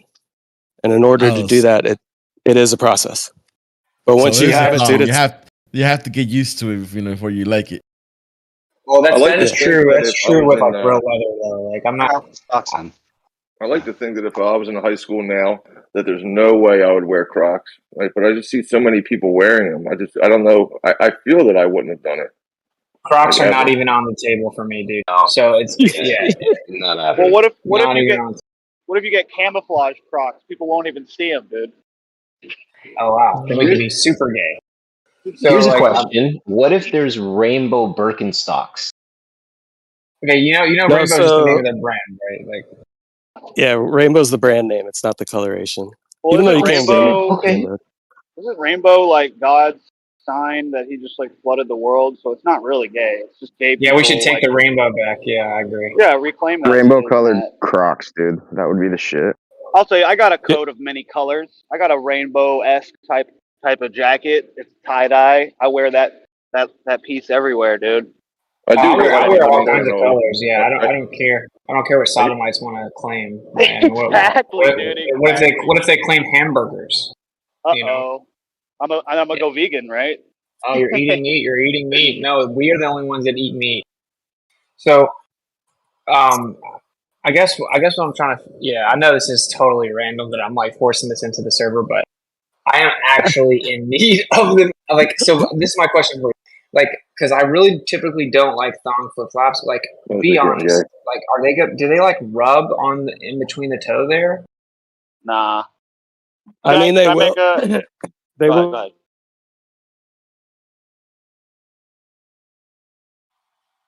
Napalm, I'm asking about the rainbows. You're the rainbow expert. Where the strap is? You cut out. Yeah, you cut out. Oh man. It sounds like you just need Okay, sorry. That's a bad spot in my house. Yeah, so the rainbows, there is like I said, that leather right underneath where the strap is. So the leather strap is going to expand a little bit, and the footbed right underneath the strap is going to wear down a little bit. So when you first get them, they are going to be super tight. Not gonna lie. First couple of weeks, you're going to be hating life, and you're going to be regretting it. And then after that, it's like These things are like my second feet. So it's up to you. Okay. You could buy a pair of like $10 just generic flip flops at the gas station or whatever, and just ride those. See how Yeah, it that's goes. what's up. So I found a pair at Marshalls. They're Under Armour slides, and they were $8. Okay, and they're cool and everything. They're all right, right? But I don't think they're gonna cut it. So I'm trying to find a pair that will kind of mold to my feet that I can wear for a long time because I cannot be wearing socks in Florida. That's all I know. And Or Yeah, just buy so- a used pair of because rainbows. they rub there. Oh my god. No, not a used pair. flip flops. Who said No, that? no, Who that's said that? Dyslow. Do not take Dyslow's advice. You wouldn't be Dyslow, able to find them anyways. This is a verbal warning, dude. Next warning is not cool, dude. Or Austin, go to there should be a flip flop shop by you. Go to the flip flop shop, try on a bunch of shit. They'll have rainbows, reefs, olukai. Like I have some really nice like leather olukais, but they're pre kind of formed to what they think your foot is. And to me, they're comfortable, but they're also a little bit more restrictive and they're heavier. But yeah. Okay. The only thong option is rainbow. So it's like it slides or that. It's like Birkenstock slides but Birkenstock does come with the pre-printed print like form. You know what I'm saying? Yeah. Yeah. Yeah. All right, I'm just gonna try them. Whatever. All right. Sorry. Thank you. I'm gonna try you out and see if in 2 weeks it doesn't rub between my feet, or we're gonna have to throw hands. To socks, Dude, I don't know how you walk, bro. Yeah, if you get If you like got an some- arch bottom with like a small heel, it'll take away a lot of that pressure on your toe with it. Just find one with like a little 2-inch heel or something. A heel? Oh boy. Yo, I didn't realize Rainbow was actually the name. So that's the name brand? Yeah, Rainbow is the name of the brand of sandals. Yeah. Okay. The Canadian over here, so I haven't been out shopping for sandals in a while. My brother wears them. He really likes them. They're never like worn 10 years old. I don't know. They're pretty old. Ready to talk with me? Oh, okay. We had this whole conversation like a few days ago.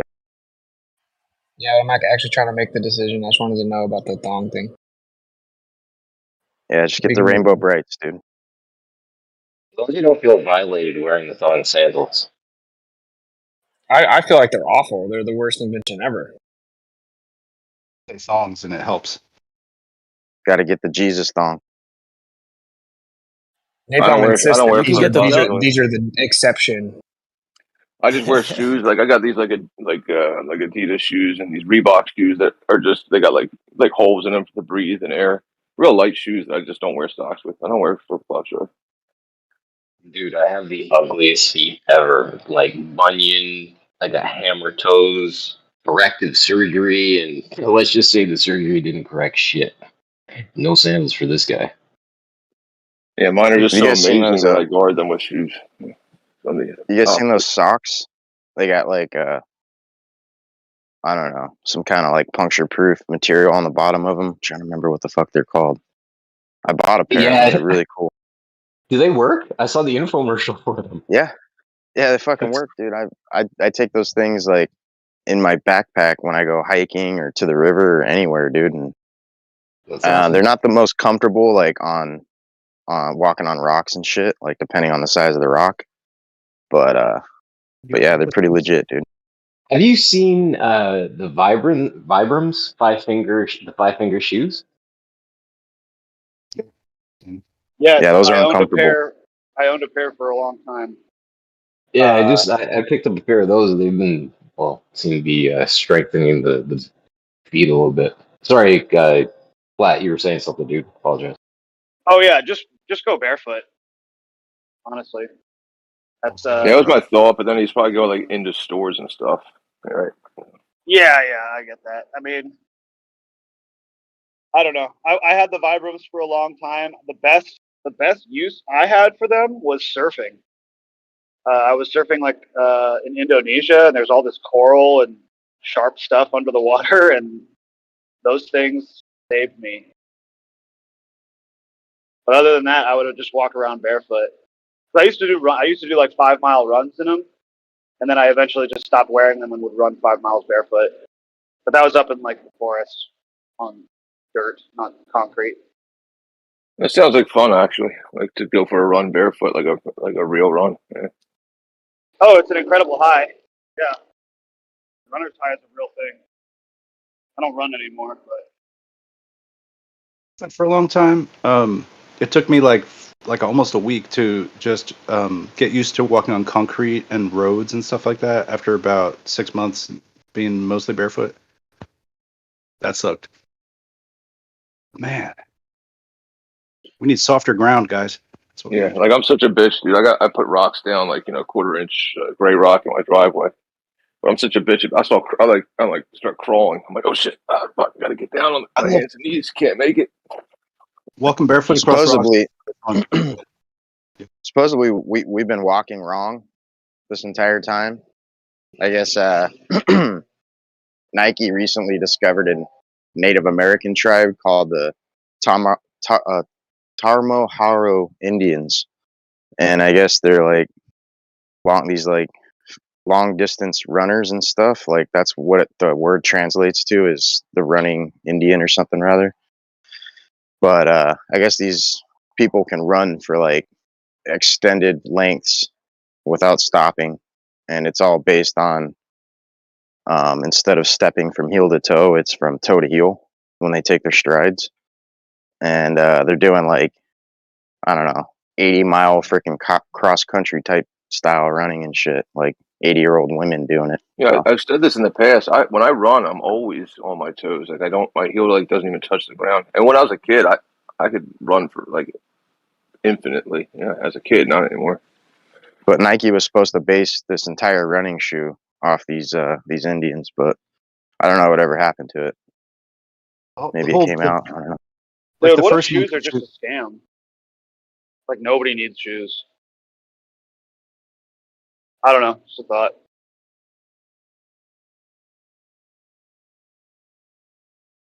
Yeah. Well, I think if like we didn't have concrete floors everywhere, yeah, maybe that would, it'd work out. But I bet you whoever invented shoes also invented glass.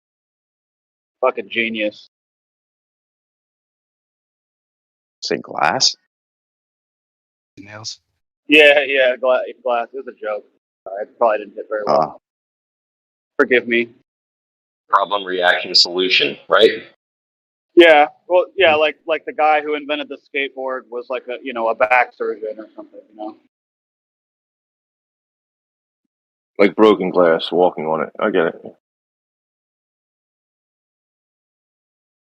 The guy who made the helmet made football. What?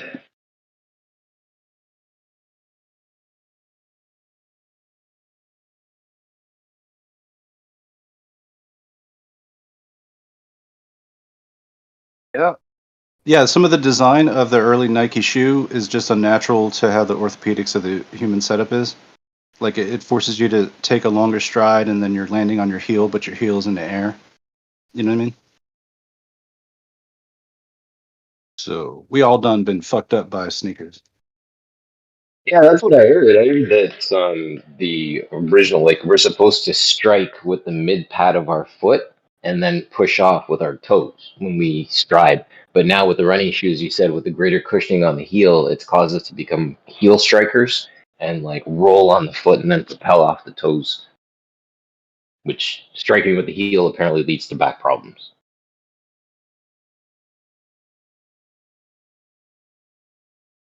And it's weird. It's like I can only walk on my heel and I can only run on my toes.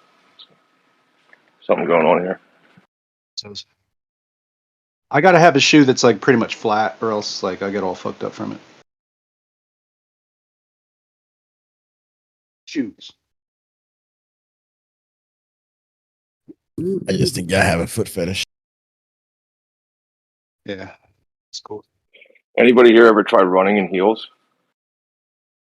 Besides you, no. I don't think so. Negative. Maybe. Ghost Rider. That's a big negative. I want to know why you're trying heels in the first place, no tanks. No, I was just wondering. Like you need a chunk of heel. Asking for a friend. That's why he tried them knickers on, because you were just wondering, weren't you? No thanks.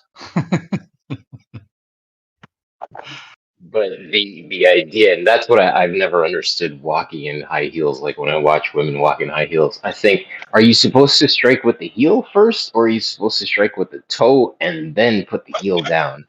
Toe, then heel. Because like landing on a heel seems like it's like a pinpoint, and then you're trying to like land on a point and then propel off of a point. I don't know about all that. It sounds complicated as shit. That's why I I'm don't a know, but guy. work boots fuck up my back. Like to be honest, like so the heels probably fuck you up too. Like that's got a heel on it. Well, they reckon that was the demise of Prince, wasn't it? He'd had heels on constantly, and then he'd messed up his back, and then he had to take all kinds of painkillers. And I think that's what finished him off, right? His list go crazy because his doctor prescribed him pills because that's the end of the song. The pills, thrills, and daffodils will kill. Would punch up to a higher floor, but then he died in the elevator. So it makes tons of sense. You're right, Andy. It's nice. Do you know a lot about Prince?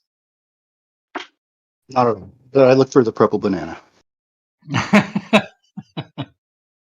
often wanted to interject when people are shouting at each other in these channels and be like, gosh, this is what it sounds like when the dogs cry. Yeah, right? But it never does. Like, that's a really cool synth line that sounds nothing like birds, by the way. I need to tell you that. But, yeah. Gonna make They some more sound like an coffee. owl. Like a lot of people will think that the dove is an owl if they have owls in their backyard. Yo, Dicelo, where were we having Scripture Sunday? Oh yeah, So that's right. NASA says they're transporting the asteroid sample from Osiris. Where's the spacecraft? It's that thing that collided with the asteroid, quote unquote. Right. Got you. Yeah. And supposedly it just landed somewhere, and they're bringing it back, looking at the sample. They have this in the table. I'm not sure if that's part of the sample, but Sounds like a plot to a movie I watched not long ago, where this asteroid was going to hit the planet, and some greedy ass rich scientist guy like decided that they were going to blow up the asteroid using like, I don't know, multiple bombs or something in like strategic locations to hit this thing before it hit the earth, and instead they realized that it was like holding some, I don't know, rich mineral. I don't know what it was, maybe gold or something, and they decided to mine it instead. And then I don't want to ruin the movie, but it just sounds like a plot to a movie. That's all. About Armageddon? I don't remember the name of it. Anyway, Neil deGrasse Tyson just said that Armageddon's got the most mistakes of any sci-fi science fiction film. this is the crazy part. Huh? The thing. The movie was called Don't Look crashed. Up. There you go, man. That's probably what it was. You know, I couldn't finish that movie. It was like, this just feels too stupid to me. I just couldn't freaking finish that movie. But so the thing crashed into the asteroid and was able to make it back to Earth. Which movie was that? You couldn't finish? No, this was NASA stuff. Oh, right. I thought you were talking about that "Don't Look Up" thing. No. This is NASA. What I'm saying is that the Osiris crashed into the moon of the asteroid.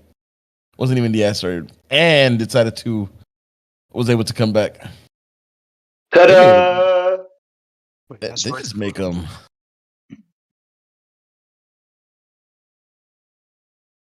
Yeah, I wonder if because was it back in the 90s when they had that Shoemaker Levy thing where the comets crashed into Jupiter or whatever it was? I mean, you have footage of that. I wonder. I mean, it's easy to fake that. I wonder if any amateur could have seen that. I don't know. Oh, we seen the. I don't know if you've seen the pictures It was like a 3D rendered image, and they just zoomed into it. It was back. I don't remember. It was some time back ago. We all looked at that. I remember that that thing.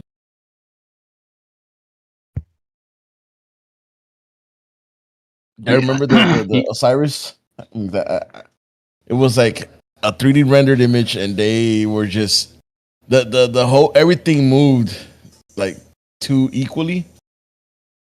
It like supposedly the craft was like moving around, but it was just the exact same image moving around, too asymmetrical.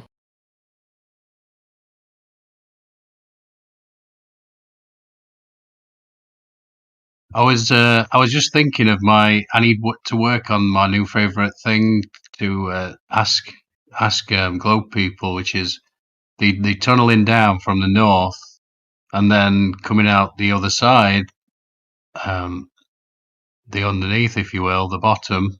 Well, I suppose it's never the bottom, but you know what I'm saying. The south, feet first. I think I need to work on that a little bit because it's little things like that that can shift a person's like there's certain word like it from a magician sort of way, you know, like a fucking like a spellcraft kind of way, because certain things you can be said and can shift a person's consciousness, and I think this is in that league because it's so simple and so silly.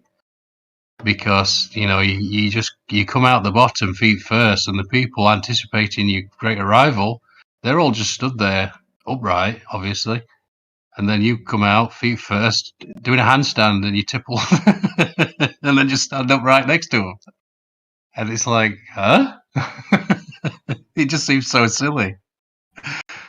Has anybody put any thought into a gyroscope on the Awesome. airplane? But the other way, east west, seeing if just to see if east west are straight lines or not. You see that's the issue. People they've never thought about these kinds of things, and so even if you, that's the way I see it anyway. They never even we talked to them about the idea of, even if you said heliocentrism, they'd be like, "What the fuck is he talking about?" Yeah, it's hard to get people. I mean, I mean, it's hard posted to get the people video. to even get in a video. You posted a video? Yeah, I posted the video. You can see that there's like no parallax between the two objects, whatnot, and they're going towards. Oh, this is where it hits the. Yeah, I remember watching this. Yeah, so that the thing that crashed to that made it back to Earth already. It what? It didn't destroy it when it hit it. Yeah, that's now you know how NASA makes them. They actually did report problems with not destroying it. Yeah. So, but it was able to make it back though. You know, they were able to maneuver it back to Earth. Yeah, even the asteroid they sent, like they tried to knock it off course, but they can't figure out how it got back on course. I think I read that recently. Mysteries.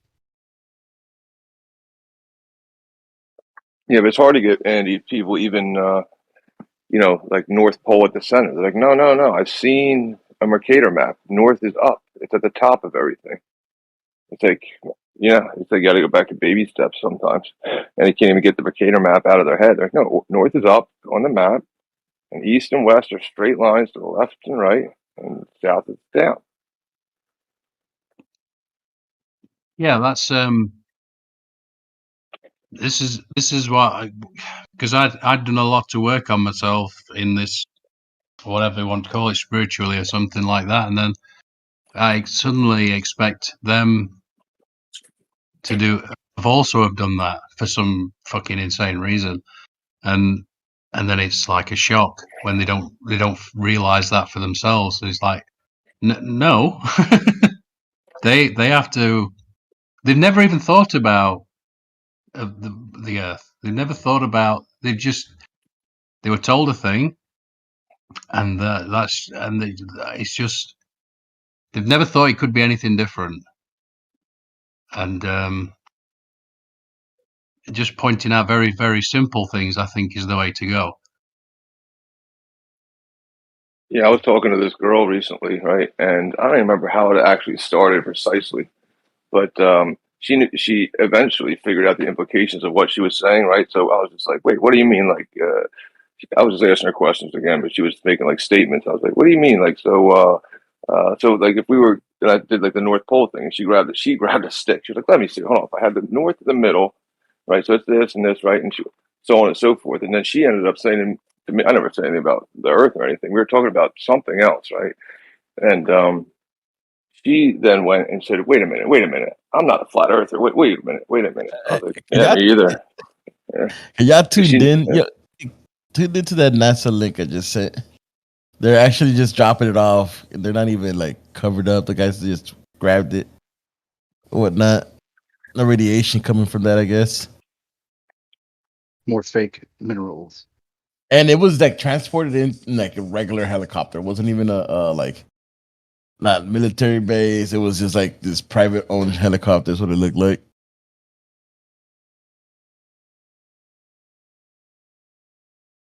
Sorry about that. Go continue with the minerals.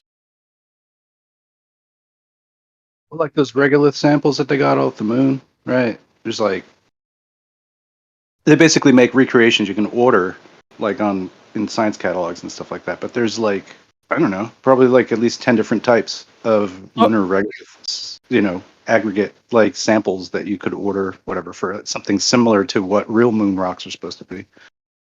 So the first people that grabbed that off that helped to bring it down, that was on the floor. The two people that touched it before that didn't have anything on, no mask, anything. Now the person that's going towards it now from supposedly NASA, she has like this huge ass freaking smoke mask or some shit. Like, how does that make any sense?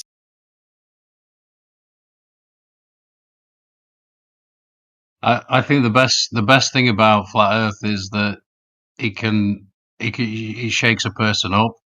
It reminds me of that Matrix thing where I can't remember the characters now. He says something about his mind, his brain. He's never used it yet. It's a little bit like that because people are just on autopilot, and so it just shakes you, doesn't it? It's a bit like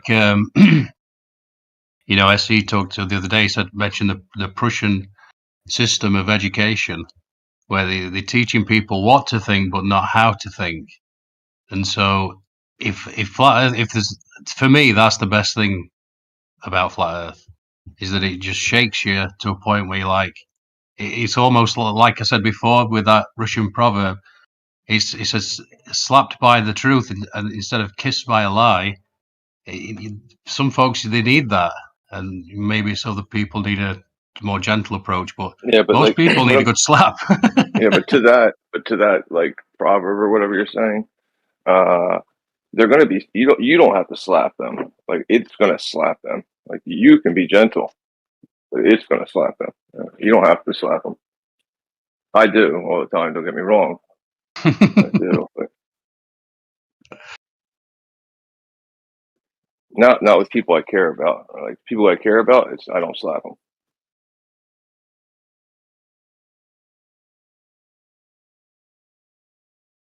It's just so easy though to fall into line and to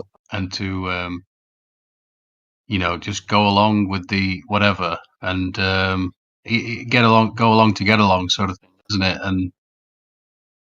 And this is how we end up with anybody can be anything now. You can be identify as anything. So I identify as Yeah, vaccinated. remember when your parents told you could grow up and be anything you wanted to when we were kids? Like, yeah, not really. Well, now it's really can. I just want to make sure everything's okay. Extremistus, you came off deafened. Is everything all right, man?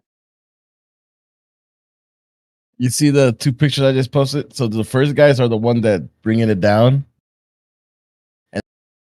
And the next one is the lady from NASA staging her, with the big old mask.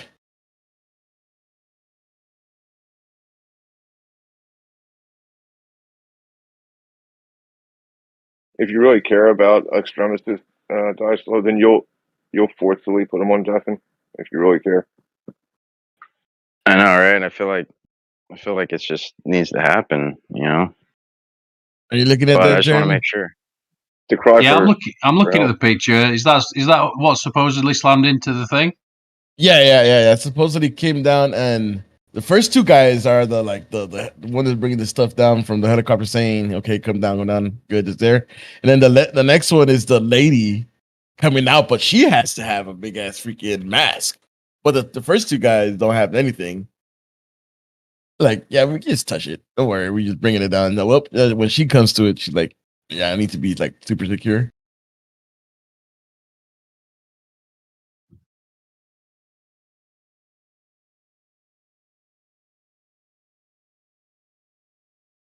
Mm. Like it's like this huge military mask or whatever. I don't know what it is.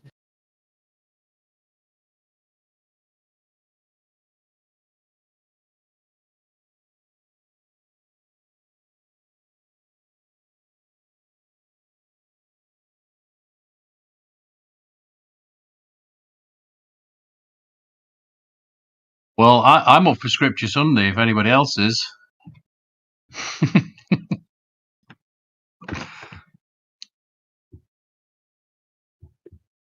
I mean, North just joined. North joined. Usually Righteous has like a thing over there. He does a lot of those. I'm not telling you to leave at all. I'm going to watch football soon, as soon as it starts.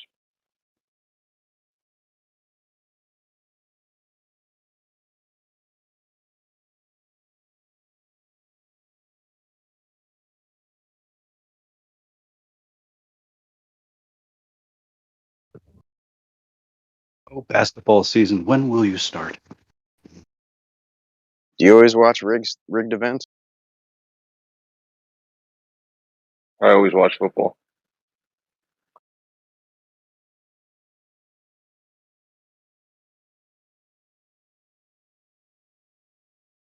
It's all rigged, man. No, because no way. Tom Brady even said if football was rigged, then there's no way he would have lost to Eli Manning. No, I mean there's the proof.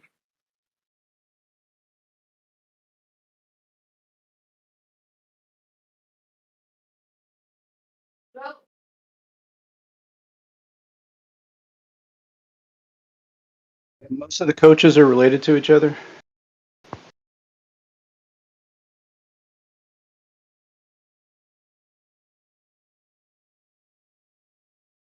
Well, I think there's at least 6 degrees of separation. That's what I heard. So wrong. It's all right. I don't care. Hey Andy, you watch him too? Static in the Attic? Yeah. Yeah.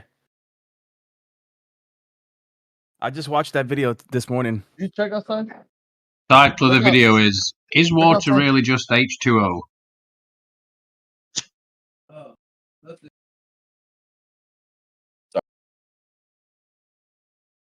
Oh, yes, but kind of not. Well, What is they say it's what is what the admixture? two hydrogen and one oxygen atom to make the molecule. But when you separate it, it doesn't separate in like 2/3 equal parts. I don't love that the guy sounds like Huey.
he calls me a numpty, I'm gonna require you to turn it off.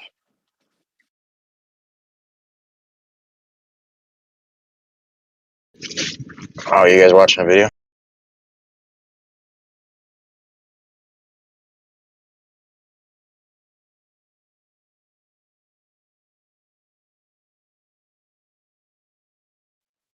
Yeah, it's like a video of QE pretending not to be QE.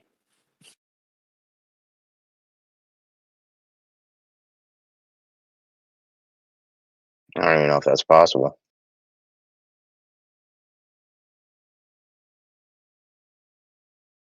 It's a pseudo QE.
There you go.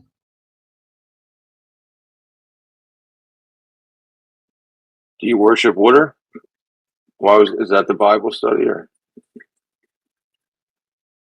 No. Holy water, just water. It's not simply H2O, is it? But like seawater's not water then, right? And then river water wouldn't be river, and then tap water wouldn't, because it's not chemically pure, right? Yeah.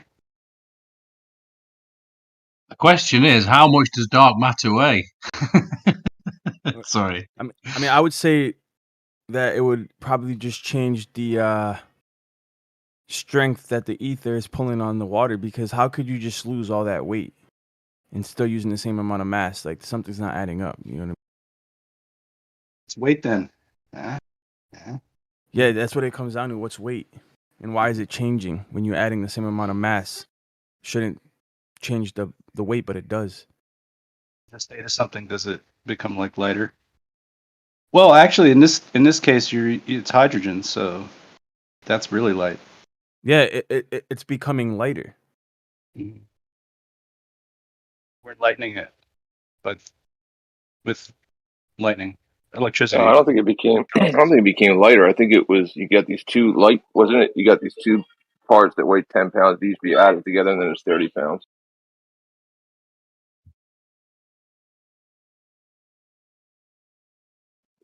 Like 1 + 1 = 3.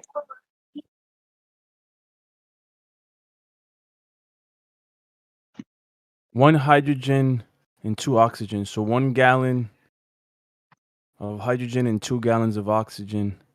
Mix it together. You should have 3 gallons of equal weight, right? But that's not what we get.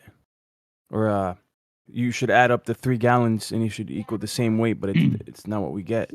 Well, there you go. I guess what's his name was right that density is a force. This is an interesting comment. By using a small electrical charge, H2O can be turned into HHO, gas to power a modified combustion engine. This technology will be implemented under the guise of hydrogen power for our vehicles. It's just hydroxy gas, or it's just like a combination of oxygen and hydrogen together. It was Unseparable. Splatzoid. I'm sorry, Splatzoid. You said density is a force. Well, there's something going on with state change, right? There's some kind of mystery there, right? Because if we can't like ignite the gases and then just get water back, I mean, so something's different in this setup, right?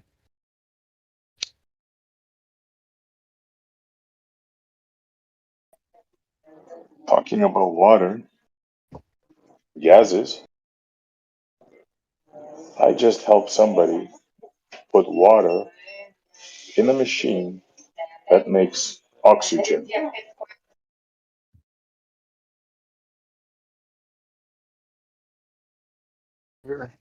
Separate that water from the water. Has to be distilled water, by the way. Yeah. So I know for a fact that distilled water makes oxygen. That's a fact. I just did it right now. Regular water will too. Any old water. Yeah, but you're not supposed to put regular water. You're supposed to put distilled water. Okay, yeah, for breathing, I got you. Yeah. But even distilled water is not necessarily 100% chemically pure anyway. Have you seen the stuff with the guy that basically uses hydroxy gas, which is just the HHL put through one collector, and then they basically make a balloon and they wrap it around like a part of your body that's got problems. If it's got like you got all different types of ailments and stuff like that. And something about this hydrogen is like, I think it's the hydrogen, is like small enough to where it's actually just absorbing through your body and doing some things. I think it's pretty interesting medicine. I remember in the old days, if you needed oxygen, you would have this big steel thing next to you. Well, that's no longer the case. The machine is like, it's like a lunchbox, literally, the size of a lunchbox. You put water on one side, and it has a mask, and it makes oxygen. It's like, wow.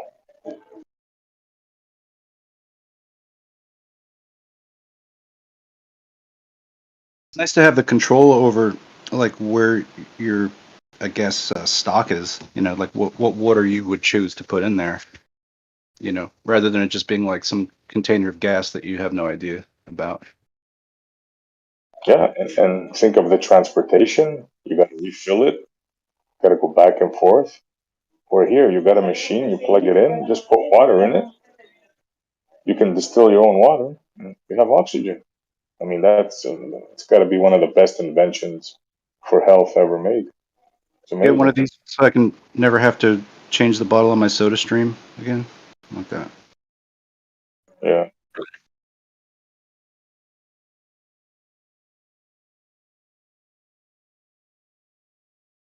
So there's got to be something to this water and oxygen thing, right?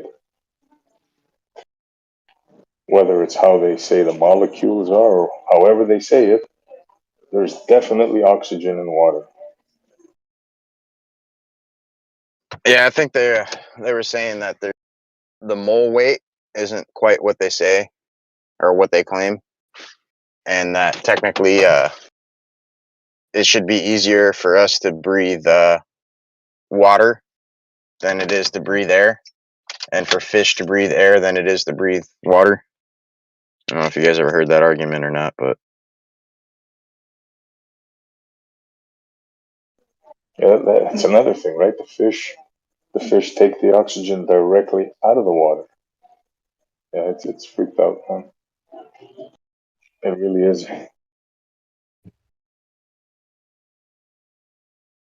Yeah, how are they taking it out of the water, huh? I have no idea. It's a little freaking machine. If you see it, you're gonna laugh.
Yeah, but could you imagine if they had like a big gas like a HHO bomb or something like that?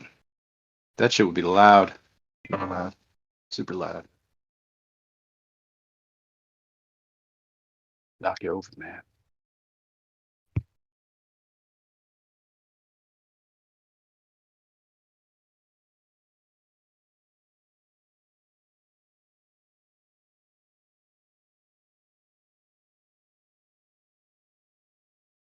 Maybe they misnomered the atomic bomb. Maybe it's like a atomized gas bomb. Maybe that's what it really was.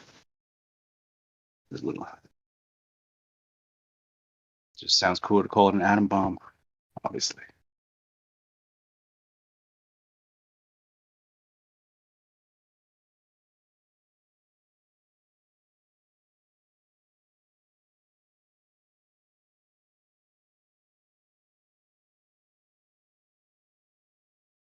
Used to call spray bottles atomizers. Do you remember that? Just make a mist.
You guys still watching videos or something? What's going on?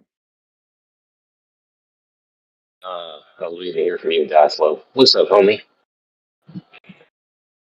What's going on?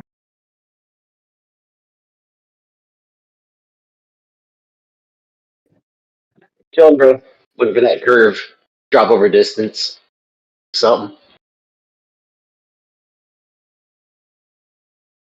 So, guys, I dropped some text at 55 minutes after the hour, where it talks about that physicists test some effects of words from prayers and from the Our Father prayer, and they can see that it has effects on the optical properties of water and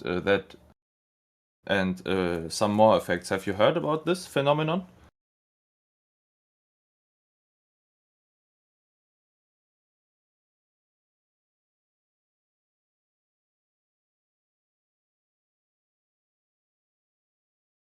Mic check. Am I intelligible? Yeah, I'm reading what you Right. Yeah. what you put there. I gotta get back to it here. It said something about the bacteria and the density of the water in the ultraviolet spectrum. Oh boy, this is pretty long.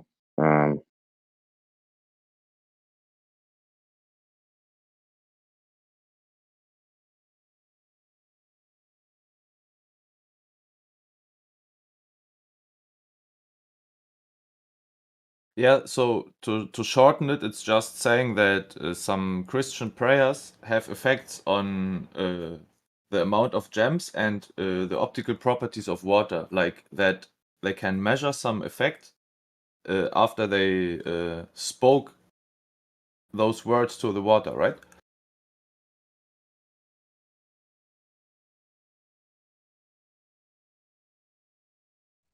Yes, correct.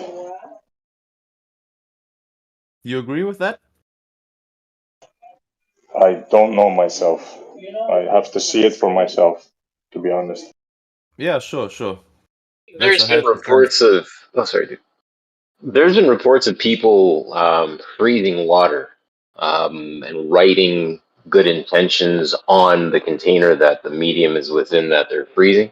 Love versus hate, things like that. And they've observed that the water freezes with a certain pattern when there's positive vibes infused into it versus negative vibes. Similar to what you're presenting, ASIC, or ASIC, perhaps. Did they read it in English to the water or in traditional scriptural languages? Oh yeah, that would be a very interesting thing to find out. I'm not sure if that comes through in the text, but the original source I found that from is in Italian. So I don't know if they maybe use a Latin Bible. I don't know. I don't think it would make a difference. I think it's just the intention. Okay, okay. Yeah, that was the thing. Like, simply love versus hate, right? Good intention versus poor intention. And I mean, your heart is the thing that resonates the positive energy that's being sent out. If your brain is matching up that positive vibration, we would hope that the positive vibes are being pushed out.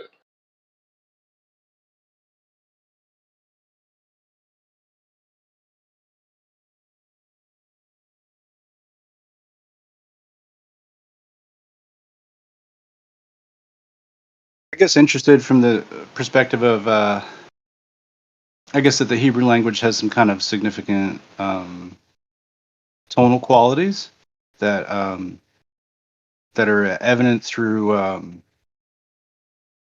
I've seen people like do stuff with basic. It's like a flame tube. So there's like fire going through a tube, and then any kind of acoustic energy that you apply to it, it like imprints into the fire. So I don't know. There's I guess an idea or a theory that the alphabet is based on flame movements and all that. I don't know. I just wonder if there's not like some kind of underlying, I don't know, tonal basis for the language in it having some kind of exceptional power. Just wondering. I don't know. You know, just to add to the conversation, I've brought this up before, that there are things that science does talk about that seems like it's anti-biblical or anti-scriptural, but like I was actually pleasantly surprised to find some interesting verses in 2nd Ezra where it talks about life coming forth from the waters. So this evolutionary idea that the majority of life on Earth actually did come from the water is substantiated by Scripture. And that water does have a creative property to it, that the Creator, just by telling the water to do something, the water then did it. I'll read the verse, but I'm not trying to get into like a Sunday Bible school here, but I just want to add to the conversation. So it says here, I'll start reading from the beginning of creation. It's only a few verses if you bear with me. It's chapter 6, verse 38 of 2nd Ezra. And I said, O Yahweh, you spoke from the beginning of creation, even the first day, and said thus, let heaven and earth be made. And your word was a perfect work, whatever that means. And then was the Ruach, or the Spirit, and darkness and silence were everywhere. So basically, in the beginning, when he created the heavens and the earth, all there was like a darkness over the deep. We get the same verbiage in Genesis, but we don't really know what that entitles. Like, is it a black void? Is it a vacuum? Right? Is it a vacuum, or is it like just an ocean of condensed fluid or superfluid? Because that's what it seems like it is. Because even when he created the heavens and the earth itself, or the crust, was still submerged. It was still engulfed by an ocean of superfluid. Right? That's what it seems like. And it says here, after it says that darkness was everywhere and silence, so there wasn't even sound yet. It says that even the sound of men's voice were not yet formed. Then you commanded a fair light to come forth out of your chambers, that your work might appear and be visible. And upon the second day you made the spirit of the firmament, whatever that means. Again, this is beyond us. How does the firmament have a ruach, right? Beyond me, no idea. But it says here, upon the second day, you made the spirit of the firmament and commanded it to part asunder, or to divide it in half, and to make a division between the waters, that the one part might go up and that the other remain beneath. And then this is what happens on the third day. It says, upon the third day, you did command that the waters should be gathered in the seventh part of the earth. 6 parts have you dried up and kept them, to the intent of these, some being planted of Elohim and tilled might serve you. For as soon as your word went forth, the work was made. For immediately there was great and innumerable fruit. So it says immediately, not millions of years, but immediately there was great and innumerable fruit, and many and diverse pleasures for the taste, and flowers of unchangeable color, and odors of wonderful smell. And this was done in the third day. Upon the fourth day you commanded that the sun should shine, and that the moon give her light, and that the stars should be in order, and gave them a charge to do service unto man that was to be made. And upon the fifth day you said, unto the seventh part, where the waters were gathered. So 1/7, it's 15% of the world's or the world's surface was covered in water. And of that 15%, this is antediluvian. So of that 15%, he commanded the waters. He says, this is what he says. Upon the fifth day, you said unto the 15% of water, where the waters were gathered, that it should bring forth living creatures, fowls, and fishes. And so it came to be. For the dumb water and without life brought forth living things at the commandment of Elohim, that all people might praise your wondrous works. So these things don't have to be conflicting. It's only the ideological, it's the ideologies of ignorant men that make a clash where none should exist, right? Because this idea is substantiated by scripture. This evolutionary idea that things can sprout from the water, come forth from the water. Now, how that exactly happened, I don't know. But scripture says that's what happened. I mean, it also said it in Genesis.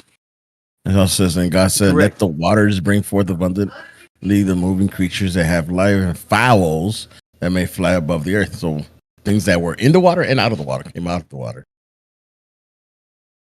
Yeah. But most people, when they read it in Genesis, it doesn't really click, right? But when you read it in Second Ezra, there's no doubt that life came forth from the waters at one point.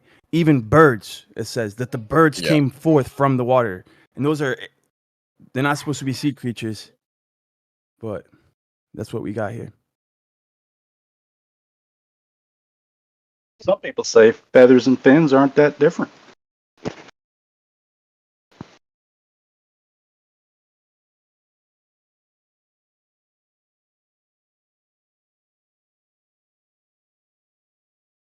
Isn't it cool that fishes swim in condensed water and we as humans hang out in uncondensed water?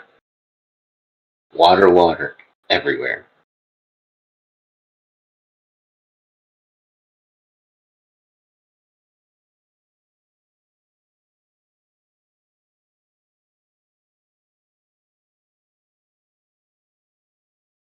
You guys heard about the so-called rice experiment? Where they put some jars with rice and they speak to the rice and they look what happens to the different jars?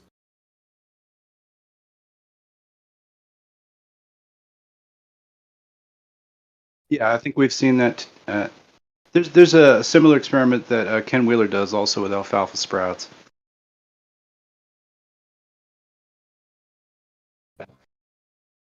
Issa doesn't even know what a potato is. What happened? Nothing.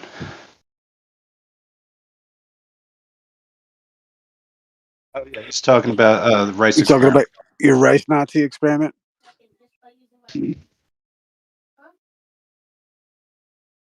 It's the Rice Hotel. Get it right. Yeah, the Reichstag. Yo, it's the Reichstag, bro. That's what it is. Explain that to me. I don't get it.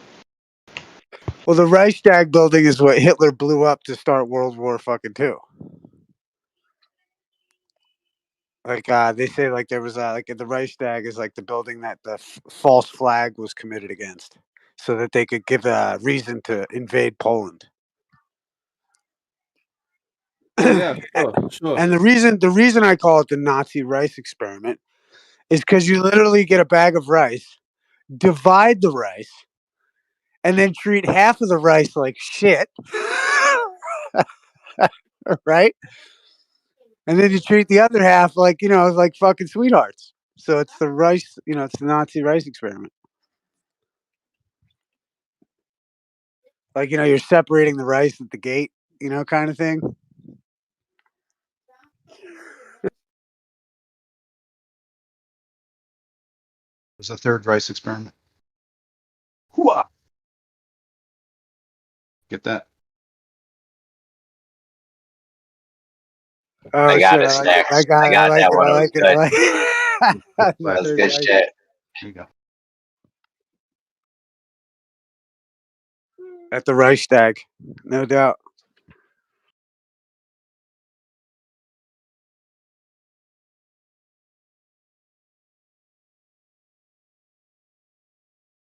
I got into that water memory thing a long time ago, way before Flat Earth even. And I'll tell you, man, it looks like there's something to it. For sure. Did you ever see that one experiment with that PhD scientist who discovered the HIV virus?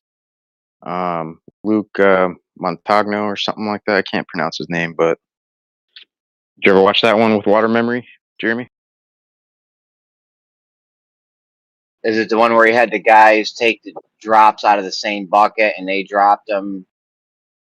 I don't know. I saw a lot of stuff, and this was a long time ago, so I may have, or may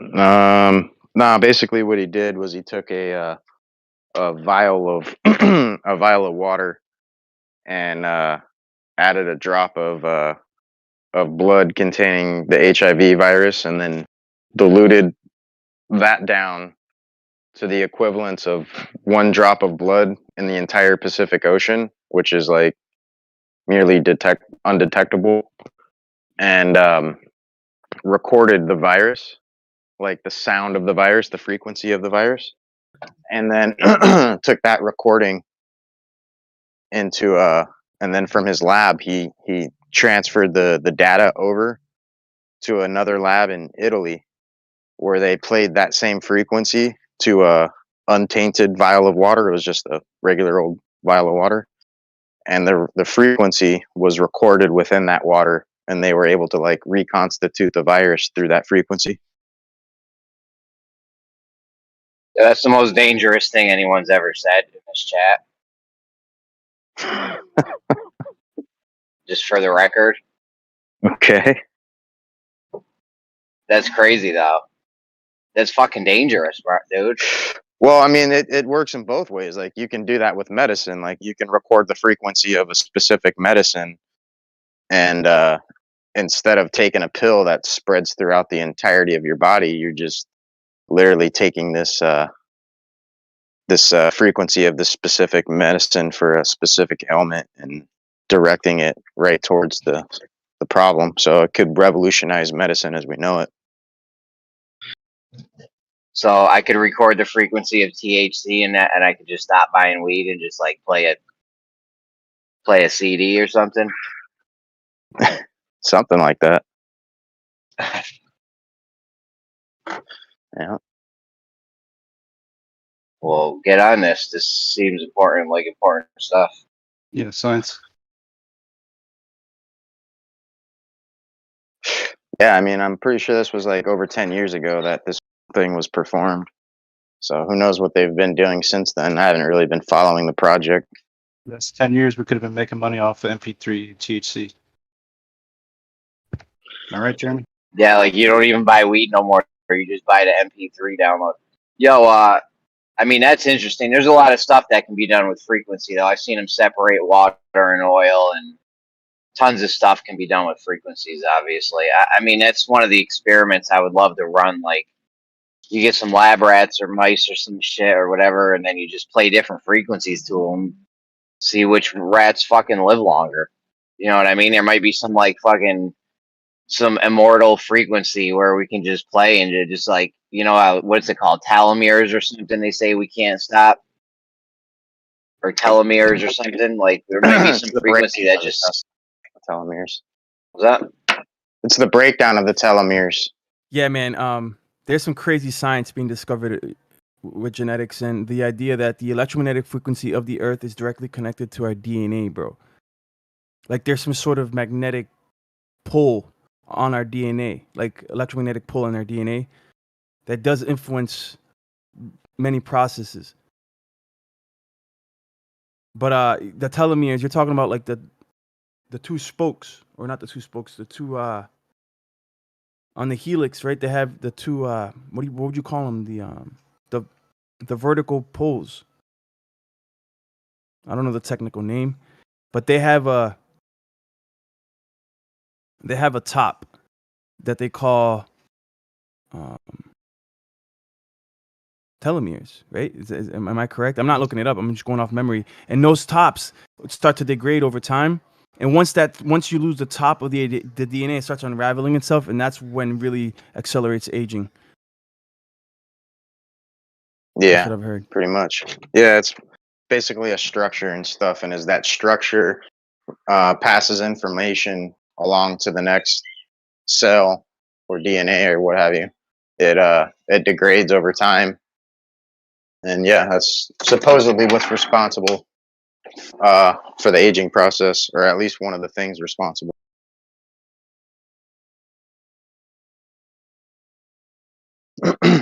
So if you can restructure your telomere,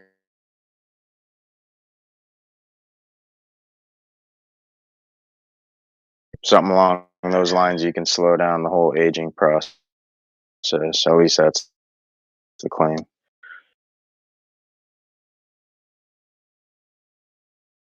I believe that singing helps restore DNA and also slows down aging, just like harmonic singing. Love tones. I don't know what those tones might be. Some say it's like 430 or whatever, but I believe that with certain tunes that you can sing at home, you know, in the comfort of your own room or in your prayer closet, if you just sing out to the Creator, that vibration that's radiating from your core, it will over time start correcting the DNA.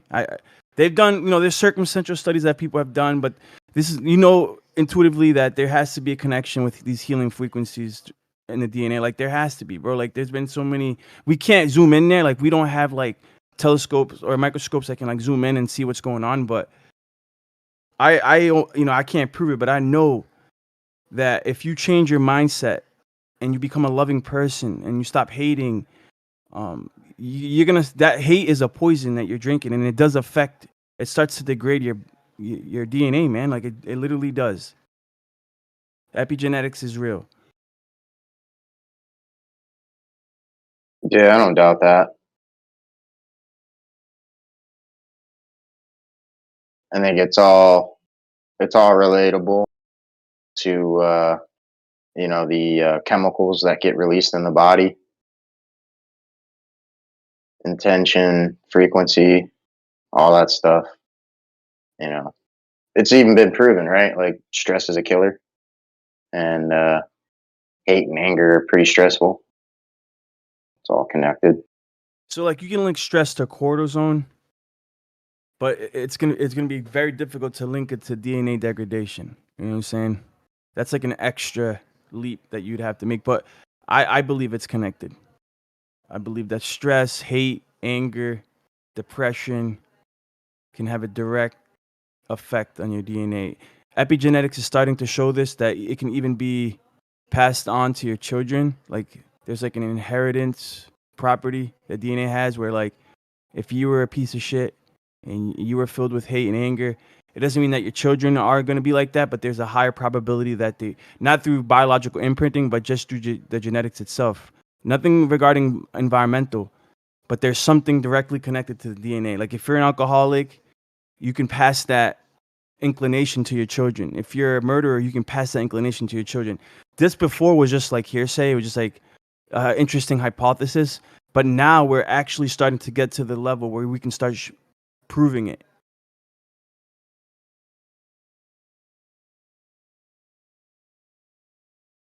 Does that mean if you're an alcoholic, you've been handed that? Unfortunately, this is scriptural too. There are generational curses that you have to break. I see that. I see it within my own family. Like Aragorn, you know, Narrathorn and Isildur of the Lord of the Rings. You had to break that weakness of character so that he could become, you know, the savior of humanity on Middle Earth. Go on. But yeah, man, I mean, sometimes we see things in our fathers, right? Or you might see things in your son that you see in yourself. It's like, whoa, like that, like mannerisms or things that you know you do. But I mean, I guess you could say that it's biological imprinting. Like they just picked it up because they're very observant. They're like sponges. But there's a whole science that's trying to now push the idea that actually that DNA does have compartments of memory, and that these memories can be passed down. Like, you know, we've known this. Animals show this to be the case. Ants, elephants. But like for whatever reason, you know, science is very reluctant to jump on board with that idea. But there are sections of science, like you know, that are studying epigenetics that are going against the grain, showing like actually prayer, not prayer, but like, but that's the same thing. That intention does have a direct effect on the material world, including your DNA. Like intention, thoughts, frequencies, vibrations, like these are all connected, man.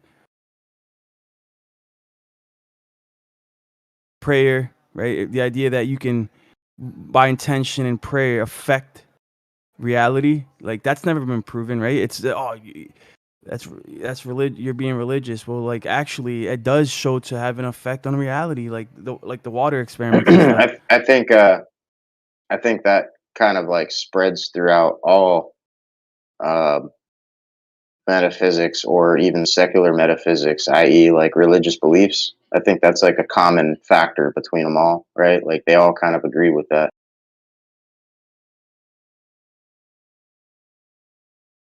I don't think you could show me one religion that wouldn't agree with that. Yeah, man.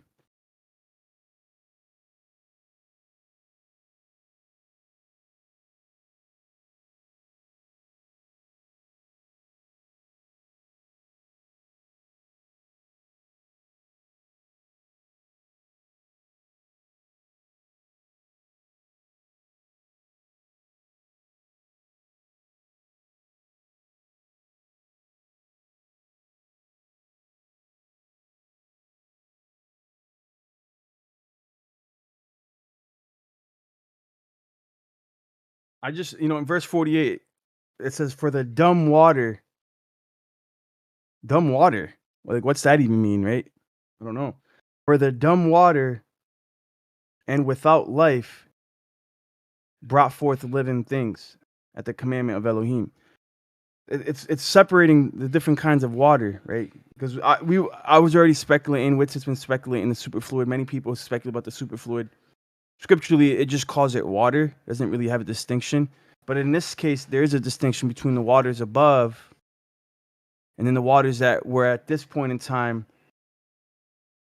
covering the Earth's surface. Like, it made the distinction as dumb water, whatever that means.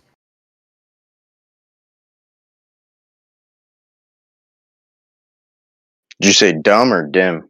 Dumb. Like D-U-M-B? Yeah.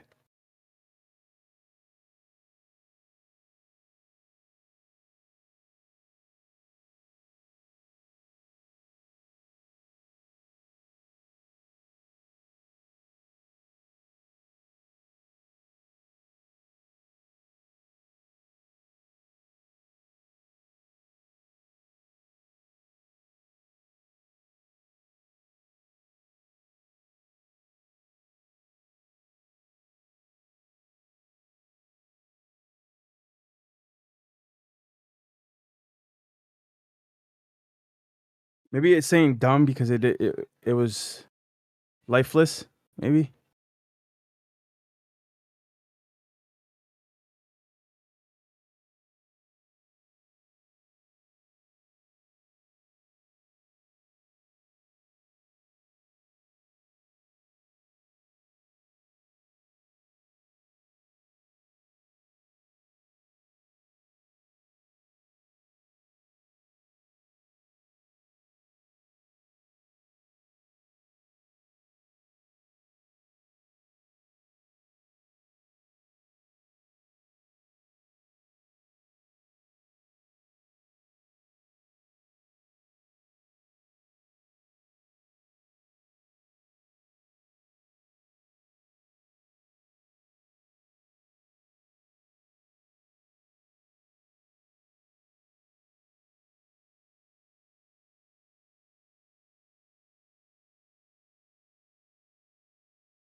I started reading an article about this thing. I don't know how they did it actually, but they apparently were able to coat DNA with glass, and they found that the DNA fibers coated with glass were stronger than steel.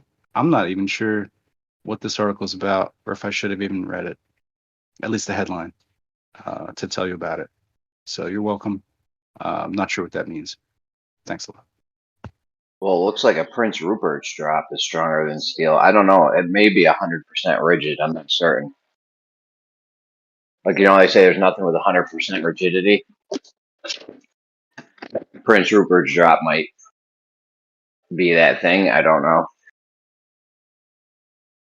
What are you guys looking at?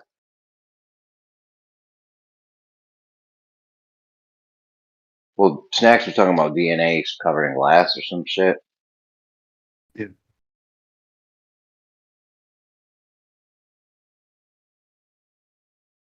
Yeah, it's just interesting that it can last that long, or that it can become toughened up by other things. And I guess like too with we were talking about Shilajit yesterday or whatever, but that's like plant matter that's like, I mean, there's still something in it that's the molecules of that plant still, even though it's been changed and squished and whatever. Oh, it's just interesting. It seems like there's some like seeds of life that you cannot fucking like kill somehow. Yeah. And then there's those like extremophiles, like the little they say microbes live inside of like lava tubes and stuff like that. I mean, can't take them out with lava. That's pretty strong. Try to take out their eggs. You know what I mean? Be in trouble. All right.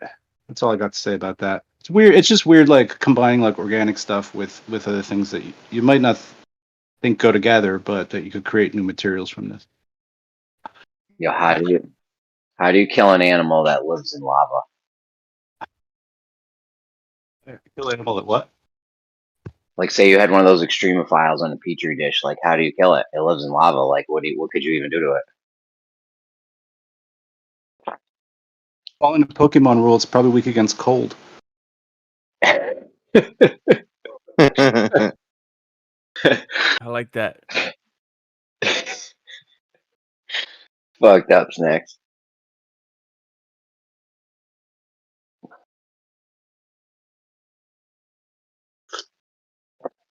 I made $200 this week doing DoorDash. That's what I'm fucking talking about. Yeah. Every time I hear the dollar amounts you get excited about, dude, it really makes me depressed. It's depressing, I know, right? But dude, what are you gonna do, bro? I'm a struggling. Listen, I have middle class white people problems, bro.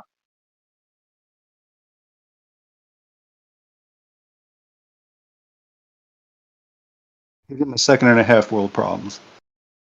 Hey, Jeremy, don't we all, bad? Don't we all? Did you not? Oh boy, party's over. It's over, Just guys. beginning. Shut up, David. Did you No not one. do well over you made a big deal about the Bitcoin and other sort of electronic currencies. Did you not make a killing out of all of that stuff, Jeremy? Oh, killing! I killed him, Pete. Absolutely killed him. Then the kids want a pool. I needed a shed. Bought a new car. Did a whole bunch of stuff, bro. And then next thing you know, I'm making $200 a week doing DoorDash. Oh, again, shit! It just shows you, doesn't it, uh, how fickle Lady Luck is. Well, it's not luck. It's just easy to get. I mean, it's hard to keep it. You know what I mean? The $200 I made this week, I probably already spent it because it's impossible to fuck keep it. Well, that's the whole thing. It's better sometimes to have nothing at all. Fuck it. Well, That's what we're I headed don't know to. about that. I agree now. There's no possessions, isn't it? A world of no possessions. Well, I'm not Being saying happy. it's not so bad. In song, it's good. Yeah. Well, who's gonna own my underwear if we don't have any possessions in the future? That's all you, bro. That's all me. You want to borrow? You want to rent? I'll rent my underwear out to you, Dice-Love. No, do what Jin does. Jin Probably passes not. down Like the tighty-whities or the pan. There's actually an passes app. down his clothing, to his children, and I don't see anything too wrong with that. If you Pete, find bro. good shoes Pete. and they fit your child, Chill go out, ahead. bro.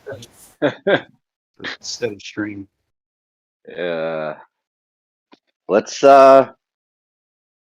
everyone try to take it easy today. What do you say, guys? Yeah, take a quiet time. We'll just be It is quiet. Scripture Sunday. I mean, come on, guys, have some respect. No, it's not. That's still not. That's not a thing either.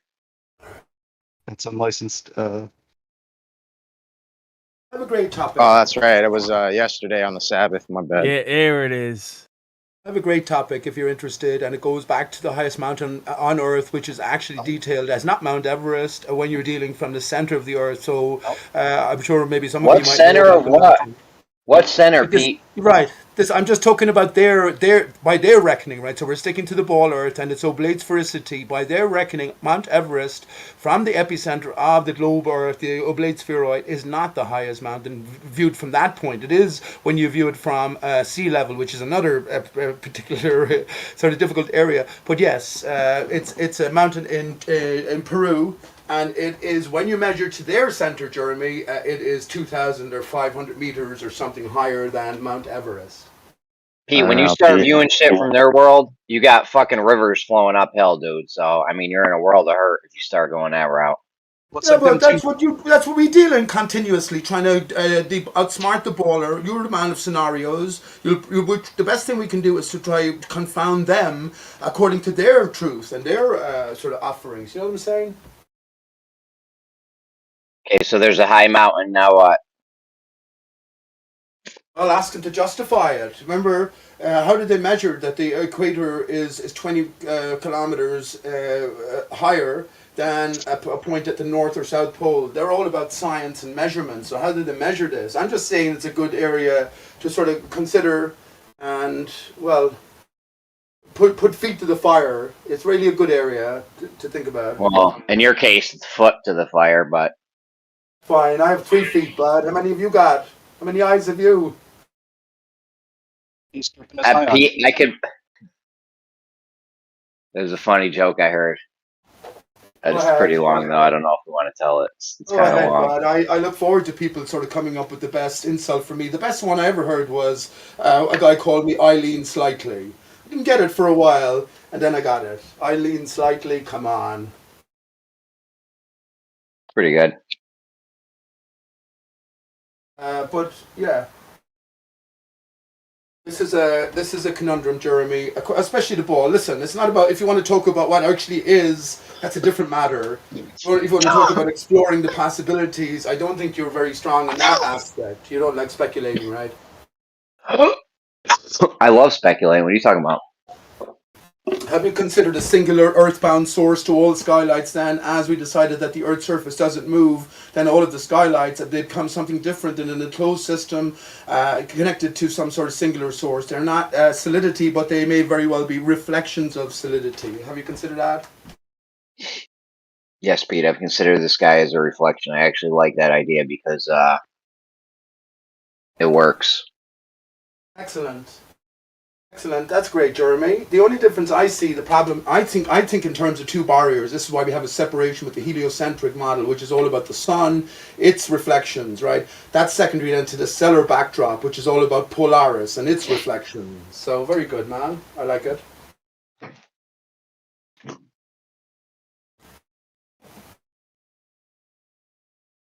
Polarized. I was thinking about Snacks. Well, Snacks was mentioning cameras, polarization, polar star, pole star. Is there clues in everything that's offered? Snacks. Is this a new world we enter into, that it's fundamentally a game of solving the clues, knowing that there's no thing new under Aristarchus?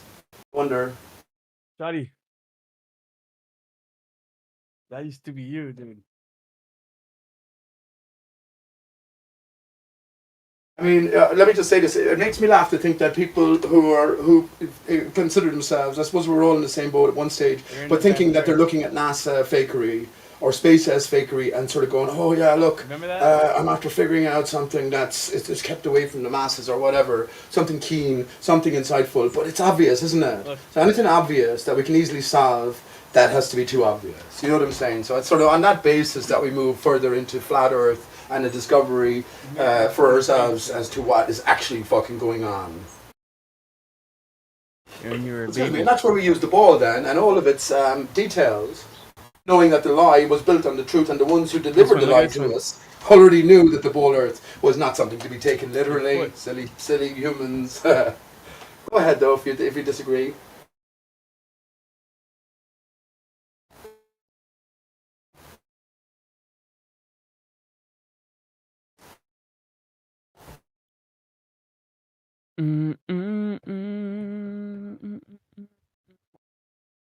Let me just say this then, as it's quiet time, I guess every time I come along, I don't get much response, but let me suggest this. Quiet time, dude. We were kicking it and you killed the fucking chat, bro. Like, it's not, you only think it's quiet time every time because you come in, monologue a whole bunch of deep philosophical crazy shit, and then no one has a response to, and then you think, oh, let me just keep going since no one's talking. Peace, all right. He fills the dead air, bloody hell. And Lion, I think you're hot micing, by the way. Thank you, Andy. I was talking to my son, but yeah, no, I want to talk to Pete for a second. Pete. Yeah, well, before you do that, let me just say to Andy or Jeremy, an exercise for all of us, and as we take away the motion of the Earth's surface, can we apply it to a singular source? And what motions would that have to entail? Go ahead. No, Pete, yeah, just have some courtesy, bro. That's all. Discretion. Just don't talk too long, man. But I like hearing you talk, man. Just don't take over the room for 4 hours. That's all. Any comment on what I said then, Leon? Maybe a bit of back and forth. I was trying to introduce. Yeah, I don't. Yeah. I was gonna say that the lights that you see in the sky are not solid. They're lights, and I don't think that they have a reflection on the Earth, or like, because you have this whole idea with the dark sun or the black sun that's in the Earth, and that the skies are actually inverted. Something that's being inverted from inside the Earth, right? That's what you believe? Yeah. When I say that they have a source on Earth, so that's not to say that if you just drop a vertical from any particular star, you'll find its source on the Earth's surface. I'm talking planetarium style, like a central emanating sort of ground-based projection firing upward and against some sort of curved surface, reflective surface. So that's what I mean by that. Bringing everything back to the motion of this at the center, whatever that is. So hear me out. So you have people that believe that that Polaris or something close to Polaris is like shooting or projecting the sky that we see, right? Some people actually believe that Polaris itself is a star projecting the sky that we see. So all those little points of light are being projected from Polaris or a center source, or that the sky itself is like a veil that has many holes in it, right? And those holes are leaking light to us. But like pinholes, but that's not what it is either, in my opinion. Well, I think that you have literal. Agree with that. Okay, yeah. You have literal light sources. You have literal light sources in the sky. That's all. Go ahead. Okay, no, that's fine. Let's delve deeper. I agree with that. Polaris is the source of all the skylights. The sun keeps track with Polaris, but the sun is under a separate barrier, right? So we're thinking in terms of two barriers. The outer barrier contains all of the skylights, which Polaris sort of reflects. But Polaris itself is an emanation of something. And look, bud, I don't mind what people say. I've come to think in terms of a tree, a felled tree, and a root sticking through from the other side. So it's doing the moving. What is the tree I've come to discover? Well, Aristarchus, Polaris, Starchus. I've connected the two words. So Polaris itself is an emanation from what's happening beneath. You might call it the Iron Mountain at the center, the magnetic mountain, Mount Meru, if you want, Yggdrasil. But I think it's that's doing the moving, that's giving us the skylights. And Polaris then has a focal point, if you want, shining down onto the surface of the barrier, which is giving us, the sun and all of its reflections, which are all of the wandering stars. And can I just say this to give you an equation as to what it might be like? So think of a laser think of the laser with different powers. I says I'm just shining it directly into water. It will penetrate more or less depending on the power, and I think it's more something like that as opposed to sort of pinholes in the barrier. It's just a reflection against a barrier. More than anything else, maybe going into the fluid barrier some degree according to its strength. And that's where, by the way, last thing finish, that's where I think the sun has the biggest imposition, if you want. Okay, go ahead. Thank you. So yeah, people think that the sun, the moon, and all the stars are actually either a projection or a reflection of something that's going on inside the earth. Yeah, there could be I some agree. truth to that, because there's some scriptures that kind of insinuate that, but it doesn't make it clear. Oh. Because the reason I say that, and I'm not going to read it, but I'm just going to tell you what I've read. In Enoch, there's a section where it talks about Enoch witnessing 7 burning mountains, but the area that he's at is inside the earth, and these 7 burning mountains are said to be the wandering stars, but somehow they're imprisoned in a place of darkness, but yet they're being projected onto the firmament.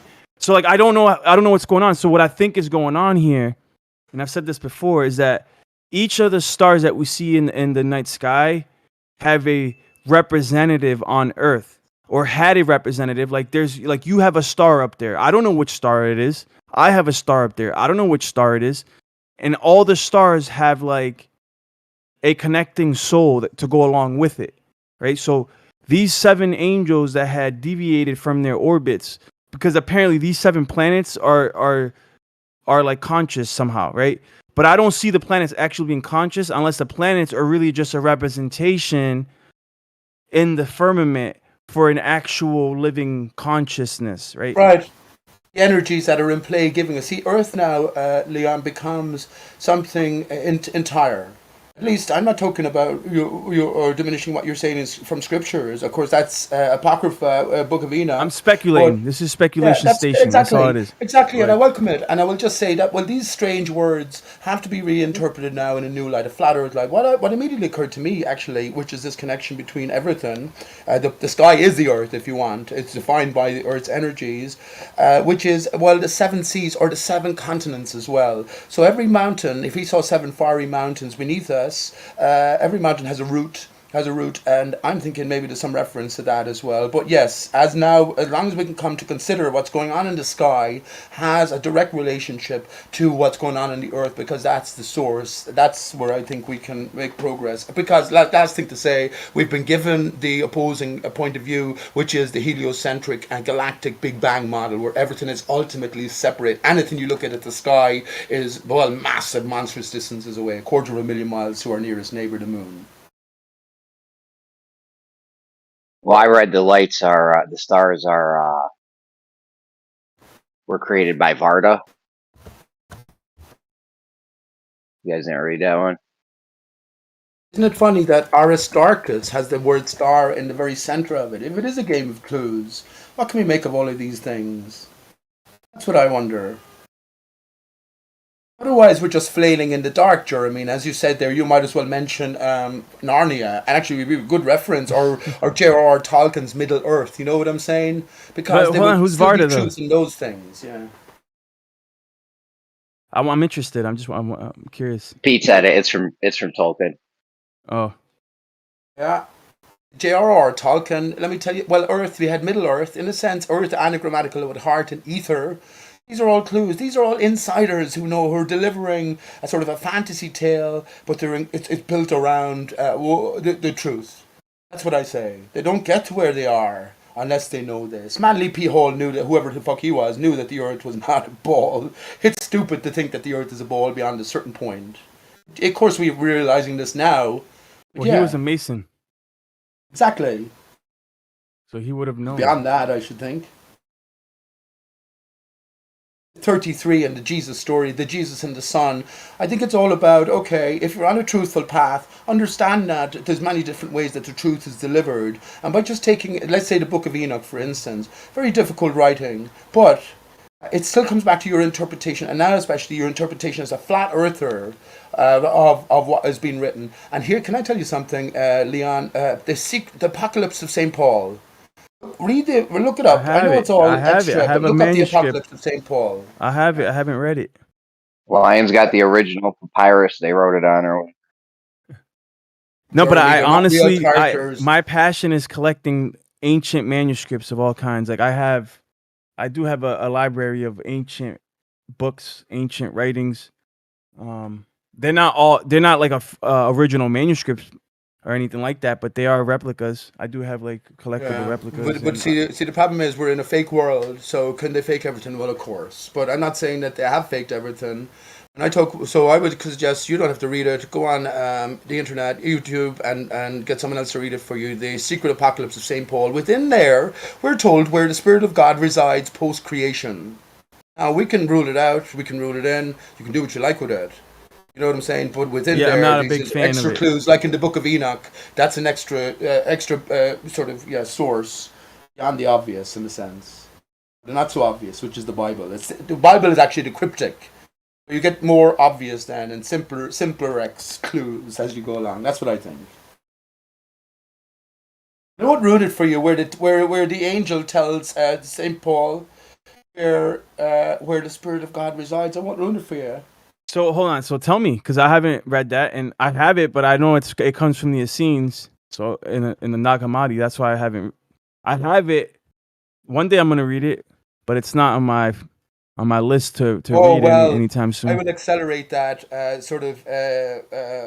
immediacy then by saying to you, well, it's mentioned in the Bible. Aristarchus is St. Paul's most loyal follower, a rich man. Okay, so hold on. Stop right there. 1 second. I need to verify that.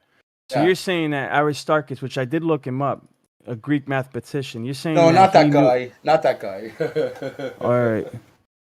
Differing one is mentioned, and it's with the Apocalypse of St. Paul. Then there's a prequel or sort of a pre-chapter to it, talking about how the book was found, and I think it's a reference to Aristarchus, but a servant of St. Paul's, and an angel visited one night and told him to dig up the basement. He didn't pay attention. The angel slapped him around and came back the next night, and Paul had it dug up. He found a book. Secret Book of St. Paul. He gave it to the king. It's all bullshit, of course, but not bullshit, but a story leading us somewhere. But he gave it to the local king then, and then the king had it translated, and that's what we get, the Apocalypse of St. Paul. But Aristarchus, I suspect, was the servant in whose house it was found. But he didn't exist as well. For me, man, they don't exist. It's a story. It's a series of clues leading us somewhere. But the fact that it's Aristarchus, remember this, we're in this arena because of one Aristarchus of Samos, who was the father of heliocentrism, who put the sun at the center and the orbiting rotund bodies spinning around. Never existed as well, the man didn't. Stupid to say he did at this stage. It says Aristarchus of Samos. Is that the one you're talking about? That's the father of heliocentrism. Yeah, the other one is in the Bible. Yes, Paul. Hold on, let me read it. Aristarchus. Aristarchus of Samos was an ancient Greek astronomer and mathematician who presented the first known heliocentric model that placed the sun at the center of the known universe. But this guy, Aristarchus, is a different guy, you're saying. He has to have been, because it says 310 to 230 BCE. Yes, but I already told you it was a different guy, man. I know, but I'm trying to connect them all. Hold on, give me a second. Let me tell you this. Let me tell you this as a connection. Then, Aristarchus is an anagram of, well, I was a bit Christ's aura. I have so many different connections here, but directly it's an anagram of Sirach and what was the other one? Oh, if you use all the letters, I think about it now. Tarsus, yeah. So it's an anagram. So Aristarchus, the word, you break it down, you get Sirach and Tarsus. Now there's a book of Sirach. When you go to the book of Sirach, it's narrated by Jesus, a family of Jesuses. I know. But I know. Sirach I then know. is where sorry, Sirach is the book. Paul is from Tarsus. So just another little coincident, quinky dinky. Sirach is some. Yeah, Sirach is an official prophet.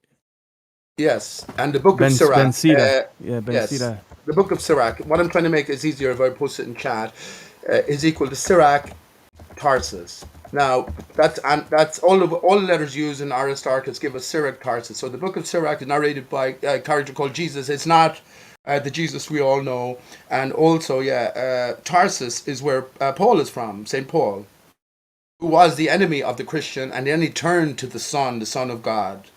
So lots of clues, I think, anyway. I'll post the Apocalypse of St. Paul on the internet, YouTube's. Just as an audiobook, it's definitely worth listening to. And as I said, especially because whether you value it or not, the angel tells Paul, the guiding angel tells Paul where the Spirit of God resides post-creation. So that what most is it? interesting Where is in that? itself. And I'm not going to ruin it for you, though, bud. I'm not All right, going to I'll ruin find it it. for I'm you. gonna find it. But just to let you know Yeah. that I do not believe that writing to be true or inspired by any means. Fine. It's a forgery. I don't either.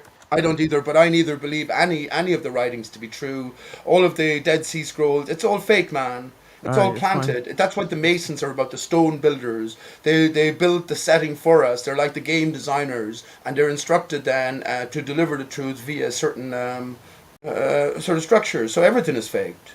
Everything. If you want to say it like that. Everything. I do. Okay, so not to get off onto a biblical topic, but I do want to present something real quick.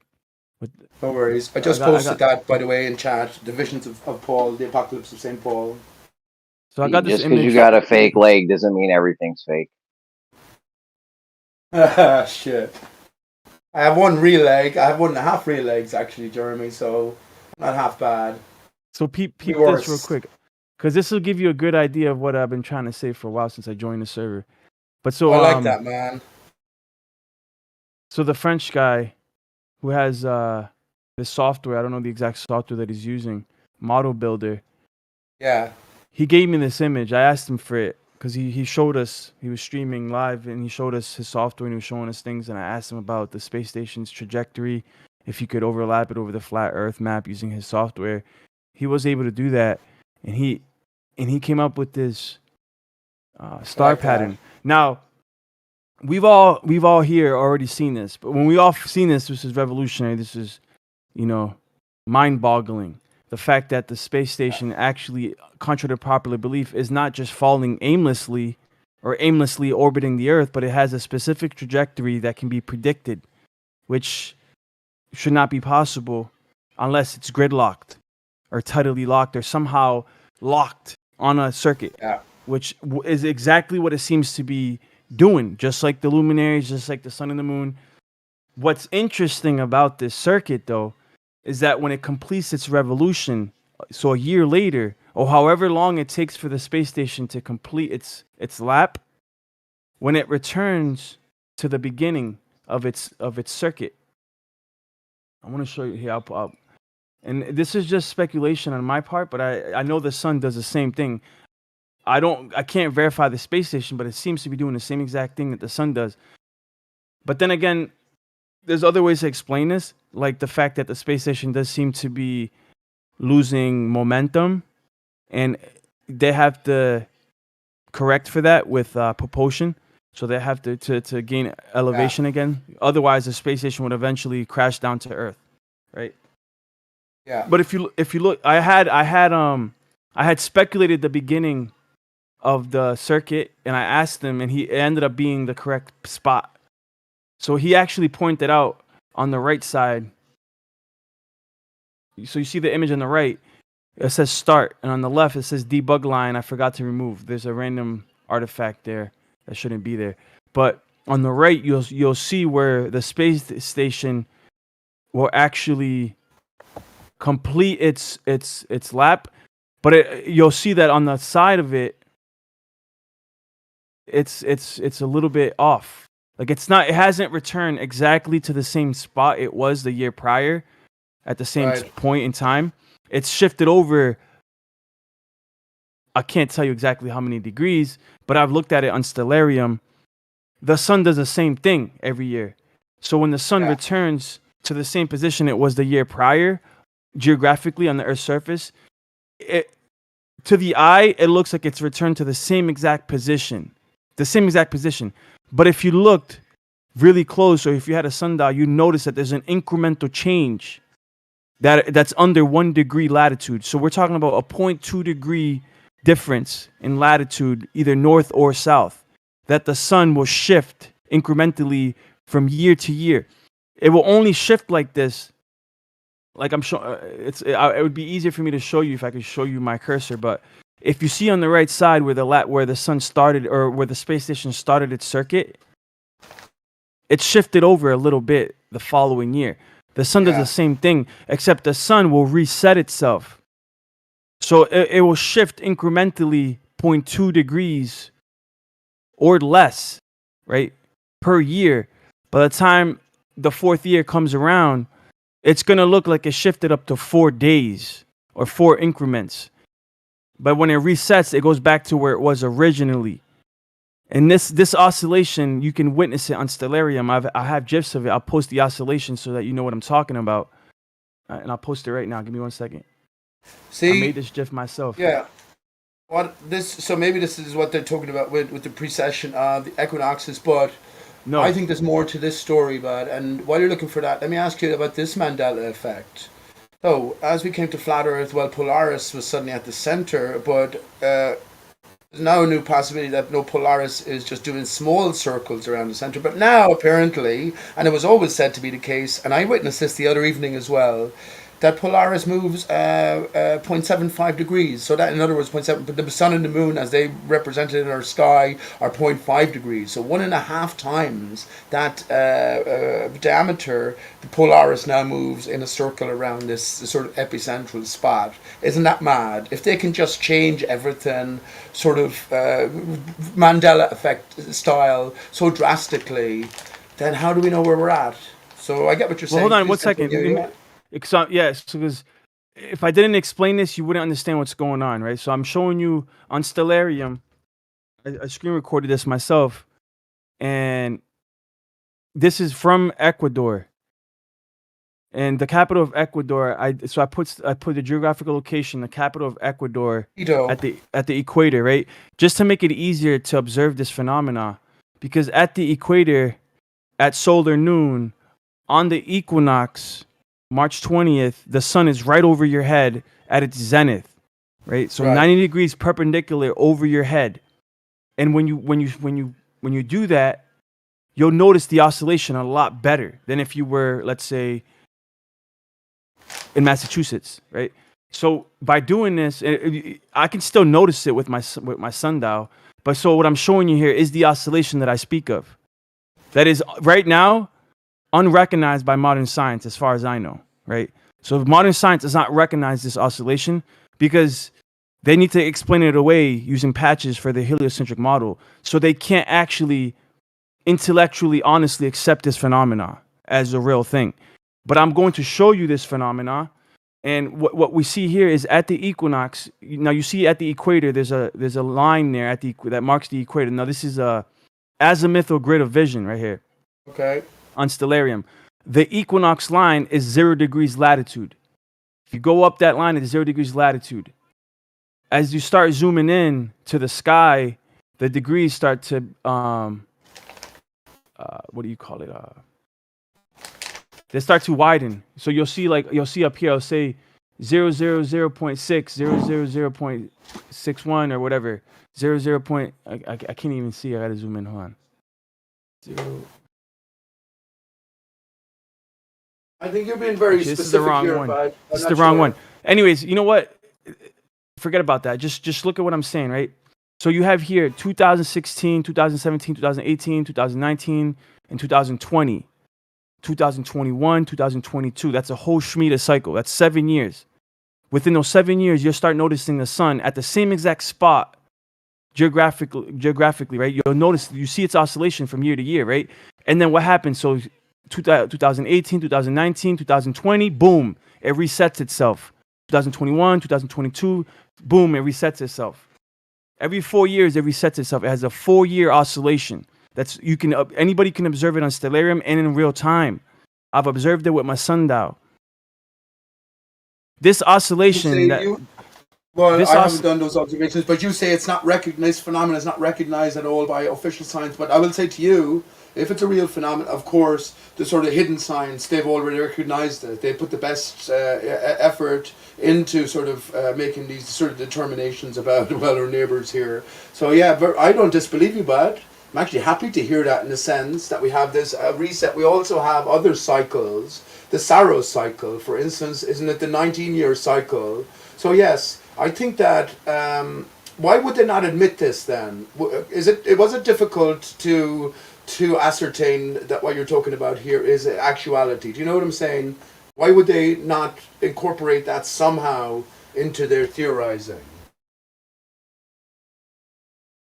I mean, basically because the Earth is moving around the sun is not moving around the Earth. And for the sun to do this would completely, radically change everything. And the interesting thing is that what makes this even crazier is that this oscillation directly correlates and corresponds with the accrued days of the year. So like, because scripturally we should have 364-day years, but we don't. We have 365 and a quarter. Well, if you add up those days during the Shemitah cycle, those days are accrued, but the sun adjusts itself when it resets. It calibrates itself, right? And so you actually, if you just keep track by 364-day years, so like for example, you start the year on the 4th day of the week, just like they told us to, and the year ends on the 3rd day of the week. So it begins on the Wednesday and ends on a Tuesday, year to year to year to year, forever and ever and ever. And those extra days, hold on, those extra days that are accrued, you're supposed to ignore those days. And the sun and the moon naturally calibrate themselves according to the extra days that are accrued. There's a direct link with this oscillation with the extra days, which is insane. I like that. And I think that's the way it actually is. If we think about all of this, I was actually thinking about the analemma. The analemma could be a straight line across a curved surface, which is the barrier, if you just took it at slightly different times according to this natural cycle that you're producing, but otherwise it's known as an 8. Anyway, okay, so I know it differs in different places, but so that's another. See, they're hiding that. So why have they not officially recognized this pattern? Then they have had to deal directly with other patterns that are recognizable by amateur astronomers everywhere. And this is where all of these advanced theories come into it. Most particularly the theory, Einstein's theory, explaining the orbit of Mercury. And that deviation from a sort of a standard position. But you're saying that this is completely new. I'm so happy to hear that in terms of the 4th day of the week. We're told that's the beginning, and that's a Wednesday. Shit, man. Well, is that the 4th day from the Sabbath, counting from Sunday, which is Jesus' day, right? Or the Sun's No, it's not. day. But this is another reason why the modern day weekly cycle is still consistent with the luminaries, because these certain luminary phenomena and alignments still coincide with the order of the week, which is insane. That's another impossibility that I'm still trying to rationalize in my head. Like, how the hell, after all these years? Because I do have copies of calendrical scrolls from 2,300 years ago, just like ephemerides. Because if you look at how ephemerides work in JPL Labs, and they came up with new ephemerides. Ephemerides are charts that line up alignments with lunar phases and the constellations. And these things the Zadok priests recorded in their documents meticulously. And if you fast forward time and you chart out these alignments with the lunar phases of the moon, right? And the alignments of the sun and the moon together, right? Because they do have this pattern that they dance. They're like in a harmonic dance. If you align these patterns, you'll find out that the order of the week today still lines up with the luminaries. Excellent, man. I have lots to say about that. And So how the hell is that possible? That Sunday still remains the first day of the week, and Saturday still remains the seventh day of the week after thousands and thousands of years.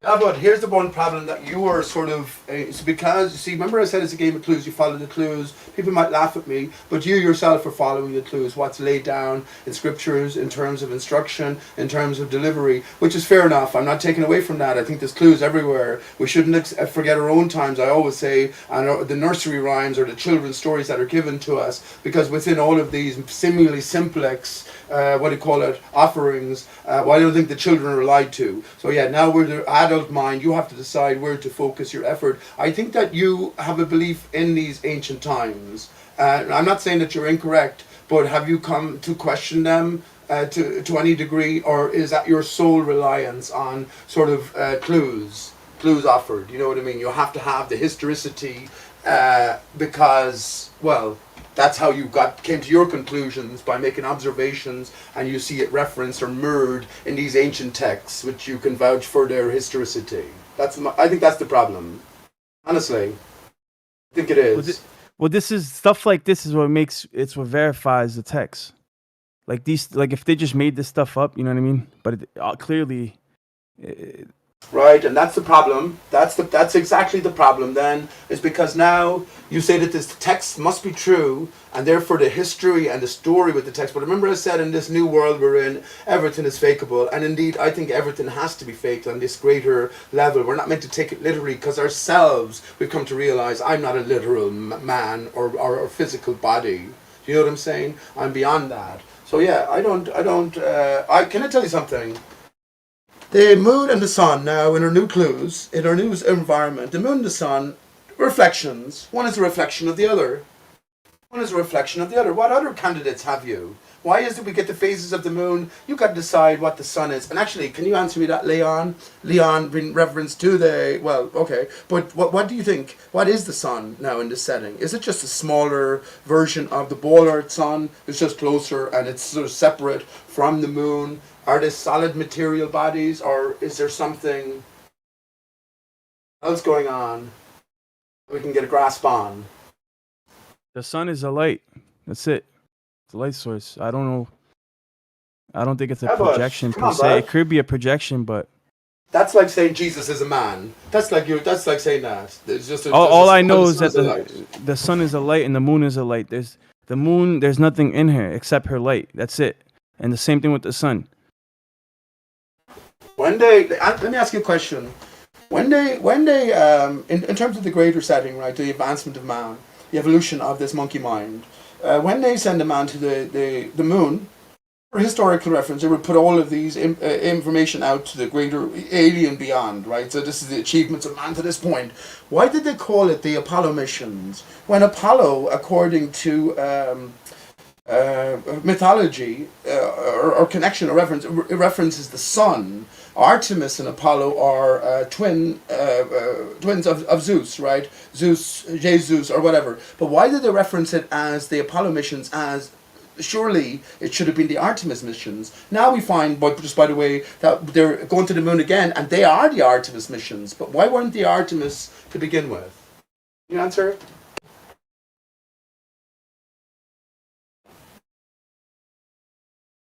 It's a great question. Think about it. It's a great question. People spend millions, companies spend millions on logos, even seemingly simple logos, costs loads of money, loads of deep thought.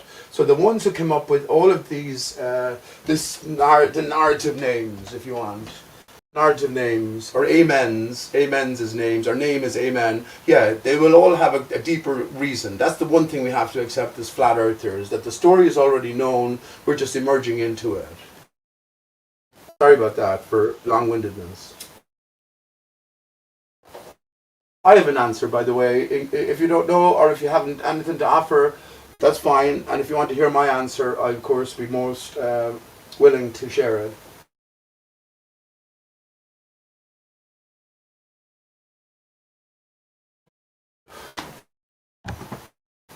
Okay.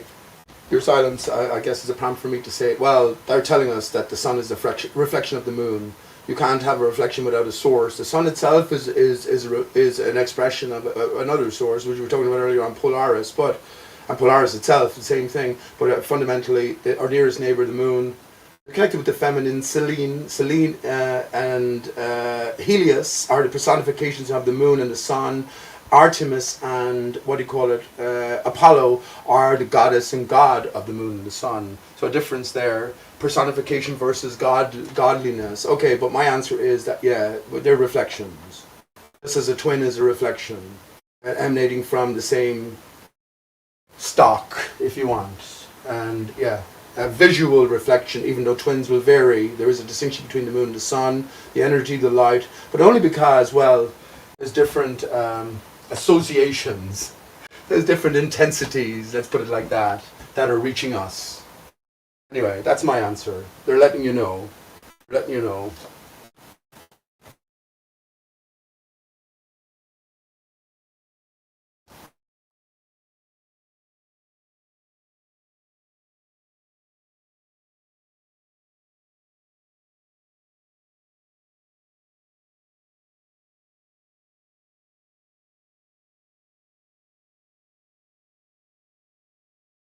I like to think of it, if there's anyone still listening, I like to think of it like a bank vault. You know these bank vaults, Ocean's 11, and you have all of these lasers. So you have a laser source, and it's hitting a mirror. It's reflecting somewhere, and then before you know it, then with all these appropriate calculations and placements, you have this intricate grid of impenetrable sort of laser beams. So if you break one, well then you break the connection, and you break all, and the alarm sounds off. I like to think of it like that. But the reason why it isn't sort of symmetrical in that sense is because it's not a hemispherical barrier.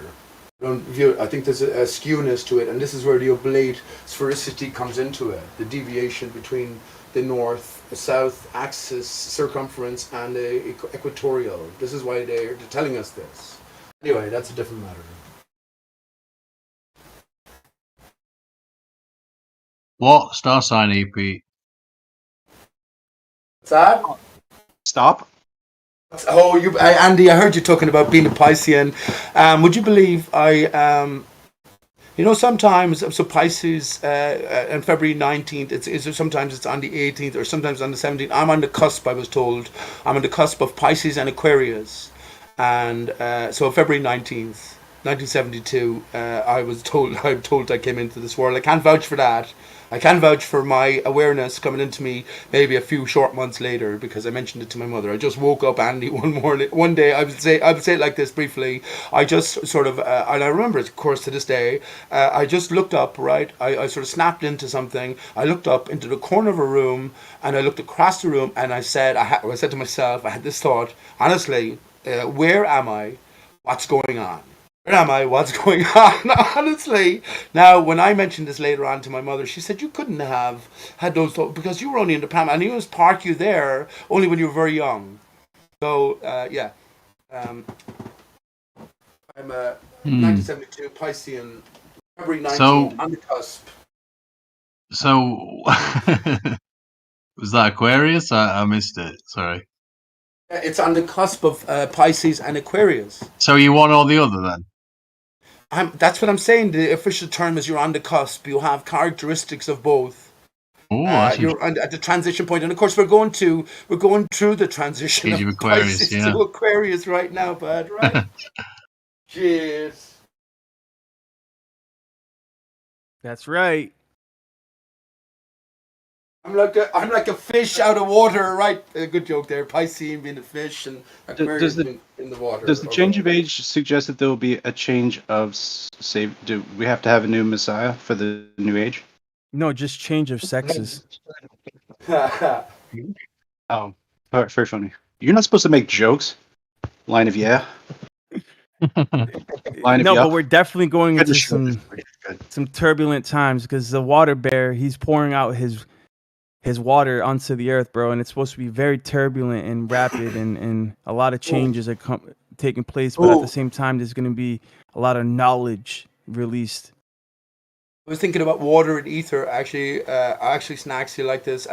With the Wizard of Oz, and the witch, how the witch was defeated by Dorothy or Dora to Theo, Dora to God. Well, it's with the water, wasn't it? The water's sort of truth. So we are water. I've been saying it for years. We breathe water. We see via the water and the interaction of the greater energy. Yes, the gold, like the Orothy, right? The Oro. Yes. Good job, Pete. I like that. Yeah, but I've been saying this sort of stuff for years, Snacks, and I'm not selling Yeah, it. looking off me every chance you can get. I know. Don't mind that. Hmm? Everyone has their sort of tete-a-tetes. He got his glass slipper. You're one of the greatest minds I've I ever got come across. insulted Snacks in the future. Shut up out of it. I used to be the 88 hidden hand. You know what I mean? Now you're calling Trump that, so I'm kind of insulted about being degraded or demoted, or I don't know what you call it, relegated. To not being an agent, deep state agent. I'm really. I did think it was really amazing when you were podcasting about it though, and you were like balls certain. It was amazing. Well, it was funny. You're a true sport, really. Well, listen, I never listen back to what I have to what I presented as Snacks. I could write loads of books and all this sort of stuff. I wonder. That's what I'm saying. I think myself that look, we're involved in a treasure hunt here, the game of life. Follow the clues, we've been told. Simon Jack told us, solve 9/11 with hoi polloi. Mark Sargent, inspired with the clues, made it onto every international television. So yeah, follow the clues. Tim Osman talks about theatre. That's what I was talking about. The Witch and the Wizard of Oz. Tim Osman, I think, is the the man behind the curtain. I do Snacks. He's the wizard behind the curtain. You know how empty his brain is of shit? He didn't say anything.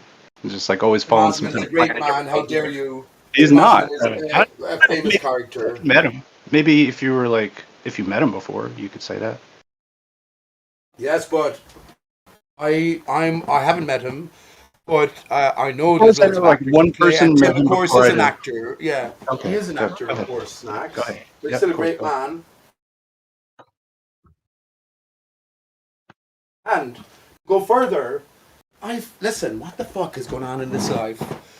Shortly after, I came to the significance with Delacroix on over with Dave 108 on Hawaii, Dave Hawaii's. I think it was on his show. Shortly after I came to the realization. Is Delacroix right? Is he alive? What's going on? Last I heard from him was on my own show about. Shit, man, it must be fucking who knows time anymore. Snacks, right? Snacks to the future. Okay, Emmett Brown, time backwards. Anyway, but yeah, I think it must have been about a year and a half, and he's been through a few tough times. But he was getting his house renovated, and he just wasn't as active as ever. I think I had a falling out with him as well, calling him some sort of actor or other. But yeah, as far as I know, he's still called out your own alive friend. and kicking. A great contributor. Listen, the way I look at all of these, that's what now when I say to put Tim Osman up in a pedestal like this, I look upon I think like in relation to Tim Osman, let's say JFK, a bit actor. He was a bit actor. He didn't get fucking into the meat and heart of matters like Tim Osman is doing right about now. That's OS or OZMAN. Do you know what I'm saying? So it's still an actor. But the reason I mentioned that about the Dodo and Delacroix, well, yeah. Well, how long was it afterwards? I don't know how long it was. Well, about 3 or 4 months. Well, actually, after I realized it, and then I picked up the baton. Delacroix maybe, or it was about simultaneously. We just thought about some conversation. We were looking at maps or something, and something just hit us almost simultaneously. It's so peculiar. Him, I would say a nanosecond or maybe a second just before me, as it seemed. But the dodo hit both of us because we were already immersed in fakery, right? We already know there's so much fakery, but we already knew that there's lots of encoding as well. Anyway, to get to the point, that's why the story of the dodo bird was ingrained within every child in school. I was thinking about this in Irish education. But anyway, moving on from there, Tim Osman then made his own representation of sort of infinite plane, well, Fepe. the bird, and Fepe the bird has he's the face of Homer Simpson, and Homer Simpson loves his Wrong. Why are you doughs wrong, and his Pete? Why are you fucking donuts. wrong? Why is it Pepe the fucking frog? Why the fuck are you wrong? Why are you wrong about this? Why? Why are you wrong about it? Tell me. It's Explain Fepe that the shit. penguin. Please, It's please Fepe the explain why you're penguin, wrong. not the frog. Explain how you're wrong that Pepe the penguin is based on Homer Simpson. Please, thank you. Oh, okay, how I got that? Okay, hey, take it easy first of all. I'm just relating my own thoughts on the matter. When I talk about Sound like Tim, some I'm kind of talking about spaghetti Tim in bullshit. terms of the Go greater ahead. characters on this stage. Anyway, Go okay. ahead. Build them up After the until you get dodo the came fucking to shit right. recognize, hey, Make Snacks, up take your it own easy, shit. bud. Yeah, It's I cool. can't I hear. like to hear you Yeah. invent things. Yeah, but 1 second. Let me just let you know that I don't have earphones here, so when you're sort of talking, I can't hear you. You know, I can hear you talking, but I don't understand the words, and so I'm not being ignorant. There, it's just a fact. I just can't do it, right? So if you please just bear with me, let me get the end of my sentence. Okay, Fepe was and still is Tim's Infinite Plane Society's emblem. Representation. Fepe, he's not a frog. Fepe is a penguin. Now, if you look at the face of this, is what I'm saying. PJ alone will say this. If you look at the face of Fepe, it is based on Homer Simpson. That's my own declaration. And Homer Simpson is famous for his doughs and his donuts. So I'm making that connection. I'm saying to you that Tim devised Fepe on the basis of my discovery of the dodo, and I have much more to go on that. Much more to go on that. Yeah, that's what it is. The reason I mentioned it is about the Wizard of Oz and the Alice in Wonderland and Charles Dodgson. Let me post you an image. You know you've seen this before, Snack. I know you've seen it before. I need you to stop fucking talking to me, okay? Don't use me as an excuse to fucking yammer, okay? Please don't fucking do that. Talk to somebody don't else. worry then. Yell at them. Fucking whatever. I don't give I'm a not shit. yelling at anyone, but you're the one that seems to be particularly upset by some of the things I've been saying. Because you're saying wrong shit. It's okay. I don't care. Pete, you've been saying wrong shit since the fucking beginning, so why would I care now? I think it's probably since I mentioned Simon Chack and September Clues and Hoi Polloi that you're upset. Oh, that's obviously totally has nothing to do with me since I don't know even who that fucking is, so Oh, that's you cool. don't know who that is? Are you telling me categorically you're not Hoi Polloi, Max Conradi? I don't know. Can I do that? Anybody want to help me out? Can I? Yeah, but you're the one being aggressive at me. I thought I was being communicative with just you. because you're saying bullshit, that's not true. Telling you But a that's fascinating okay. story. It's totally not fascinating. It's just more. It's the most contrived fascinating story nonsense. ever. It's the most fascinating story ever, man. And I'm going to prove it to you That's right your now. opinion. I'm going to prove it to you right now. Look for some clues, Pete. You know, some of the Well, context. yeah, Mark Sargent told us to look for some clues. So did Simon Chack. Follow our There's never a nose. clue that you're wrong, right? There's never clues for that. There's never a clue that you're like I'm off on a always fucking wrong, but tangent. I Yeah, want to okay. hear what you have to say. You haven't heard what I have to say, so I'd like to No, hear I've it. never heard you speak, Pete. You're right. Yep, you got I'm it. not saying it like that, but I have no one to bounce my thoughts off of. So when you object so immediately to it, Are you saying you've used up all the people that could possibly fucking want to listen to you, and that we're forced to be that crutch for oh you? yeah, let's have Is that what it Zanuck is? back in. Go ahead. Let's have fucking Zanuck and Bacon back in. Oh, I want to hear. No, I want to hear you bullshit about a bunch of nonsense, and you know. You're That's usually calm and collected, bud. But hold on, Pete. Just wanna hear relax, it. Pete. Take a breather, bro. Pause between sentences. Because Yeah, you go but- on a rant, bro, and you talk about so much that I have no idea what you're talking about. So fill me in about these two birds. You got the dodo bird and you got the other bird. What is it? The Fepe. the What's the penguin. deal with this? What's your obsession with this dodo? You're talking it like that. What's your obsession with fucking scriptures, man? No, well, clearly I'm a believer, bro. But besides that, like, what's your obsession with the bird? Do you believe that the Wailing Wall was built in the last few hundred years in Jerusalem? It's a false Jerusalem. No. I'm honestly curious, bro, because you bring this dodo bird up a lot, and I'm noticing the similarities between the continents. But this other bird now you bring up, Fepe, is that your nemesis? That's not my nemesis. Is that Dodo's nemesis? You haven't heard New Perspective talking about Tim Osman here. No, I don't know these people, research. bro. I don't know none looked of into these people. fakeology, auto hoaxing. I came from my own circle of flat earthers that are completely different from the circle that it's over here. Like, I don't know who QE is. I don't know none of these people, bro. Alex, bullshit. Why don't you know? No, I really Achilles, don't. then? I come from a whole different circle of flat earthers. Rob Skiba, Zen Garcia. You know what I'm saying? Like, I don't know these other people. I have no idea. Snacks. What do you reckon, Snacks? By the way, just in chat, like this Sense cool guy. levels. Tim I'm not Osman talking to on you, the right. Pete. Fuck you, Pete. Don't talk to me, Pete. You know who Trevor Mishler is? Zen Garcia, Rob Skiba. You know who those guys Yes, are? I do know those people.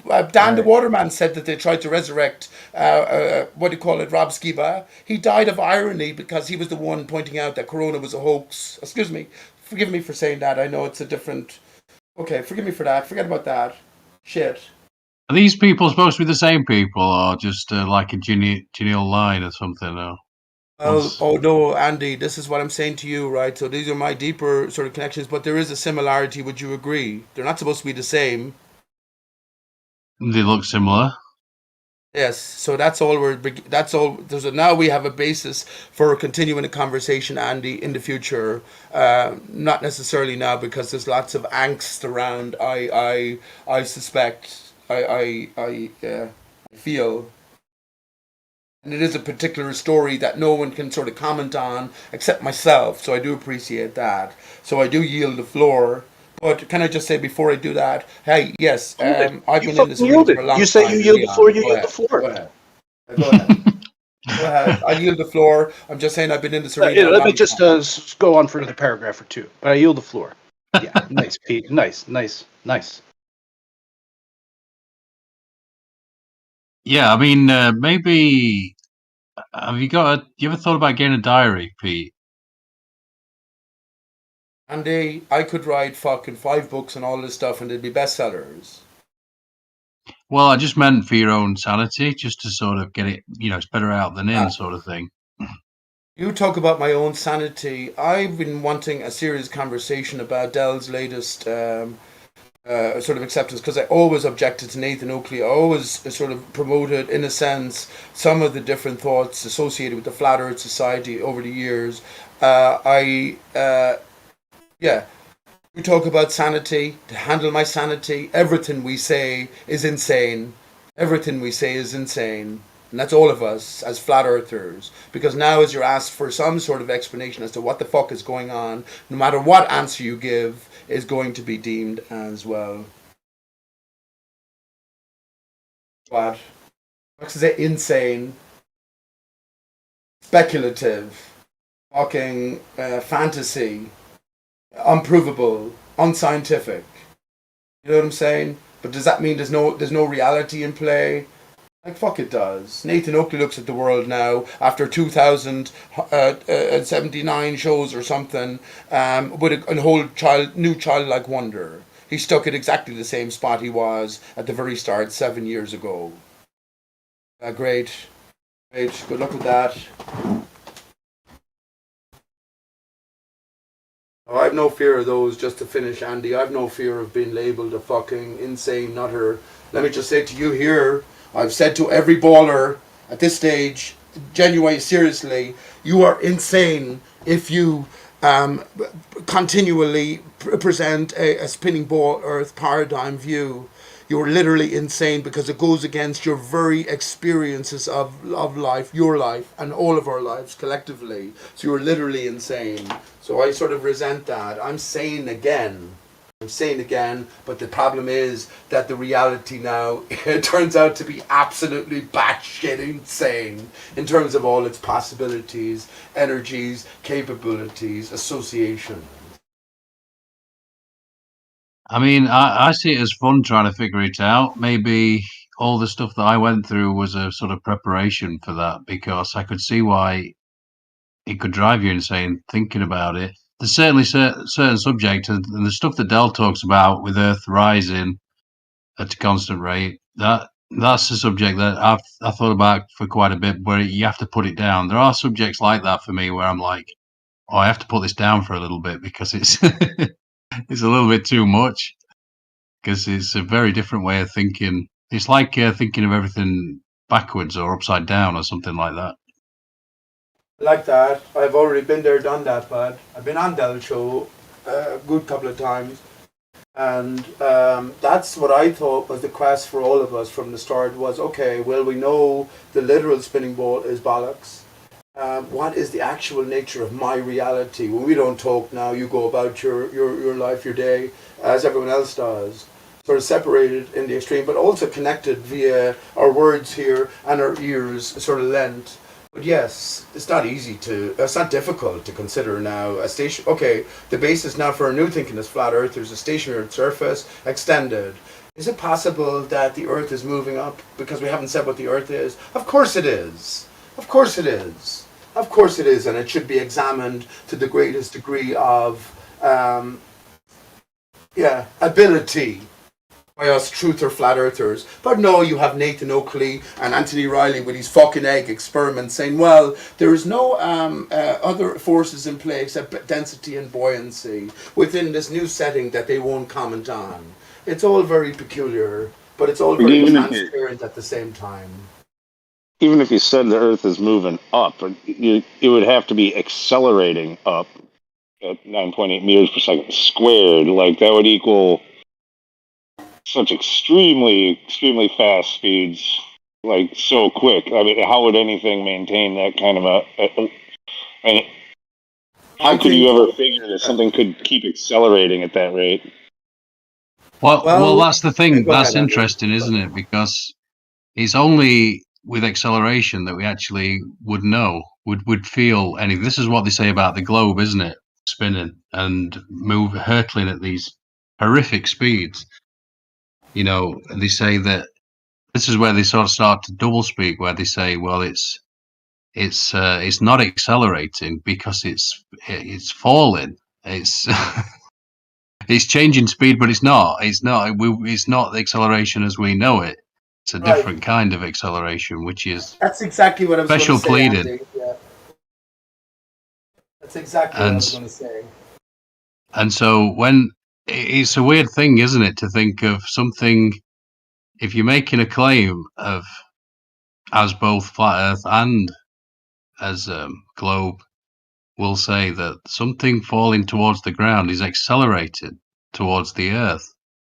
And so acceleration needs a mechanism. It needs some sort of something, doesn't it? Does it not? That's one of the arguments also brought by globe earthers when talking about the relative density as an explanation.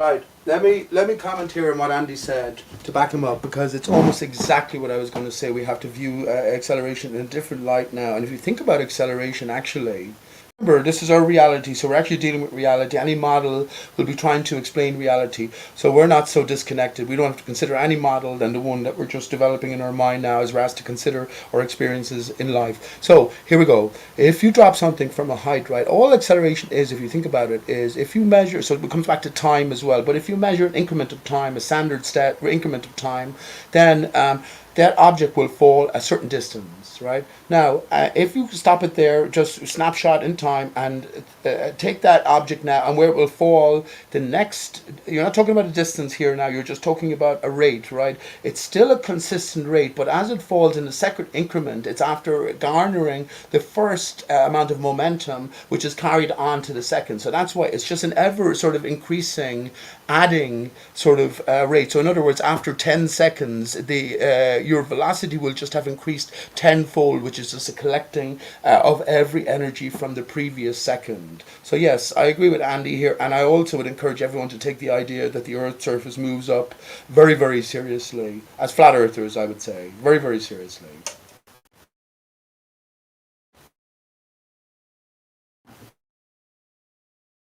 Got to rethink it. In other words, the distance will increase exponentially, the object falls, but the velocity will sort of gather linearly.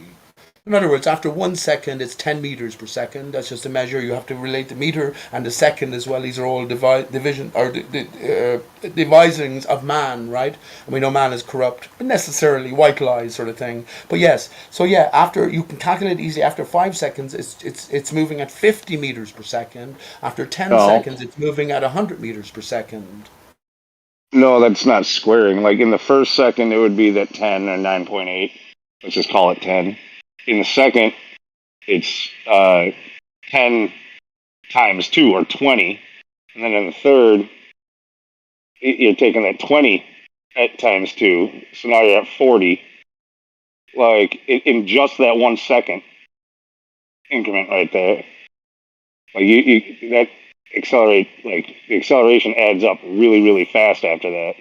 Well, Hang on one this is what I was second. saying No, yesterday, no, 1 Lou. second, Andy. Yeah, 1 Okay. second. I think he's wrong in the equation. The equation is v is equal to u plus at. So u is 0, v is velocity, so a is the acceleration, just 10. So t, it's not t squared, so it's t. So in other words, after 10 seconds, your velocity will be 10 times 10, which is 100. So I think I was correct. Like you're squaring it after each. No, you're not. You're not squaring anything. It's when they say acceleration is 10 meters per second, that's 10 meters per second every second.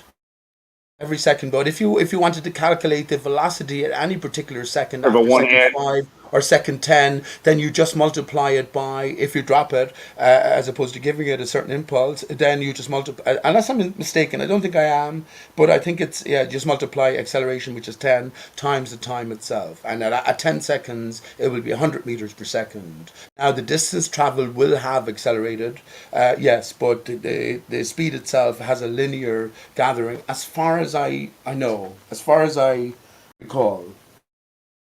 And as far as I can think as well, this is what I'm saying. Acceleration is just accumulated velocity. That's where I'm talking about the validity in terms of just expanded thinking upon, in a flat Earth setting, of course, the. What you did? Don't mute him. Bloody hell! I bet that's who's that? It's not Jeremy. Jeremy's left. Jeremy had enough. He was like, I'm out.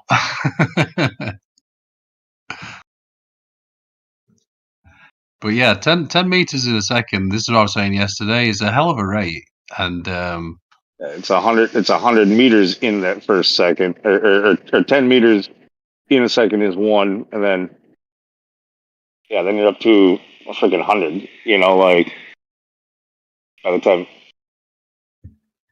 Well, wait, shit, I'm not doing that right either. But yeah, it compounds very fast. So. See. Well, Either yeah, way, that's the problem though. Is like with the idea of like if it is accelerating, and you want to try to claim that that's because we're going up. Well, then how long have we been going up? What's the actual speed upward now?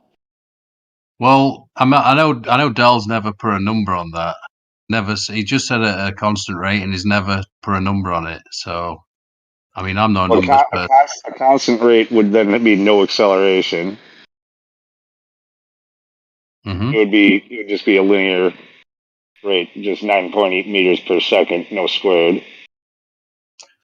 Yeah, right. When you drop water, for instance, in his bottle, in his little test, it shows you that it's not displacing gases or liquids as acceleration does. Acceleration, as we know it, has characteristics on water, on liquids and gases.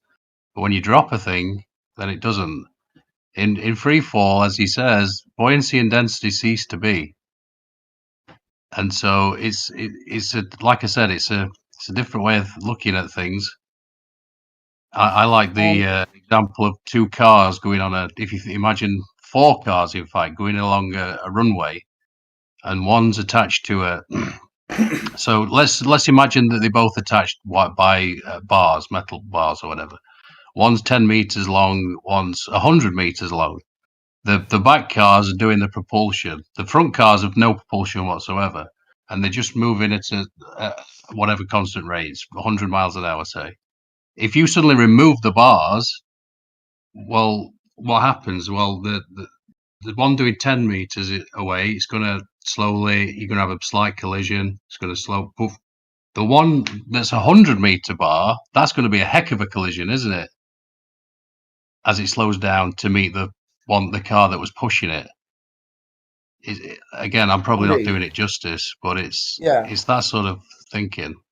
Yeah, I get the analogy. And you're moving away from the equation, but just can we just finish that briefly with the equation? And I'm perfectly correct here, I think, which is well, the acceleration rate, which is 10 meters per second every second, is a constant, right? So when you drop something, it goes from 0 kilometer or whatever meters per second to 100 meters per second in 10 seconds because there's a constant rate of acceleration and an accumulated rate of No, a consistent. Yeah, go it's ahead. 10 meters per second. It's 10 meters per second.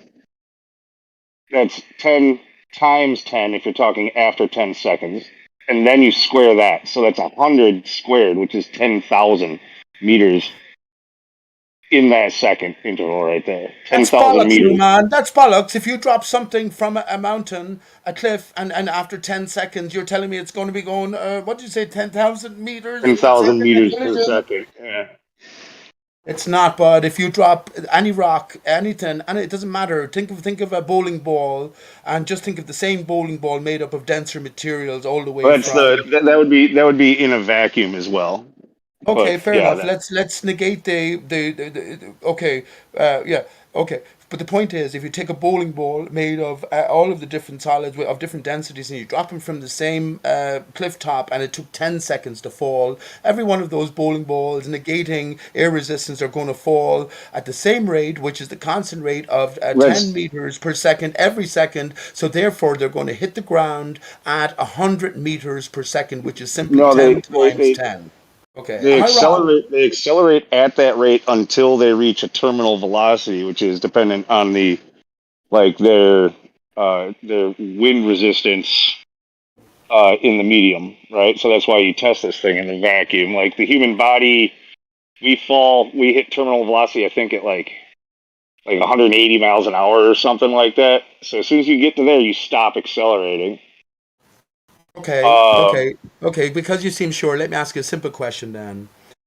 You drop the same balls from a cliff top. It takes 10 seconds for all of the balls, or cannonballs. So just one is made from all the different metals, right? Heavier than air. We negate air resistance, and we assume that all the balls hit the ground at the same time, according to Galileo's sort of laws, right? Anyway, can you tell me, after we drop the balls, what is the velocity of those balls after those 10 seconds via your calculating process, if you don't mind? Yeah, I have my own you'd answer. have to properly test that. You'd have to do it in a vacuum. If you wanted to know like what the speed they're going to reach, you'd have to know the terminal velocity of that bowling ball, like so its weight versus its size and shape, Yeah, like but the amount of drag that it gets in the air. Yeah, but this is a calculation you can do in secondary school. I did it in secondary school here at Yeah, 13 years of I age don't in know the applied terminal mathematics. velocity. I don't know the terminal Yeah. velocity of a 10-pound bowling ball, 12-pound ball, 14-pound ball. You know, like actually that's not supposed to matter either. It's more about like the Exactly. It shape. doesn't matter. But What is the yeah, speed of the ball as it it's more falls about its and shape, hits the ground at 10 its seconds? resistance. That's all I'm asking you. You want me to tell you the speed at which the It's bowling hitting the balls ground. Yes, are I'd going to be rather at be when they hit hit by the a tin ground? ball than a gold ball at 10 meters below. But yeah, what is the speed that it's hitting the ground at after 10 seconds? It's a very simple question. After 10 seconds, if it was in a vacuum, it's supposed to be at 10,000 meters per second. That's fucking madness, man. What the fuck, man? 10,000 meters is what is it? Fuck me, 1,600 meters in a mile. That's fucking 20 miles per second. So as I drop something and it takes 10 seconds to fall from my roof, No, how many meters is a kilometer or a mile? meter, I don't know the conversion there. 1,600 meters in a mile, and 10,000 meters then gives us about fucking 6 miles. 6 miles per second. Are you kidding me? I'd have some chance of surviving a bowling ball while it's If falling there from was 10 no meters. resistance, Yeah. that's what the formula works out as anyway. I mean, no, it obviously You're wrong, bud. It's you test obnoxious that. to say that. You can't just drop something from a height. And imagine even the Empire State Building, if you're saying that the penny that you drop is traveling at 6 miles per second by the Yeah, time it hits the ground. it only takes a couple or a few seconds for the human body to reach terminal velocity at free fall in like open air. Um, in That's which not case true. Man, stop that's not accelerating. true because after you free fall after 2 seconds, you're only dropping at 20 miles per hour or per 20 meters per second. Yeah, no, it Yes. takes, what is it? It takes Who is this guy? dude. Who are you, bud? It's Lou. Lou, what's going on, Lou? Andy, jump in here. After 10 seconds of fall, you drop the bowling ball from your window, which is 10 meters from the ground. What speed is it hitting I don't know, the mat at the bottom? Yeah, The I'm meter, not. yeah. I'm not particularly a numbers guy, but you it did remind me of the Felix Baumgartner jump. He allegedly reached a Yeah, me too. ridiculous like 850 miles an hour or something like that. Me Because too. And that was a obviously, hoax as All well, right, so bud. I'm obviously off somehow on something, but still, you're gonna not like this. I mean, either way.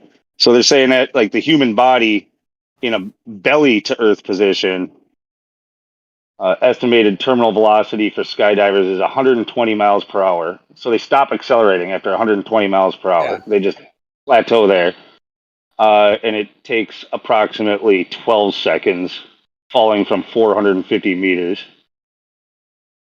Yes, so you were off, and I will tell you more. Not to get into the Felix Baumgartner thing. But that's Felix again Baumgartner that's in open and air one though. second, yeah. Hey, Felix Baumgartner wanted to decrease his speed, Andy. He garnered so much speed, but that's why he spread his body out, if you want. If he wanted to be like a rod of God, a torpedo, and break that sort of terminal velocity barrier, easily could have done it. Just do a fucking skydive. Just do a skydive like you dive into a pool. You decrease Oh, yeah. the area of resistance, and yes, he'd hit the ground then, and he'd splat all over the place. But then there's no story, is there? No, you don't continue to keep accelerating. You still have a terminal velocity in that position as well. It's just at a higher speed.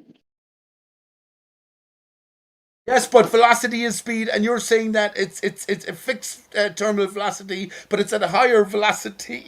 No, it depends on like what Lou, shape you're making through the air.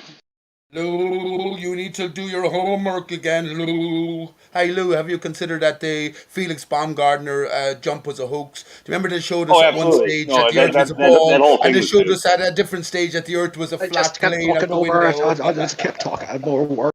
Go ahead, go Yeah. ahead. No, the Felix Baumgartner Red Bull space jump, the whole thing was faked.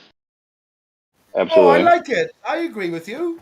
Go ahead, Lou. What's your reasons for saying that? One cue to it is the in the video, like they show the Zenith logo in two different places on it, showing that one was or that they had two slightly different props. Another though is like the view that they gave from inside the capsule versus the view on the outside of the capsule. One being the flat and one being curved, and neither of which could possibly match for the height that they said that he was at. Lou, I Thirdly, can't actually believe you said that. Honest to goodness, man. at the height that he supposedly had jumped from, I like I don't think anybody went up that high and jumped out of anything. Absolutely not. Right. More than likely, it was staged at the top levels, and instead he did like a halo jump or halo, like a jump from a high altitude still, but more like 40 to 60,000 feet out of the sight of what any would-be audience down at the bottom would be able to see. It's also considering like when it happened, they claim like he passed out, like spun out of control, lost consciousness, and then somehow miraculously like regained consciousness and brought it back under control. No, that's because they dropped the fucking Okay. dummy. That's because they dropped the Lou, fucking dummy out of the sky, and then yeah, I yeah, love you, that's why he was bud. tumbling out of control. I love you already. Hang on a second there. Hey, Lou, you're a breath of fresh air here now, so I don't know much else about you, but I will say on this topic alone, I am absolutely 100% on board with you. Now, the problem is, though, for flat earthers will use this as a sort of, it is real. They never question whether it was real or not, but they will say, well, look, they show us that it's a flat earth, and another time they show us it's a globe earth, so they're obviously covering up their mistakes, but we got to find them out. So, yes, I'd love to hear more from you then on this one, because I have definitely more to say. say. I think it's just last sentence. It's reminiscent of the August Picard, right? It's a reference to that. It's bringing our minds back to that, and also the Hennessy commercial where we're showed August Picard rising up. In 1933, he was also a twin. But yes, in the Hennessy commercial, we also see at the same time then his son, a transition descending down. So very good, excellent. Yeah, no, but the reason why flat earthers do like to use the space jump is to point out that, like, the Neil deGrasse quote about how you wouldn't see curve from up there and stuff. They're able to still make a point to the globe earthers using it in that way without going all the way of just calling everything a hoax, which kind of, we do that about so many things, and it's one of the reasons why we get written off, like, oh, you guys just don't believe in anything. You're the first ball earther, You though, think I've heard anything's a calling hoax? out that as a hoax. I haven't even heard many flat earthers calling that out as a hoax, to be honest. No, I haven't really either. I think I actually brought it up on my own to a bunch of people never hearing it before, and over 24/7 years ago, and got a bunch of people to listen, and they're like, "Damn, like, it's actually a pretty good point," but they don't really use it. Well, Bud, go over to a place called cluesforum.info, all one word, cluesforum.info, and we were looking at that back in 2012 when it happened. So you'll have lots of supporting sort of evidence for that idea. So you're neither a ball earther nor a flat earther, you say? I myself, I'm No, in the I same never category. said that. I never said that. No, I am a flat earther. Yeah. Nice one, Bud. Excellent. I've been doing this shit, like, pretty well known around by most of these people since probably like early 2017. Seems like every time we talk, which has been a dozen times, every time you don't remember me, which is funny, but yeah, we've met. Well, apologies for that. It's no disrespect to you, my friend. It's no disrespect to you. Apologies for that. I think as I entered this sort of conversation, I just maybe assumed, well, hang on. What the fuck are you talking about then? If I drop a bowling ball from the roof, which is 10 meters, it's going to hit the ground at 6 miles per second. No, that's what the formula works out to be if it was dropped in a vacuum from that height. No, it's not. No drag. You're No absolutely drag. incorrect. Can someone come in and tell him Louis No, absolutely dude, incorrect? it's 10 times 10 squared, right? Like, or No, it's not. 9.8 With times 10 drag. squared. No, you're incorrect. It's only 10 times 10. It's 100 meters per second. It's Where's the not squaring? 10 But times 10 it reaches squared. that with It's drag. not 1,000 meters per second, bud. It's not. Think about 1,000 Or meters am I per supposed to second square as it you fire first? your cannonball horizontally. We're not going to get that speed. Go ahead. Yeah. So it'd be, yeah. Isn't 10. terminal velocity worked out to include drag though? So if you took away the drag, Yeah, that's what I'm saying. In a vacuum, you'd go a lot faster. You would But reach. wouldn't. Would not. You're incorrect again, Lou, and please hang back a second if you think about it. Drop a bowling ball from your window 5 meters. No, It's going so to hit the yeah, ground. here's where I fucked up. So it's not 10,000, it's 1,000, but 1,000 meters per second after 10 seconds. If you did it as 10, so because you have to do the square first. So it's 10 No. squared. 10 squared times 10 is 1,000. 1,000 meters is almost, let's say, That's two-thirds in a of a vacuum. mile. But it's not. Listen, Lou, take it easy here, bud. I'm happy to hear that you're a sort of a flat earther and beyond. So just hang back a second and consider what I'm saying here. Think about what you're saying. Your answer is that after 10 seconds, it would be going 1,000 meters per second. There's 1,600 meters in a mile, right? So you're saying that it'd be going 3/4 of a mile per second. Imagine this in horizontal reckoning. What's a village or what's a place in your mind that in your own locality is 3/4 of a mile away from where you're at right now? Imagine after dropping something from your window, 10 seconds, 1, 2, 3, 4, 5, 6, 7, 8, 9, 10. It's suddenly going at that speed, getting that distance within that time. Yeah. It doesn't. No, Lou. It it doesn't. sounds ridiculous. It sounds ridiculous, but that's how the math works out. And again, if you're in a vacuum, like a perfect vacuum. No, you're wrong. You're thinking of the equation. Look it up. Velocity is equal. So if I drop something, it doesn't matter where you drop it from. If I drop, neglecting all of other considerations, just saying that the air resistance for the moment is not to be taken into consideration. Okay, there's four equations to use, but the one equation is so the velocity, which is what you're looking for. What speed does the ball after falling for 10 seconds hit the wall at? Let's put it like that. Let's put it like that. A tennis ball is falling on your belly from 10 meters, right?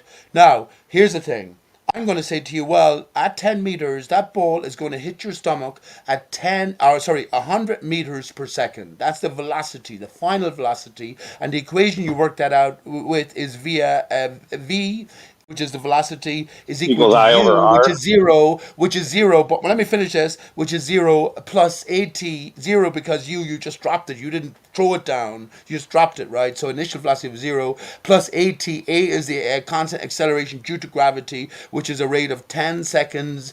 Every second increase in rate, right? And then the time, it's just t, it's not t squared. So you work out at 10 seconds, the velocity is 100 meters per second. And I think if someone said to you, I'll give you £1,000,000 if you let a tennis ball drop on your belly from from 10 meters, I bet you would say, okay, I'll do that. I'll risk it. From 10 You're meters, not it going to would risk only, it if from it's 10 three meters, it would quarters of a only mile take an 1 hour. second. Or a From 10 minute. You're meters, not it going would to only risk it if it's take three 1 quarters of a second. mile a minute. A second. Shit.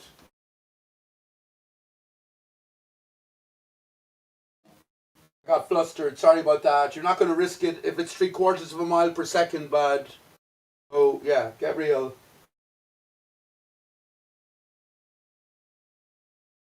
There is another equation. There's three other equations. S What is you're equal to saying, plus half h with what you're squared. trying to say, Yeah. with what Go you're ahead. trying to say about from after 10 seconds, wait, shoot, what did you say? No, you said it would be it would only be 100 meters per second. Yes. There's no squaring function in it. That's just 10 times 10 equals 100. There's no squared in there. Yes. That means it's linear. That means there's no acceleration. Oh, you're incorporating the acceleration, but it's a constant acceleration of 10 meters per second every second.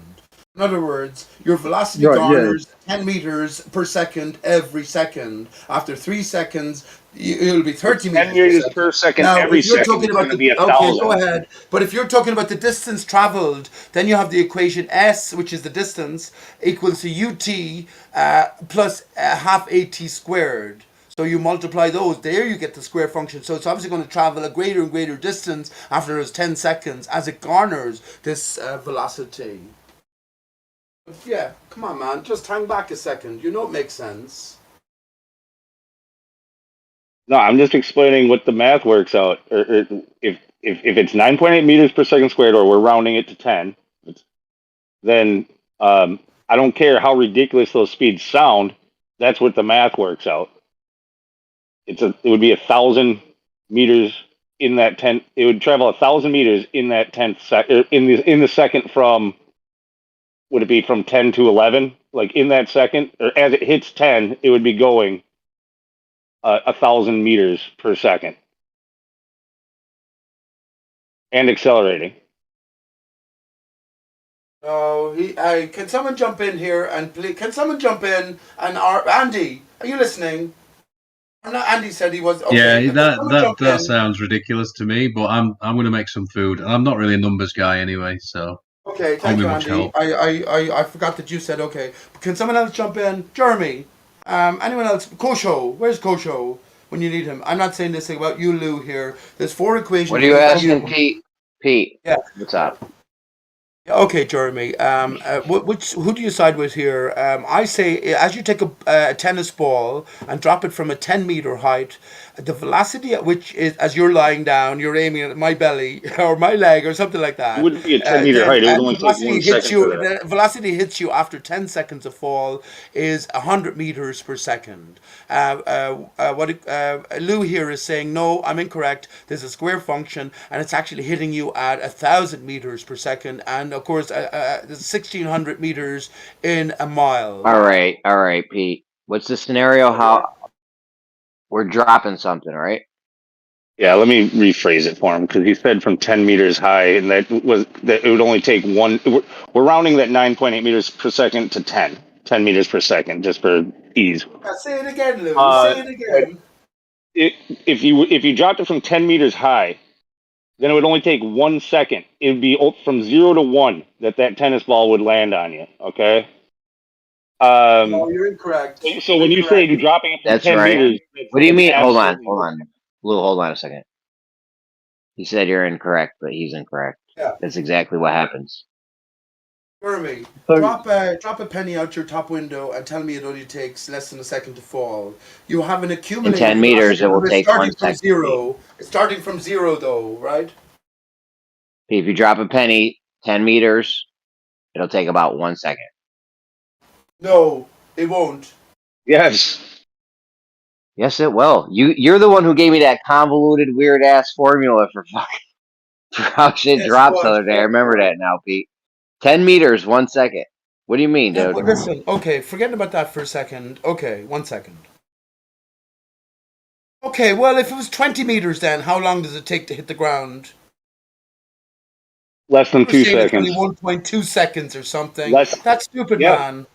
Well, let's clarify what the square function is. It then. keeps getting what is faster the, and What is the faster. square function for?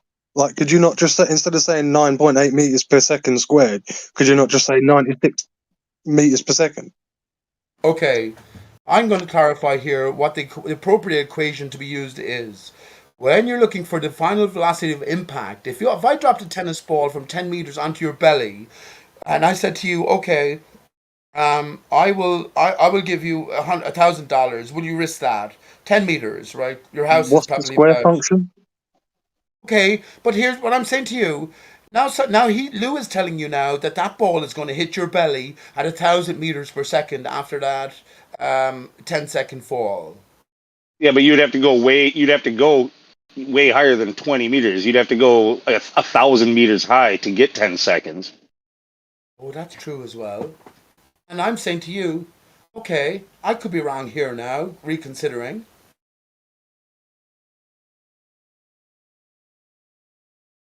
But am I incorrect in applied mathematical formula? And I should know Yes. this. I learned this at Yes, you're 13 in incorrect. school. I went on to university to study advanced mathematics in mechanical engineering. But am I wrong in the formula that after 2 seconds you calculate the velocity by multiplying the acceleration due to gravity, which is 10 meters per second every second, by the time itself, which is seconds? So the second above cancels with the second below, so you get a final velocity of 20 meters per second after 2 seconds, 30 after 3 seconds, all the way up. No, that's incorrect. Yeah, Okay. so that's eliminating this. That's taking the square function out. Another way Yeah, of that saying would it just is be 10 meters per second. Yeah, Sadly. another way of saying it is 10 meters per second per second. Think about, Jeremy, sounds if you weird. dropped a marble from a cliff top and it was falling 10 seconds, 1 and 2 and 3. Are you saying after 10 seconds it'll be going 1,000 meters per second? In a It's like vacuum, the speed yes. of a bullet. That's the speed of a bullet. I don't know what to tell you. Is Pete wrong here or no? Don't think so, Snack. Don't think so.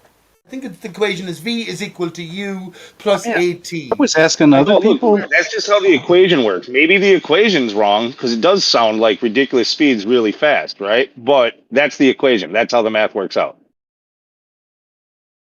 Yeah, but Whatever the maths say, does that seem reasonable Yeah, to you, but Snack? what After do we 10 get seconds squared? fall of a marble off a cliff top, it's going to be hitting the ground or the water at 1,000 meters per second, which is what's the speed of a bullet? A standard bullet. We don't have guns over here. They took it all away from us. Our sons and our guns, they took away. They break the sound barrier. That's why you hear a sonic boom. It's the sound, which is like what 750 or something, 770 somewhere like that, something like that. So if I drop Yeah. What is if I drop a marble off a cliff and it's falling for 10 seconds, you're saying it's going to break the sound barrier. That's ridiculous, man, Lou. You ask. Dude, I'm just telling you what they say it would do in a vacuum. I'm not talking about jump in open air. In open air, it would reach terminal velocity long before reaching those speeds. Snacks, jump in here. Come on, man. Jump in. Sound in space. In vacuum. As a vacuum is the same. All the vacuum is just equalizing the bowling ball and the feather. The feather is to fall in your head would take longer in the air, but the bowling ball will take pretty much the same time to fall in the vacuum as it does in the air. A bullet is fired at a typical muzzle velocity of around 2,700 feet per second, or around 3,000 kilometers per hour. Well, 2,700 feet, let's say 3,000 feet, there is 3 feet in a meter, that's 1,000 meters per second. So you're saying that marble, after drop for 10 seconds, will have the same velocity as a speeding bullet. Yes, Yeah. come on, Lou, that's ridiculous. Dude, don't yell at me. I'm not the one who came up with the math. I'm just telling you how to work the math. I'm telling you have the math wrong. You're using the wrong equation. This is all your fault. Lou came up with this formula, Pete. I mean, we should get him for this. Yeah, this is going to look bad on us, Jeremy, if we can't get the basic sort of real sort of relationships to work, because we're in that's reality what they now, believe, my man. That's what all the Globers and all the scientists believe. That's their Pete, shit. why don't you get a couple meter sticks or whatever the fuck you guys use over there, and drop something and time it. In order to How get long is okay, here's my statement. In order to get to lose a destination, I'm going to say to you now, just to represent my position right now. Remember, I haven't studied this shit in years, but it's okay. I'm not making excuses. It's going to take 100 seconds. 100 seconds to get a velocity on impact of 1,000 meters per second. Well, then you have a problem with acceleration, with it accelerating as it falls. You think that it falls at a linear speed. No. Yeah, which is fine for you because you're also talking about the Earth rising up, and for it to be accelerating would be it. That was my whole point when I came in. Like, how long have we been rising, and what speeds would we be at now? It is falling at a linear rate, Lou. It is falling at a linear rate. That's why the acceleration, this is actually coming back to what Andy was talking about, and I prompted it, about Dell's idea that the Earth is moving up. It is falling at a linear rate. That linear rate is 10 meters per second every second. That's the acceleration due to gravity. It would just be 10 meters per second. You wouldn't do the every second. You wouldn't say that. It would just be 10 meters per second. No, because you're confusing This is distance. not a good look for flat Earth. Jeremy, I have it. You're not following the clues, distance Pete. with velocity. He's confusing distance, velocity. Pete, you're not following the clues. This is a bad look for flat Earth and beyond. Shit.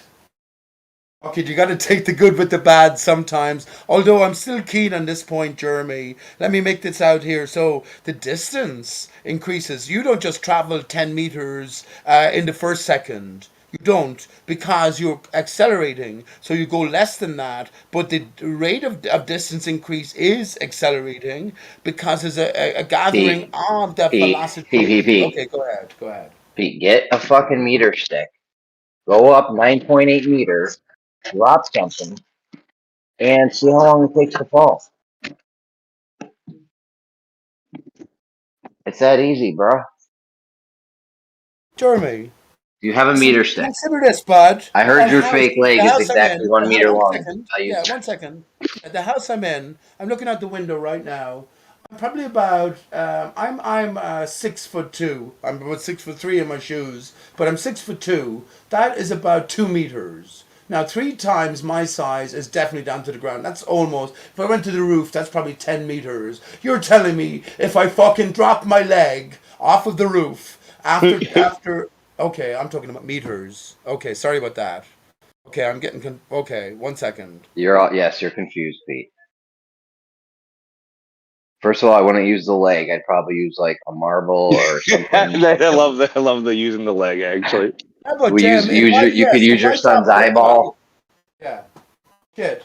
I think we're getting confused here. I think, in a sense, I'm mostly right and you're mostly wrong. But let's consider this. If I drop something from, that's 10 meters. If I drop something from 10 times that height, right? It's not too far. And then just a marble as well. Just think of a marble. You want to drop something from 100 meters? Yeah, from 10 times that height. We don't know about that math yet. Right. I'm saying to you that as that marble hits my belly, as I'm standing there, go on, I can take it, hit me your strongest punch, like Houdini. Some dickhead caught him offline. Don't get me started about Houdini, the British agent. But anyway, here's the point. That I will say, okay, if you're going to offer me fucking, what do you call it, 1,000 euros or 2,000, 10,000 euros, I'm going to sit there, lie on the ground, and let that marble fall from, what do you call it, 100 meters. From 100 meters, from 100 meters in a vacuum, your legs should be falling at 9,604 meters per second by the time That's when it hits the bollocks, though, ground. bud. It's the same thing How for fast you getting a around now? marble, then. It's the same thing for Yeah, a but marble. in a But a marble is vacuum, not a though. bullet at that That's in a height. vacuum, Pete. In Yeah, but air, it's it's not not in a going to do that. vacuum. It's not. No, You're I'm saying wrong that's not here. going to do that. In air, it's not going to do that. You'll hit terminal velocity after a while. That's why squirrels can't die from falling, no matter how high they fall from, because their terminal velocity isn't fast enough That's for death. bollocks, bud. They spread out their bodies like a cat does, and they act as a parachute. Stop talking Yeah, bullshit. that's that's why. terminal velocity. A squirrel's terminal By changing velocity. your shape, as you fall, you can change what your terminal velocity speed or rate is going to be. If you go more streamlined, you will reach a higher terminal velocity than if you sprawl out. Okay.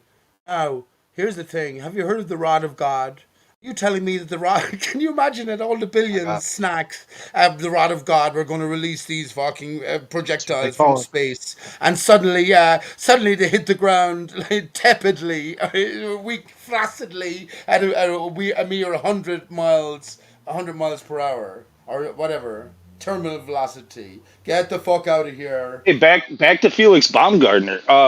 When he was at, like, if it was real and not a hoax, the height that he was at with how thin the air would be up there, they were claiming that he reached like some ridiculous speed like that. He was. I want to actually look that up. Like, I think it was like they were claiming that he was going like 7,000 miles an hour or something. No. Hey Lou, you're very exorbitant with your figures. Can I just say to Jeremy, if the squirrel reaches terminal velocity, or the, what do you call it, the flying bat? We've all seen this sort of stuff. They want to survive. The squirrel doesn't want to fall off the fucking trees. Maybe it's been chased by a fucking hyena or something. Who knows? I've seen a squirrel being chased by a leopard, but they were up the top of the tree. The leopard gave up, but the squirrel, when he's trying to escape for his life, he's going to spread out your body, just like when you're on a swimming pool or something, and you just want to float. You're going to spread out your body. If the squirrel wanted to die, he'd fucking hit the ground head first and, like a missile, shape his body that way. So let's get real here. You're crazy. Can someone jump in on the velocity after 10 seconds of fall? So if the space jump was not hoaxed, right? They claim that he fell at 843.6 miles per hour at his at his highest speed. Yeah. That's more reasonable. Yeah, but even at the jump, though, didn't he start slowing down at the end? Because he started coming in contact with air resistance, right? Right. Good. Let me ask Lou this, Jeremy. Lou, can you do a quick calculation? How fast, meters per second, is 800? What did you say? 800 miles per hour. Just roughly 800 miles per hour. How fast meter per second is that? Just throw it into Google and tell it to convert 843 miles per hour, the Felix speed. Yes, into meters per second. Before you give the answer, right, let me say this. Felix Baumgartner fell far longer than for 10 seconds from a stationary point of view. But go ahead. Predictably, much less than 1,000 miles meters per second at impact velocity. Go ahead. 376.8 meters per second.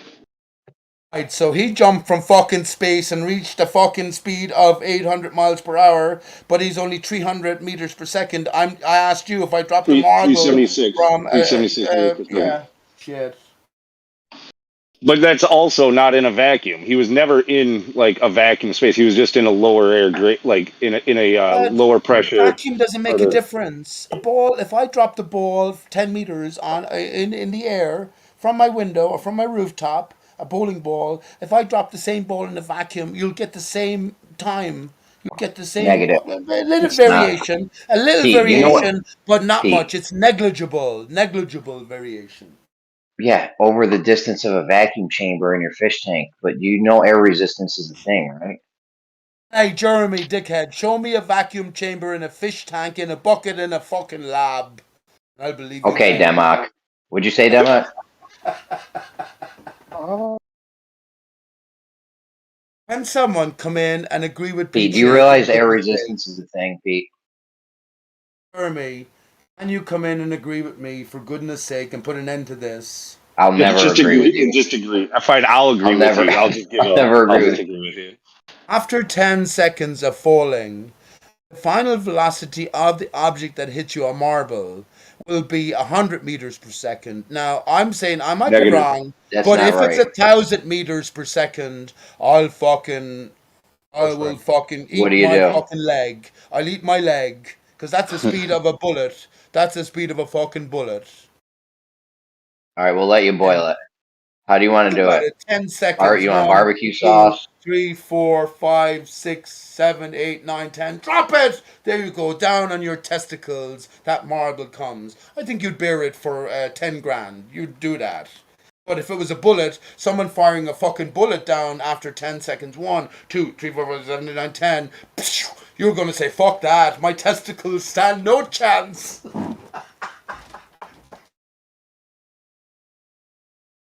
Hey, your math's all fucked up. Man, bowlers rely on mathematics. We're relying on reason here. Well, the math describes the reality, though. I mean, I've never timed this out or anything, but I mean, I can't believe that they would have gotten away with this for that long. For something the fact is, we don't have any tall enough. We don't have any tall enough vacuum chambers to do that with. 1 second. Let me ask. They got the Bremen drop tower, and hold on, Pete. Pete, don't do the thing where you try to talk after every time someone else talks. They got the drop. Oh, thanks, Pete. Thank you. They got the drop tower in Bremen. I think that's a Pete, you're hot micing. They get the drop tower in Bremen. Pete. They get the drop tower in Bremen. I think that's vacuumized. If that's a word. And I'm pretty sure it's like, I don't know, 300 feet maybe. I don't know how tall that is exactly.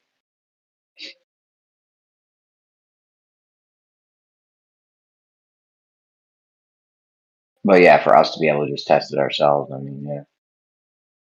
You have to admit, though, that air resistance is going to affect how fast something can fall. Because, I mean, that is a thing. Drag, friction, air resistance, shit like that. Definitely going to make a difference over a long... Oh, go ahead, Pete. Pete, you're dying to get in. I know you're dying. Yeah, I am dying to get in. No social awareness. Yeah, thank you. The equation that wasn't a compliment. Another equation, which is v squared is equal to u squared plus 2as, right? So that is, u is 0. So v squared, which is the velocity, the impact velocity, is equal to 2 times the acceleration times the distance traveled. Now, how do you work out the distance traveled if you drop a marble and it falls for 10 seconds? I think you're incorrect, and I think you're on the wrong side of the fence here in this one, Jeremy. Go ahead.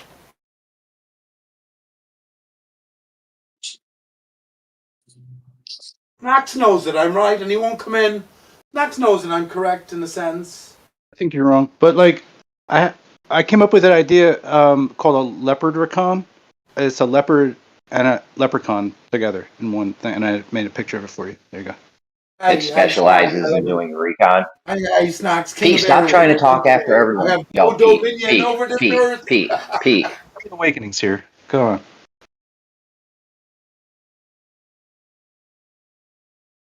Pete, take 5, Pete.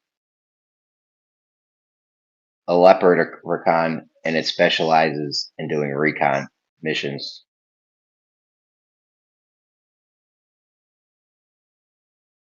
That's good. Now Pete can say something, maybe. No, No. take 5, Pete. Yeah. Just take 5, bro. Holy shit, man. I have a What else? I have a technical question. If anyone, if the room is free to ask. Please, it's free. It's free now. Now it's free. I solved that problem. Go ahead, roll. Now, I'm just curious. Like, what is the globe response to like why the pendulum? It's not the pendulum. Sorry, the gyro doesn't flip over when you fly from like antipodal in an antipodal direction. So if you start somewhere in the northern hemisphere and you end up somewhere antipodal to yourself, or anywhere on the globe, basically, when you end up, Yeah, like if you started on the equator on one side and you flew around the equator all the way to the other side, yeah, the gyro should flip. You're right. from your perspective, well, it's holding its position, and you would be turning around it essentially, right? Yeah, if you have a gyro without pendulous vanes, it would flip. That's the claim. Yeah.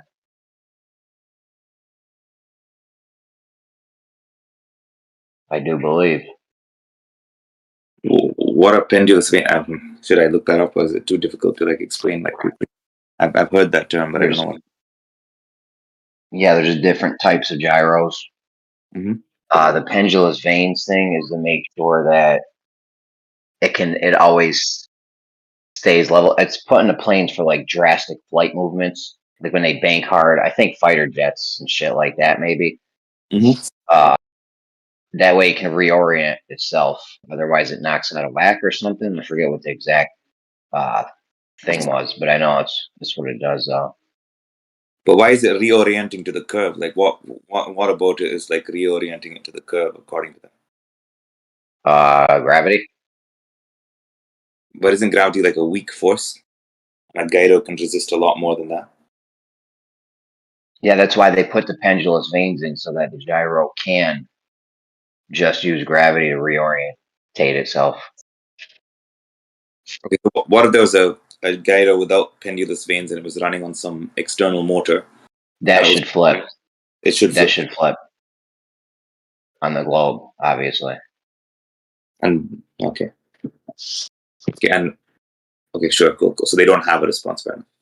And what about that? I don't even know if I fully understand this. I think I do at this point, but I don't know. Have you heard Dave Weiss? He has this test that he wants to do where you take a flight in the southern hemisphere, and if you travel east to west, you'll have to do a left turn, but in the northern hemisphere, you'll have to do a right turn if you're bearing straight with a gyro flipped on its side, so that you don't deviate left or right, and just gradually follow the compass. So that you don't do that, you have your gyro pointed straight on its side, and then you would have to do a left turn in the southern hemisphere. Has anyone heard that? Oh, I guess not.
Listen to that sweet, sweet silence.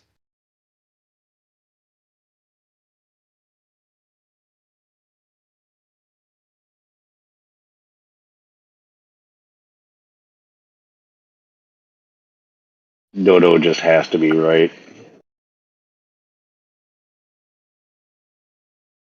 I mean, according to mainstream physics, he's not with the falling dropping things.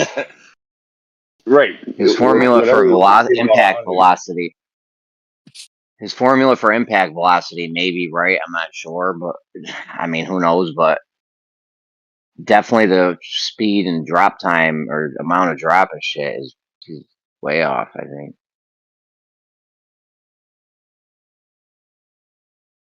He's not doing a squared function. He thinks it's just 10 meters per second. So after 10 seconds, it's going to drop 100 meters.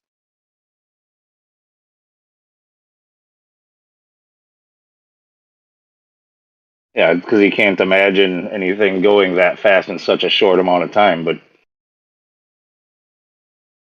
I mean, acceleration has been tested and tested again. I mean, I do question,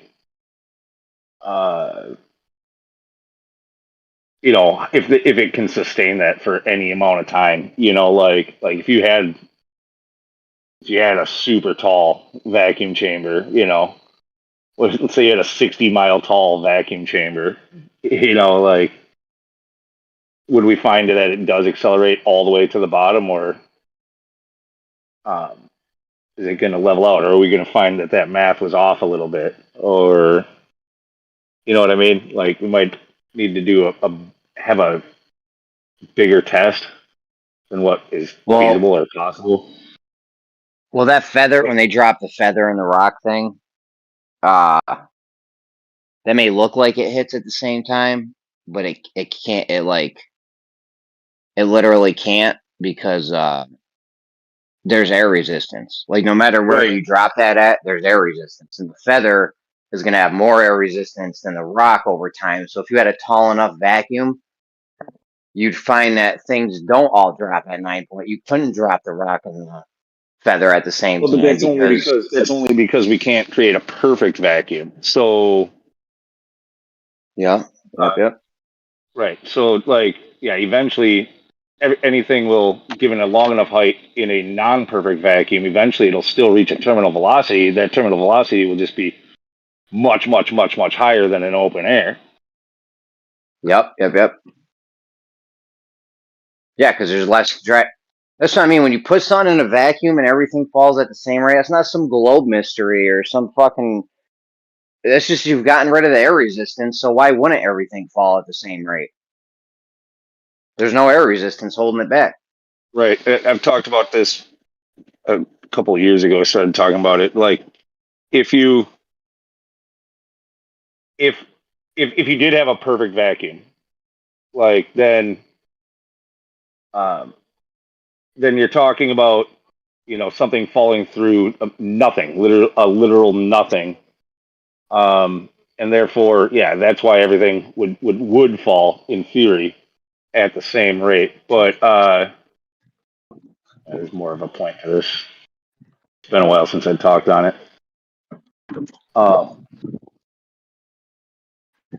Whatever. That was a pointless comment. I'll get back to what my actual. Like I said, I haven't even made this argument really in a while, but it had something to do with that. Thought it would come to me.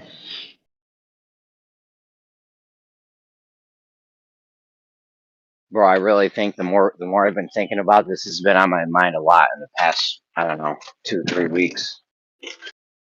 Probably more than the ancient Roman Empire. But it would be easier. It should be relatively easy to tangibly measure plumb lines deviating.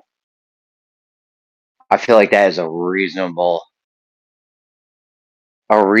cheap thing we could do, because we're talking about how much it was cost to build a Foucault pendulum, and that seemed pretty cheap.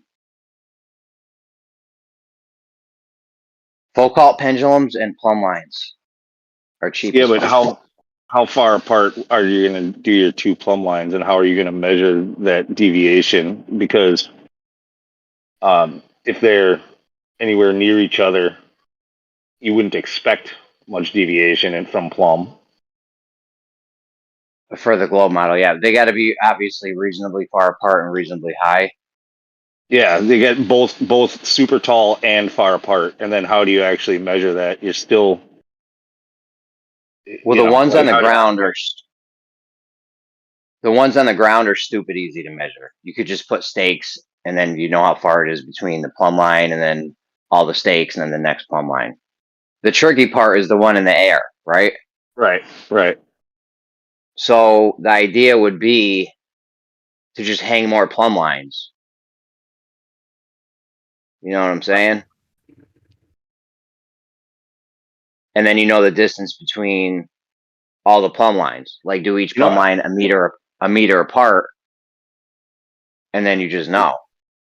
You might be able to run a very thin thread, literally just like and measure it like. Nah, you got sag and shit, bro. There's no way.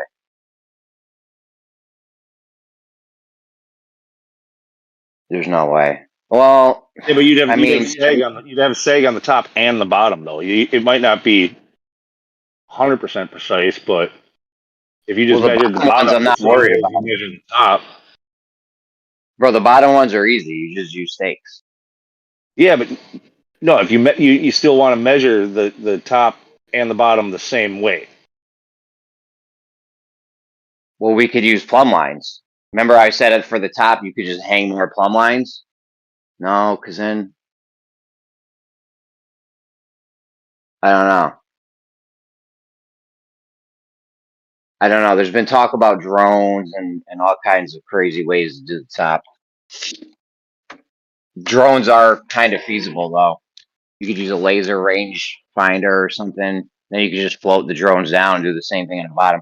It worries me when we start doing optical shit though, because now you've got refraction as a thing. I'd love to use something that has no refraction with it.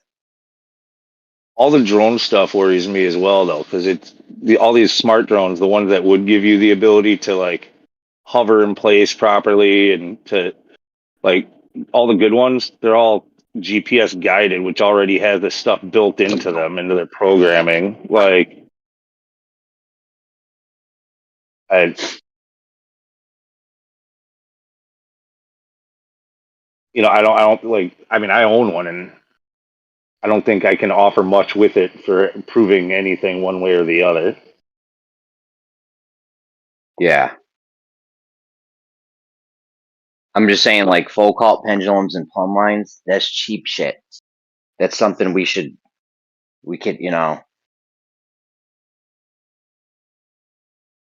I mean, I used to have everyone brainstorming on how to make a straight line, but I think we should be brainstorming on how to measure plumb lines not being parallel, because that's actually, like, that's something that's doable. Yeah, I like the plumb line argument I have for a long time. It's just, yeah, actually getting a good measurement, especially like you said at the top. You're gonna do it with a laser rangefinder and trust that. I mean, they have accuracy levels. How far can they be that accurate? Yeah, I looked into it, and for some of the more expensive ones, like $1,000, $1,500, those have pretty good range on them. But the problem with the range is the error bar is almost more than the deviation will be. And like I said, I'm leery of using optical shit. The farther you go, the more error there is, right? And we're talking about very small amounts of deviation. Yeah, like even if you did something across say you had two skyscrapers on either side of a New York City, on opposing sides of the street in like New York City or Chicago or something, even that distance, you still have to go up 30 stories, and you're only working with like a millimeter or difference. Or like it's not a lot. Yeah, no, I think you would have to have one building on one side of New York City and one building on the other side of New York City. No, it's not that bad. It's not that bad. It's pretty bad, but it's not that bad. we did the numbers on Brandon's one night. It is very high and very far apart. It needs to be like 300 meters high and 300 meters apart or some shit. To get what for kind there of to be a like for there to be like a couple millimeter deviation or some shit. So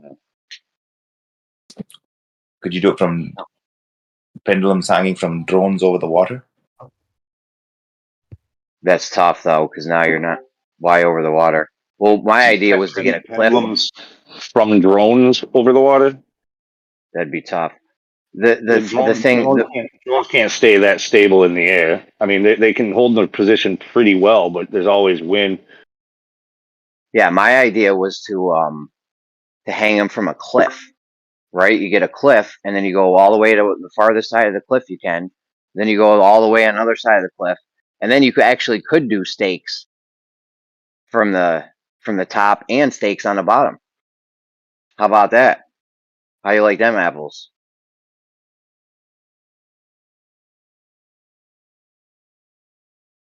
How do you like them apples? 300 meter cliffs that are at least 300 meters apart from each other. Well, no, one cliff that runs for 300 meters. I mean, there's got to be some long cliffs, right? Cliffs that go on for hundreds and hundreds of, yards or whatever. Like at like the Grand Canyon or. That's what I'm talking. Now you're using your head. Grand Canyon shit, exactly. You go to just some Wile E. Coyote landscape place, and fucking do it up.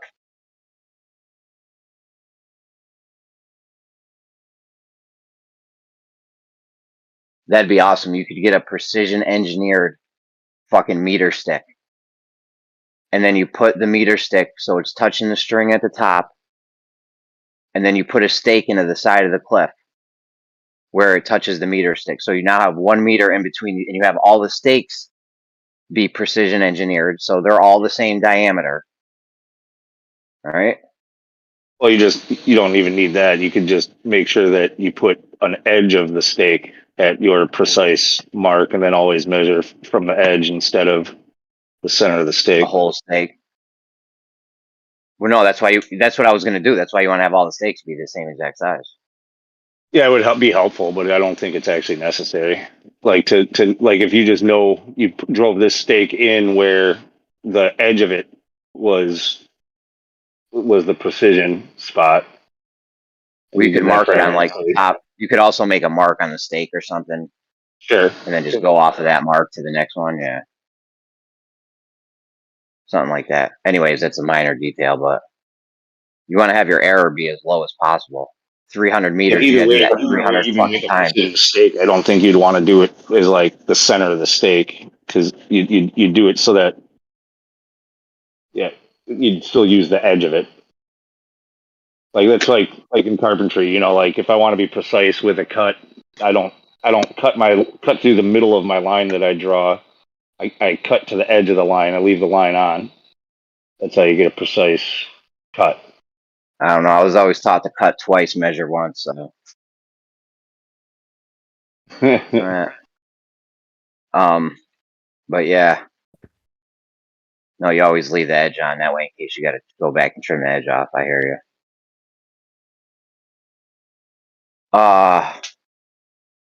Yeah, I mean that would be a relatively easy way to measure. I wonder what the longest cliff face is. The thing is, it'd have to be a somewhat straight cliff, though. You know what I mean? It couldn't be like. That's kind of what's cool about the Grand Canyon is that because it is in a desert area, like the land surrounding it is pretty flat. It's just a canyon. The thing is, you have to do the stakes on the side where it's free hanging. You know what I'm saying? You can't put the stakes in the top of the ground where, you gotta say you put stakes and then you hang a plumb line over attached to that stake. Like you can't put the stakes on the ground. You need to put them shits in the side where it's free hanging. You might be able to make some kind of a T. So you drive the stake into the ground and let it hang over. Cantilever over the edge. Okay, that makes things about a zillion times easier. That's right. I like where your head's at. You make some kind of metal thing so you can drive that into the ground, hang the thing off of that. That way you can still put the stakes right on the now you don't have to freaking rappel down the side of the cliff to get the stake driven in. That's what I was picturing. Somebody being repelled, or us like Lou, hold my feet. I'm hanging off the edge, pounding a stake in. Yeah, something like that. Yeah. But now I'm picturing somebody driving a stake into the cliff, and the chunk of cliff falls off. Wile E, because I mentioned Wile E. Coyote earlier. Yeah.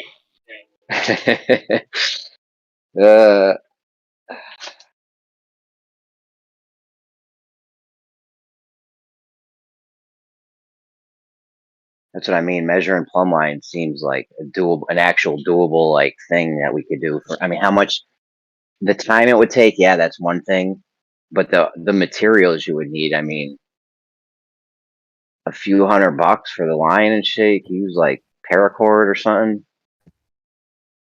The thing is, you're going to be doing it outside. See, that's another. That's actually a problem doing it outside. You got to find a very still day, and because of that, you'd still want your line to be kind of like with that Foucault pendulum we were talking the other day. You'd want it to be basically as thin as possible, so it has as little air resistance as possible, so that if a slight breeze comes, it can't push it. And yeah, probably like a 1,000-pound test monofilament line, and then you could hang like a. Well, I'm figuring the more weight you have on the bottom, the less air is even going to affect it, right? Like, say you hung a 10-gram weight at the bottom. Yeah, all right, wind's blowing that shit all over the place. Say you hung a 1,000-pound weight at the bottom of it. How much is the wind really going to be moving? But that's why, again, so kind of like what Brian was saying, you want like as much weight as possible at the bottom with as thin of a string as can possibly hold it. I got to give it to Brian. Even Brian's a piece of work, that guy.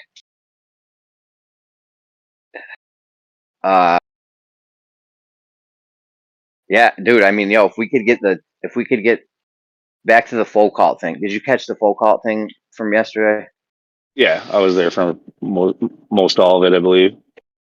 Yeah, isn't that the smartest way to do it? Like, Coach was like, you don't know what error is going to pop up. It's like, well, we've done this enough times as humans. I'm sure we have the directions on how to make, like, what joint do you use? What knot do you use?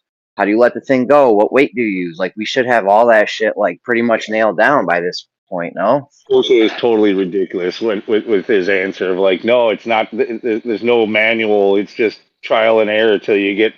Dude, that's absolutely like the farthest from science I've ever fucking heard of a so-called experiment. Like, Yo, that's the same thing they do with Cavendish, though. They just do it until they get it right.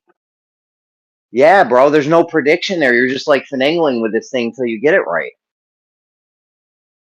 no, if any scientist ever, like an actual scientist, did this test, it would all be very well documented. Like you're talking about, like what materials they used, Your setup, how they were connected. Like that would all be documented.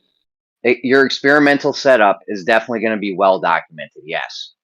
Yeah. You're not just going to you're not just going to put something out there and be like, well, just figure out how I did it. Just finagle with it, trial and error until you get it like I did it. What the fuck?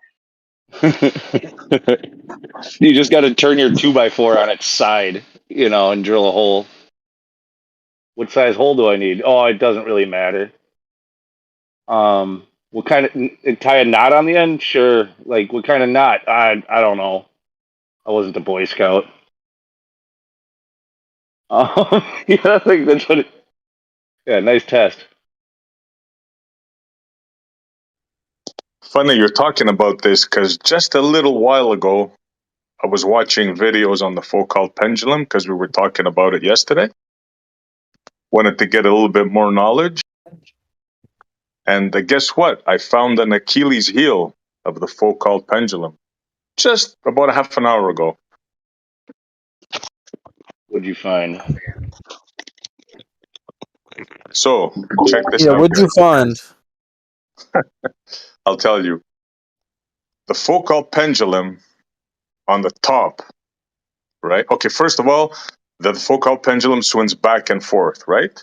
That's its thing. Back and forth while the Earth turns underneath, correct? That's the claim? That's the claim. Okay. Now, when they hang the Foucault pendulum, the thing that they hang it on is able to rotate 30 degrees. Why is that? Yeah, why wouldn't it be completely free flowing, able to rotate 360 degrees? No, the opposite. It does. It does. It's able to go 360 degrees. That's my point. Now check out the Achilles heel part. If we prevent it from going 360 degrees and just make it swing back and forth that they claim, right? What do you think would happen?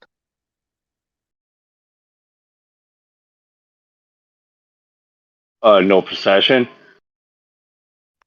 That's what that. So this is what.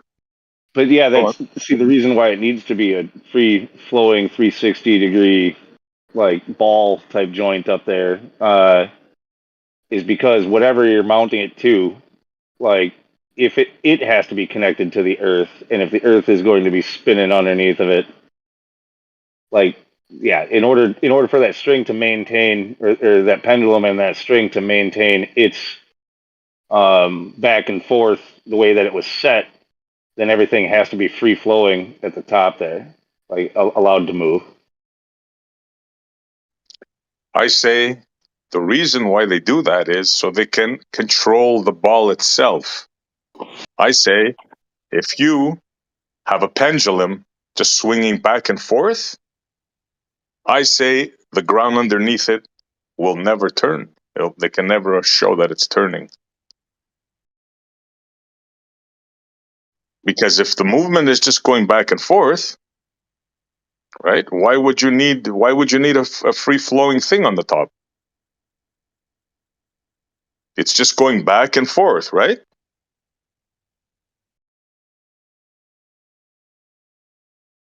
Does it make sense?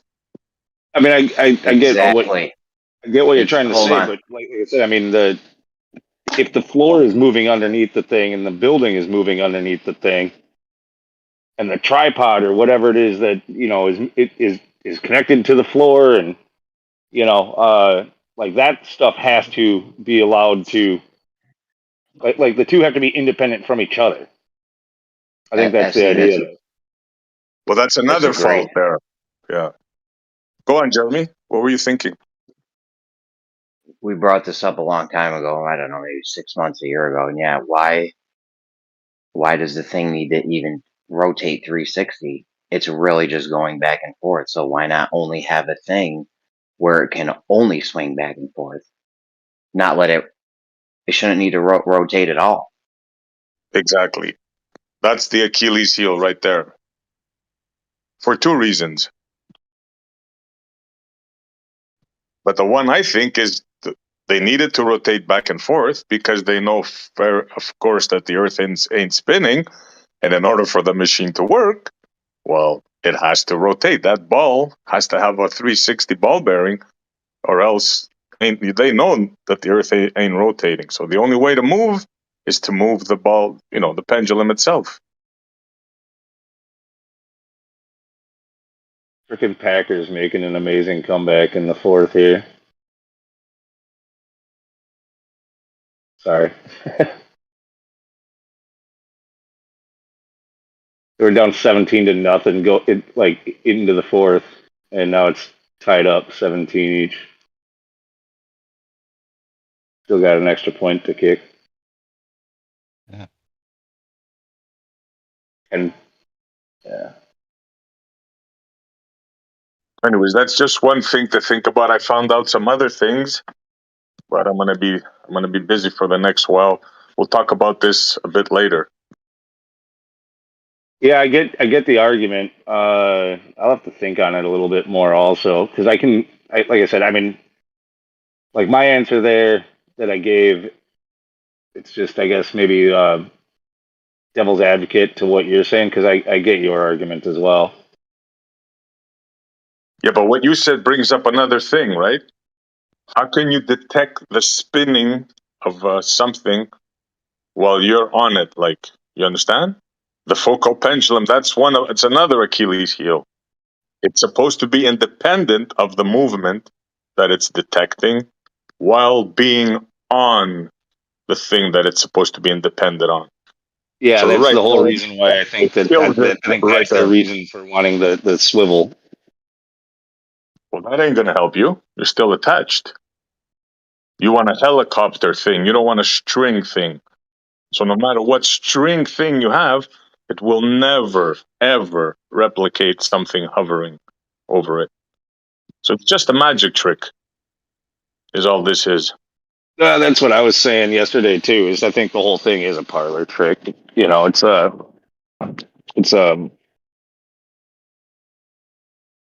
don't think it's very scientific, and I want to find the proper way to expose it, to make it like so simple that everybody will say, "Oh yeah." I'm almost there, I think. Because there's more to this than meets the eye. It's not just this. There's a whole bunch of other stuff with that have to do with procession that I'm sure a lot of people are not aware of.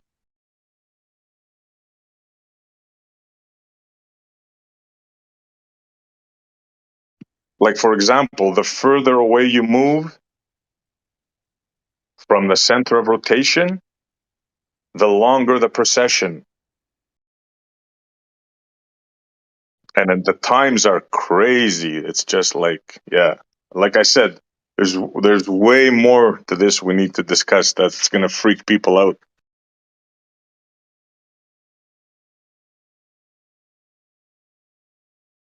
well, no matter what, I know it is one of their major talking points, so it should be addressed. But like I think Indio pointed out first, you know, when I was spending a lot of time in 24/7, but it doesn't matter what a pendulum does or any of these things. Like, prove sphericity. Like, if the Earth ain't curving, none of it matters.